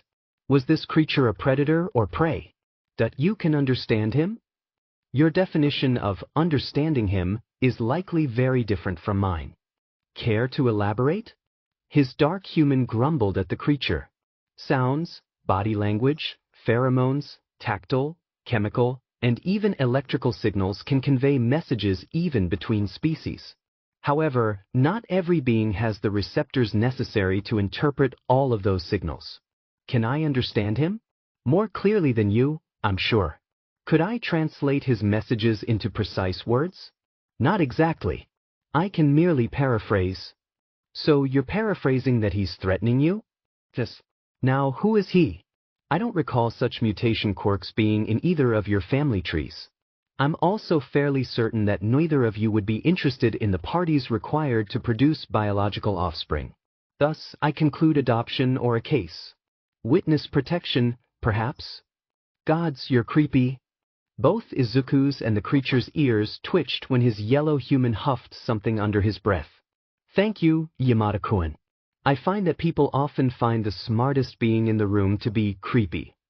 It tends to be a helpful effect to have on certain folks. His yellow human looked alarmed when the creature responded to whatever he huffed. Izuku growled at the creature, irritated that it kept scaring his humans. He didn't know what it was, though, so it wasn't safe to attack it yet. How it fought was an unknown factor. You hush. The creature turned to him, ears flicking back to show displeasure. Izuku tensed once its attention was on him. They're fine. I would never harm my students. He thinks you'd hurt us? His yellow human yelped at the same time that his dark human grumbled, their sounds overlapping. Wouldn't you though? I would not, Aizawa-kun. I'd hoped you had more faith in me. To answer your question, Yamada-kun, the boy is putting out strong territorial pheromones. Given that his growls start up again each time I make you uncomfortable, he's establishing ownership and protectiveness over you. In his eyes, I am an enemy. I'm quite sure I'm being sized up for a possible fight. He can't understand human speech. Talking to him like that won't calm him down. The creature's attention flicked over to his dark human when they grumbled again. I am aware. Then what? The boy knows his name at least, correct? He seems to respond to it. But then introduce me so that I may use it. A small stare down happened between the creature and his dark human. Then his dark human sighed. The creature had won. If his dark human lost to it, then did Izuku stand a chance? His name is Izuku. His ears perked up partway when he heard his name sound. He's 6, looks 3, and is feral due to an accident leading to him spending about 3 years alone in the wild. Rehabilitation, not witness protection. We hope to adopt him though. I see. That is interesting. The creature's attention was back on Izuku. He hissed at it. I understand that you are nervous, Izuku, but I mean you and your pack no harm. It sat down slowly, putting itself at a disadvantage. Why would it do that? It looked away from him, still keeping him in sight but not staring directly at him. Then it began to release a scent. Izuku sniffed and then scrunched up his nose. It was sharp but similar to the calming scents that his dam used when nursing or soothing her pups. This creature must just smell bad in general. Now we wait. The creature chirped softly, still emitting that scent. Tilting his head, Izuku observed the creature. It wasn't trying to fight him. He still wasn't sure what exactly it was, but it was treating him like a scared pup. Wasn't he a scared pup? No, he was too old. That's why he left his pack. It didn't matter that his yellow human nestled with him like his dam used to. It didn't matter that his dark human kept trying to teach him like his sire used to. It didn't matter that he was smaller than human pups.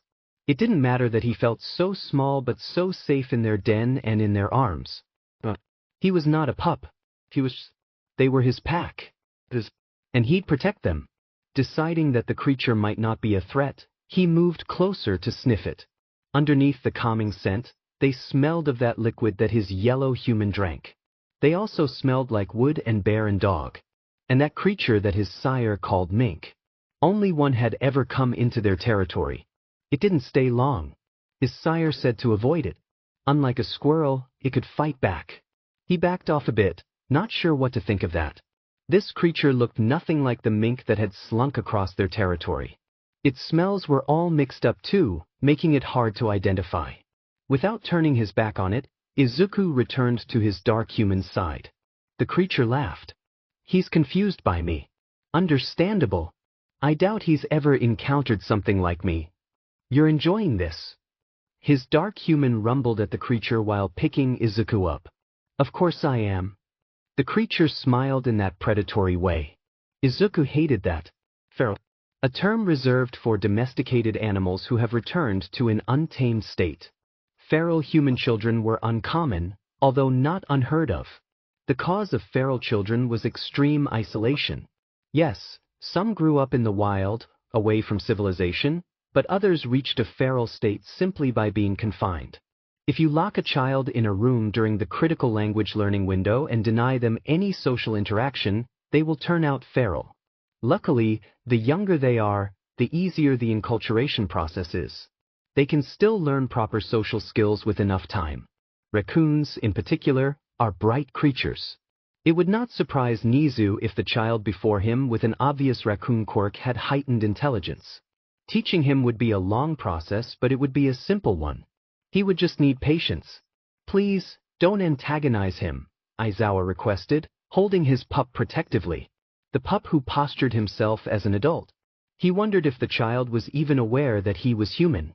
If he wasn't, it would make sense for him to hold himself to a different developmental timeline. I am not trying to, Nizu assured his student, standing up slowly. He didn't want to move too fast, lest he startle the boy. I believe I set off his prey instincts. Raccoons are predators, but they are also prey to larger animals. I may smell like things that are bigger than him. Why? Yamada asked cautiously. That's my personal medical information. I will not be sharing it with anyone who cannot sniff it out themselves, Nizu replied cheerfully. Yamada gulped and nodded. As for Izuku, the boy in question perked up again. I would be happy to help him learn spoken language faster. We didn't ask you to teach him, Aizawa objected. I did not ask for your permission, Nizu smiled. Yamada paled. The child hissed. Too much too soon would be overwhelming for him. I would suggest only an hour of lessons once every other week to start. I am free on Fridays around 4 p.m. Would you like for us to meet at your apartment? No. Yamada yelped before cowering behind his fiancée. Respectfully. No, sir. We could meet at UA, Nizu offered. Or a neutral place like a cafe or a park. His students looked at each other, likely trying to determine which place the child could cause the least issues. Given the fact that the child was leashed with locks requiring a key, He must have done something to cause their hesitation. Well, that's to be expected from a feral child. Park, Aizawa said hesitantly. I will ensure that it is one with security cameras. Just in case we lose track of your boy, Nizu promised. Perhaps one with a fenced border as well. Like that will stop him, Aizawa scoffed. Electrified fences then. Nizu chirped, teasing the new parents. No. He could get hurt. Yamada shrieked, earning Nizu another growl from the child. Where would you even find a park like that? It was a joke, Yamada-kun. Why you make jokes? The man stuttered, clearly confused. I am not the evil rat that you students make me out to be, Nizu replied. Evil rat? Who says that? I can't believe I would never. That's so disrespectful. Don't hurt yourself, Yamada-kun. I already know that you came up with the nickname Devil in a Vest for me while you attended UA. The man wheezed, stammering incoherently. I take no offense. I am particularly fond of Rat God, as Kiyama-san and a handful of others have dubbed me. Please, stop bullying my fiancé, Aizawa pleaded half-heartedly. Since you said please, Nizu shrugged. Anyway, I will reach out to you about Izuku's lessons later. I already have your contact information. Enjoy your nest shopping with your little one. Of course, Nizu heard the baffled and annoyed curses whispered. After he took his leave, people really need to learn to let him leave the premises before talking about him. He scares the ever-loving shit out of me. He's not actually that bad, Zashi. You're only saying that because you were his personal student and have his favor. But really he's not that bad. He's a hero after all. I know. And I trust him as a hero, I do. But he just admitted to either researching our family and adoption records or to doing a DNA test on us to map our family tree. That's insane. Shouta looked at the ground, pressing his lips together. Hizashi noticed and narrowed his eyes. What? It was both. I helped him get the samples, he admitted quietly. Why would you do that? Hizashi shrieked, gaping at him. It was a hypothetical. Would I continue hero work if I had a child? I decided that yes, I would. Even with the risk of leaving them fatherless should something happen. Because I want to make the world a safer place for them. Safer than it was for me. But I expressed concern about our quirks. Yours hurts you. Mine hurts me. If we went the route of using a quirk to have a biological child, would they develop a quirk that hurts them even more? Nizu offered to map our genes and run a simulation of likely combinations. What was the result? Hizashi asked cautiously. Not great, but not terrible either. There's also quirk singularity theory. The next generation of our quirks could evolve to have more natural protection. There's no way to be certain. Of course not. That's a part of parenthood, I think. The uncertainty of what your child will be. How they'll grow and develop. How your actions and environment will affect them. All you can do is do your best to keep them safe and wait to see what they will become. I think I get that now, Shouta mumbled, looking at Izuku. The kid was patiently watching their conversation, head turning to look between them each time someone spoke. His fiancée sighed fondly. That's not so bad, I guess. It's still a little creepy to think that he has my DNA, but his reason for it is kind of sweet. I won't hold it against him. Or you. Shouta opened his mouth to thank him, but Izuku chose that moment to start squirming. He was all but forced to drop the kid. Izuku hopped over to Hizashi, taking his hand to lead him to the wall of bedding. Then he tried to push Hizashi's hand into the wall. I think he wants you to pick something, Shouta observed with a smile. I get to pick for the nest? Hizashi gasped, eyes watering ever so slightly. It seems like it, Shouta replied when Izuku shifted Hizashi's hand over to another pillow, watching his face carefully for his reaction. Think you can pick something to his standards? Oh gosh, I don't know. What should I pick, Izuku? Hizashi asked excitedly. Izuku didn't answer, instead moving Hizashi's hand to a gray blanket. Apparently, nest building could be a group activity. Since the nest was for all of them, it only made sense that he make them pick out some things too. Especially his yellow human. The nest was made to cheer them up. And yet right now they looked like they were about to cry again. Maybe they were just like that? It took a lot of guiding, but soon he got the yellow human to look at the soft things seriously. Leaving them to pick their items out, he ran over to his dark human and pulled them over to the wall. They caught on to what he wanted them to do a lot faster. And without crying. Both of his humans seemed hesitant to pick anything, showing their few choices to him for approval. He wasn't sure why they wanted his approval. Unless it was their first time building a nest and they were looking to him for guidance. If that was the case, he'd be happy to teach them. But the most important part of a nest is that it's comfortable for the nesters. Anything they picked would be good as long as it's what they find comfortable. Eventually, the metal box was full of soft things. So full that Izuku couldn't fit any more things in it. His dark human took the final blanket he was holding from him and balanced it on the top of the pile. He felt his tail wagging as he looked at the incredible heap of nest materials. They were going to make the best nest ever made. Every nester out there would be jealous. Should we get a second cart? His yellow human stared at the metal box. I think that might be all we can fit in the closet. His dark human rumbled back at them. A sound behind them startled his yellow human. Izuku had smelled the dog, so he wasn't surprised. He wasn't a fan of dogs. In the woods, they led humans to animals. Humans needed help hunting. But in the human city, dogs roamed freely, uninvolved with humans. Here, they weren't an immediate threat unless they growled. Excuse me, but if you don't mind my input, the dog's ears tilted back slightly. They were uncomfortable. Izuku was focused on how they looked. They looked like him. Just without the face and paw markings. And they had a different tail and ears. And smelled like a dog. Not at all. We're totally new to this. His yellow human responded to the dog. The dog's ears shifted into a relaxed state. Oh good, I didn't want to overstep. But if you're building a nest, they carry bases here. They're a bit like futons. It makes the bottom of your nest really smooth and it won't break apart if you move a lot in your sleep like pillows would. That sounds great. Where are they? They're 2 aisles past the bed displays over there. The dog pointed at the dens they had walked past on the way here for some reason. Did they want one? Thank you so much. We'll definitely check those out next. The dog smiled and walked away after that. Izuku watched the gray, swishing tail, wondering what kind of dog they were. And why would they look like him, like a raccoon? Come on, Izuku. Let's go look at those nest bases.